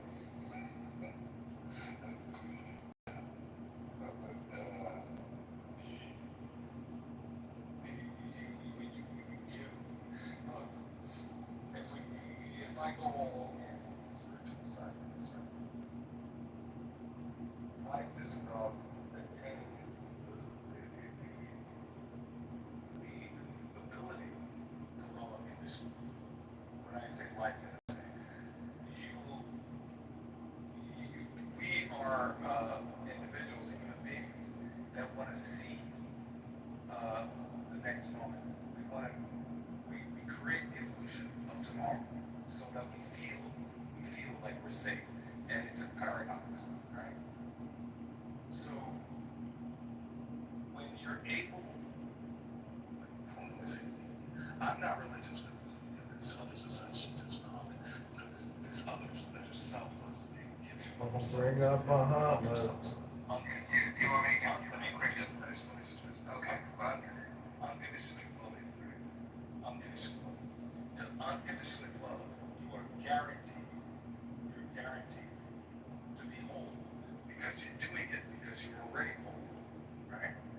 People who walk around incomplete, right? And that's why you have the fucking this deficit. I was just gonna say there's a pretty significant difference between Jesus and Muhammad. Yeah, I know. Yeah, well, I'm talking. People are able to lead people to love unconditionally. I understand. I don't know enough about most of I don't know enough about them. Do you know what the one common thing is among Jesus and Muhammad and Buddha and others?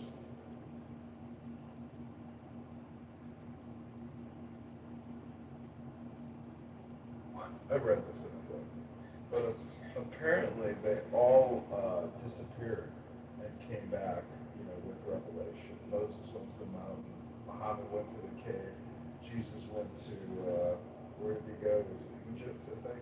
So, or maybe he was in hiding. Anyways, everybody has this revelation. They disappear, which basically they go meditate and come back enlightened. Yeah. I mean, you can judge the different. You can say great or men, in history, right? You can judge it, but would you put yourself well, I mean, I know that. I'll put myself there. Do you remember when Roger Mayhem left the app for like 7 months? He came back. I don't remember. Revelation.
environment. Until you recognize it, right? You're not going to be free of it. You're going to just be part of it.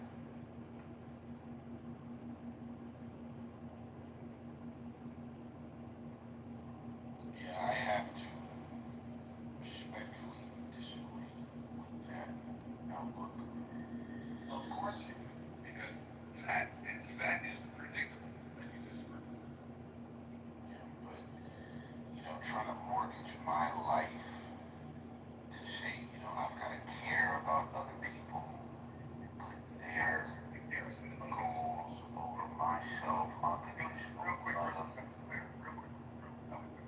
I said that would be the ultimate, right? The ultimate is that living in that's like what you would say had unconditional love, right? When people die, they come back, they say, I experienced love that isn't on earth, right? My curiosity is how to get that love on earth. That was what I thought when I said, how could that's a challenge I'm curious about, right? How could I unconditionally love, right? Everybody, That's why I think unconditional love is a fool's game, with all due respect. You don't just love everybody unconditionally. Like, it's a recipe for disaster. That means the person who doesn't believe in love for everybody unconditionally gets to molest you, gets to oversee you, gets to enslave you. Because here you are being.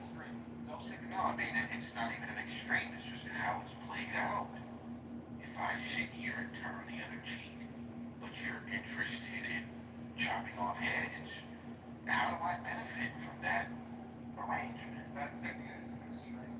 It's not the extreme, it's just I'm this. not gonna unconditionally. So I think chopping off But heads. that's gonna chop my head off. I'm not gonna unconditionally love them. I'm gonna defend myself.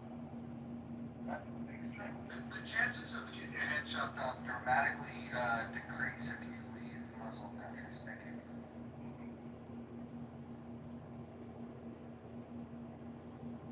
The other side, I'm not Yeah, but I mean, it sends shivers down my spine, because that's like telling slaves to obey their masters, man. Like, I'm okay with that.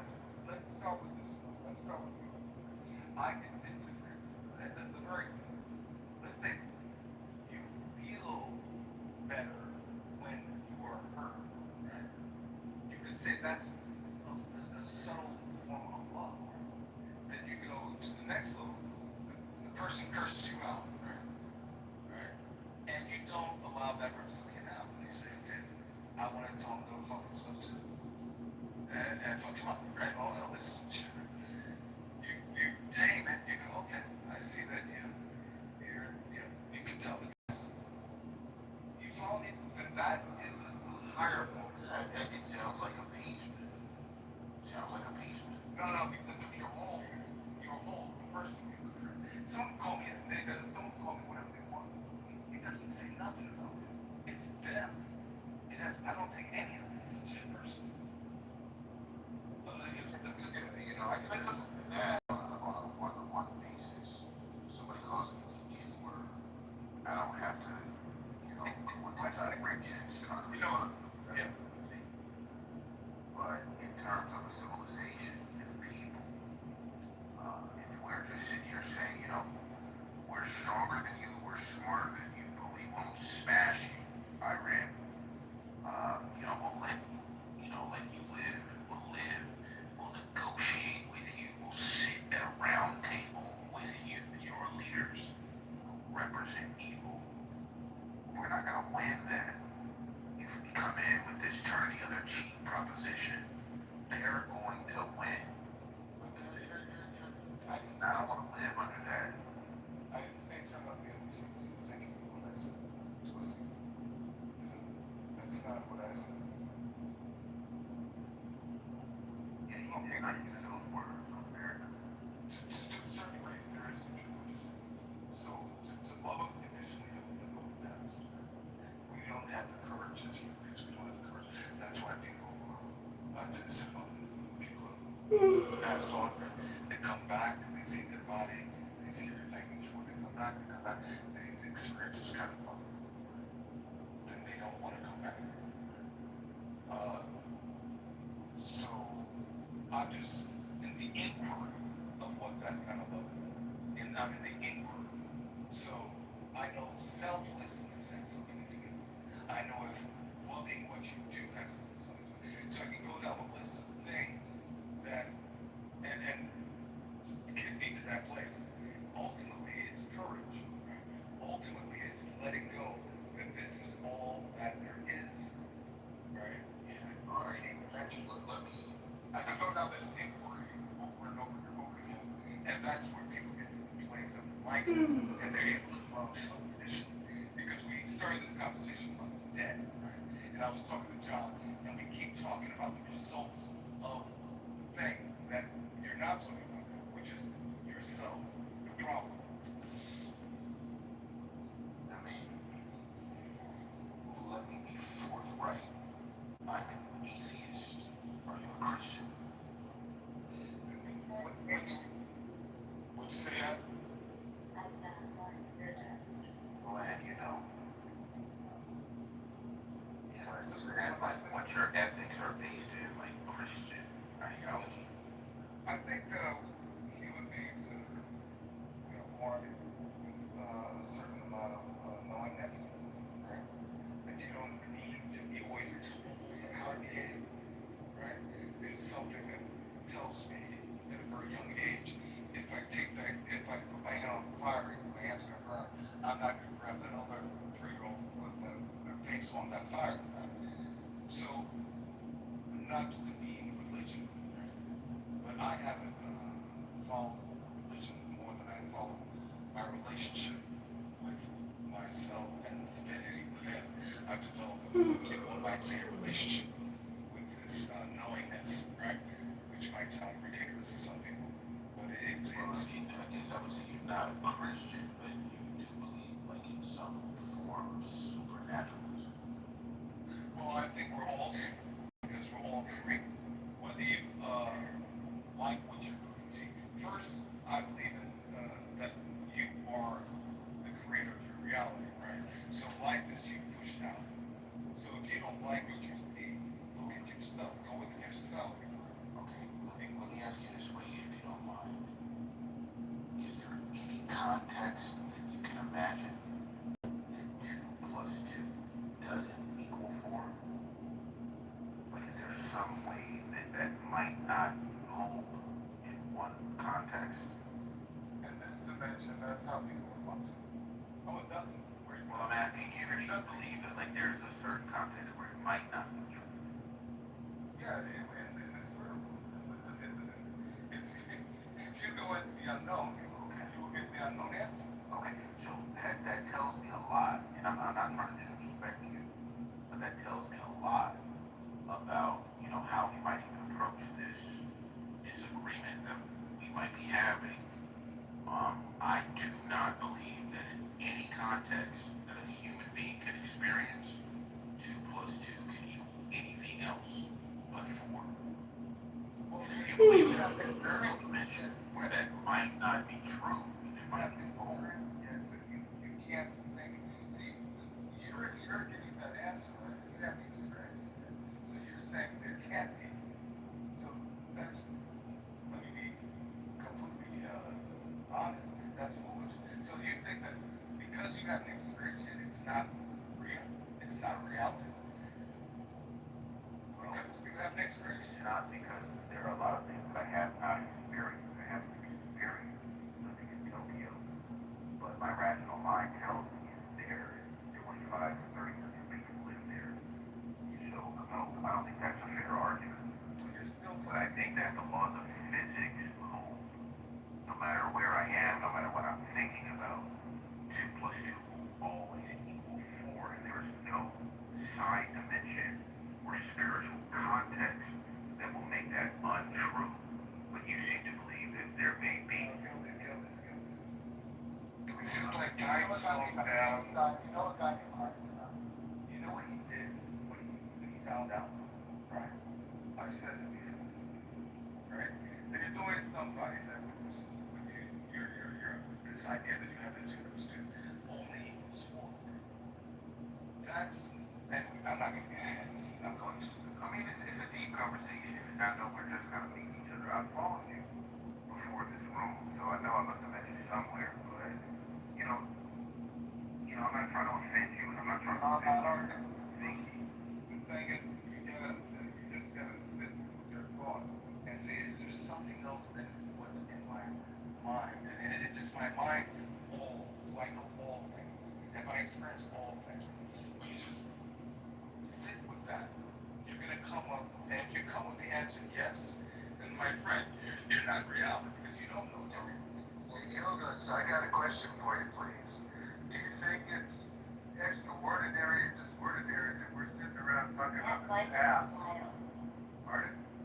I got that we're going through space and spinning through space, but we're just sitting around talking on Clubhouse. Don't you think that's a little extraordinary? And you're not aware of spinning and going through space? No, I don't think it's extraordinary. Oh, really?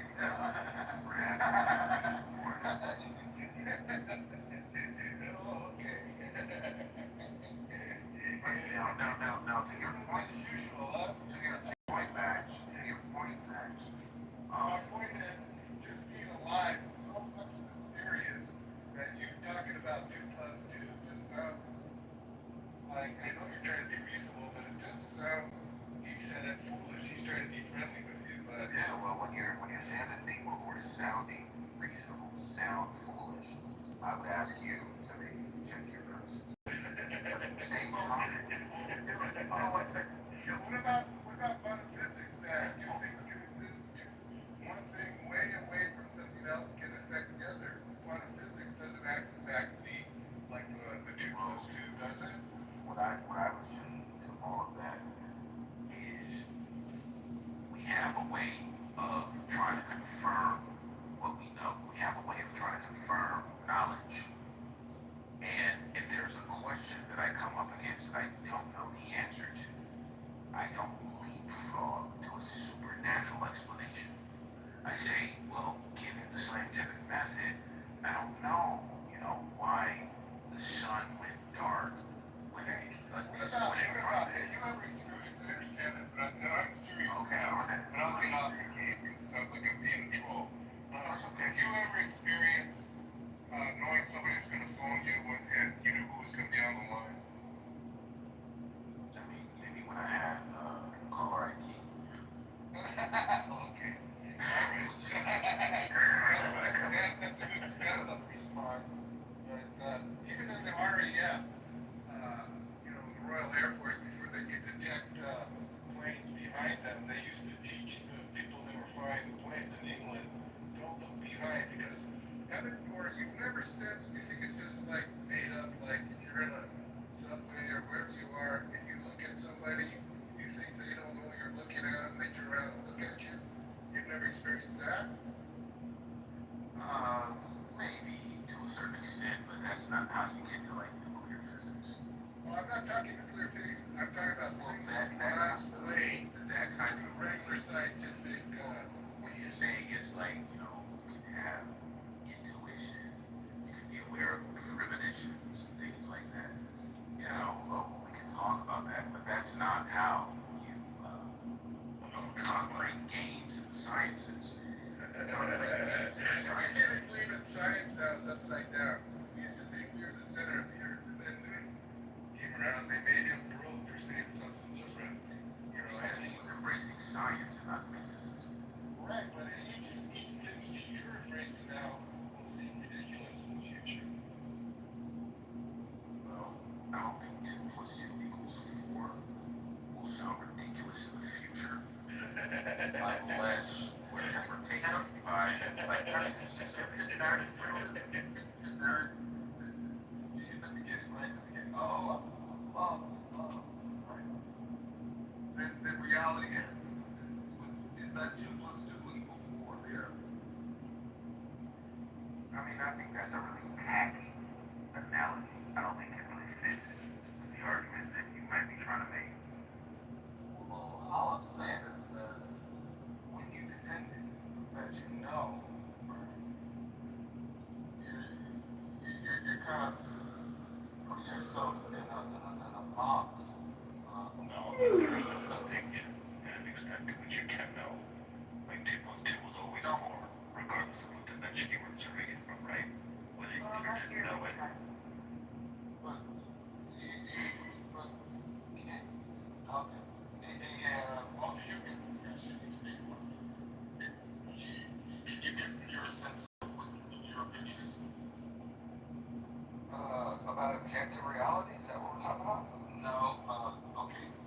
I think there's see, we may all be in agreement when we're speaking a little different language, so maybe you're able to, from being objective, be able to see where we're agreeing rather. I'm not just saying mathematics is a language. Hold on one second. I don't think mathematics is a language. In fact, I think that math exists. We just discovered it. So the discussion was, Gildas, is there anything, do you like any way that could exist any outside of 2 plus 2 equals 4? In other words, like, and what I'm seeing is logic. He's logic. Would I see 2 plus 2 equals something else other than where it's logical to think is 4? Well, yeah, 2 plus 2 could equal something other than 4 if 2 doesn't represent 2, because 2 could be represented.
not in healthy debates. Healthy debates, I think, ran its course, and I am no longer affiliated with healthy debates.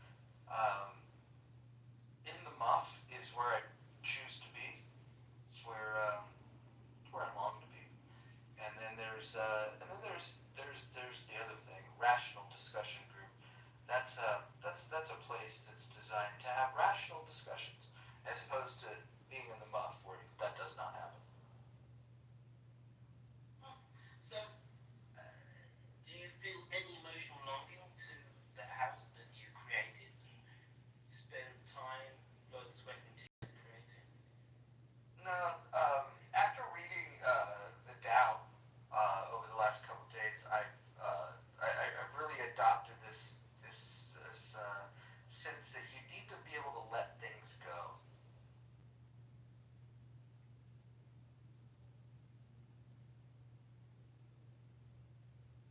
But not must.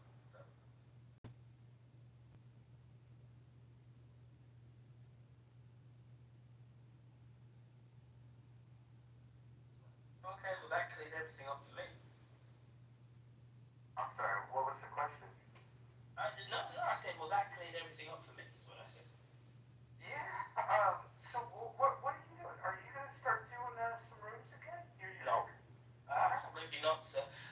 Number one, it's a massive time suck. Number two, I was just talking to Adil, or Scoop, as he now calls himself, and I've been slightly sucked back into the world of Clubhouse because I've just moved into a new flat and I have time to think, and there's these walls can be pretty quiet, so you want to hear some familiar voices, and then you just, it's muscle memory. You hit that hand icon, and before you know it, you're talking in a room and whatever, and you get pulled back into it. But nah, I'm not going to.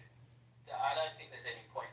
And I think this is a great entertainment app, and it's a friendship app. And I've met 30, 35 people from this app, and it's truly amazing in that. And actually, this picture is me and Denise Hamilton when she came to London about 3 months ago.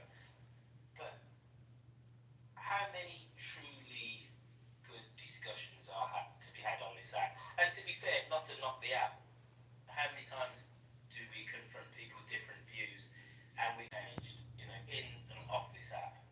And, and that's what I kind of like.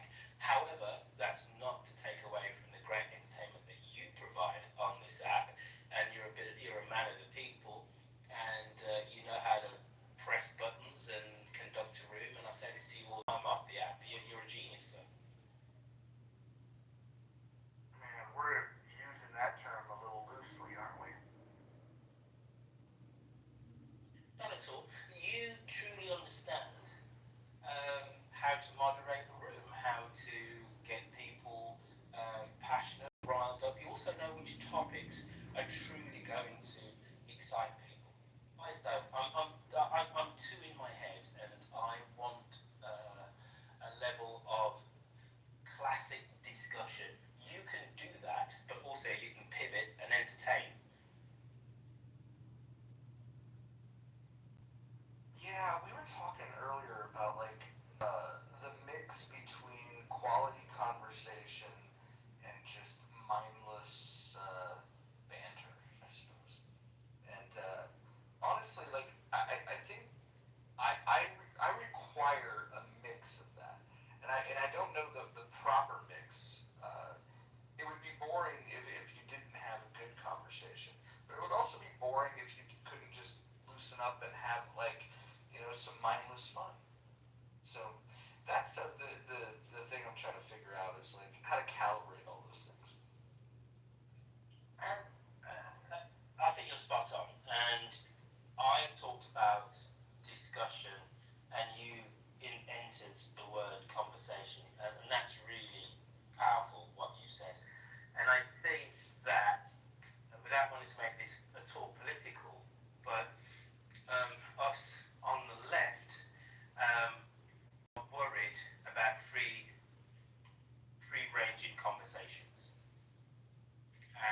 my friends. I love you lots. This has been a wonderful room. Toodle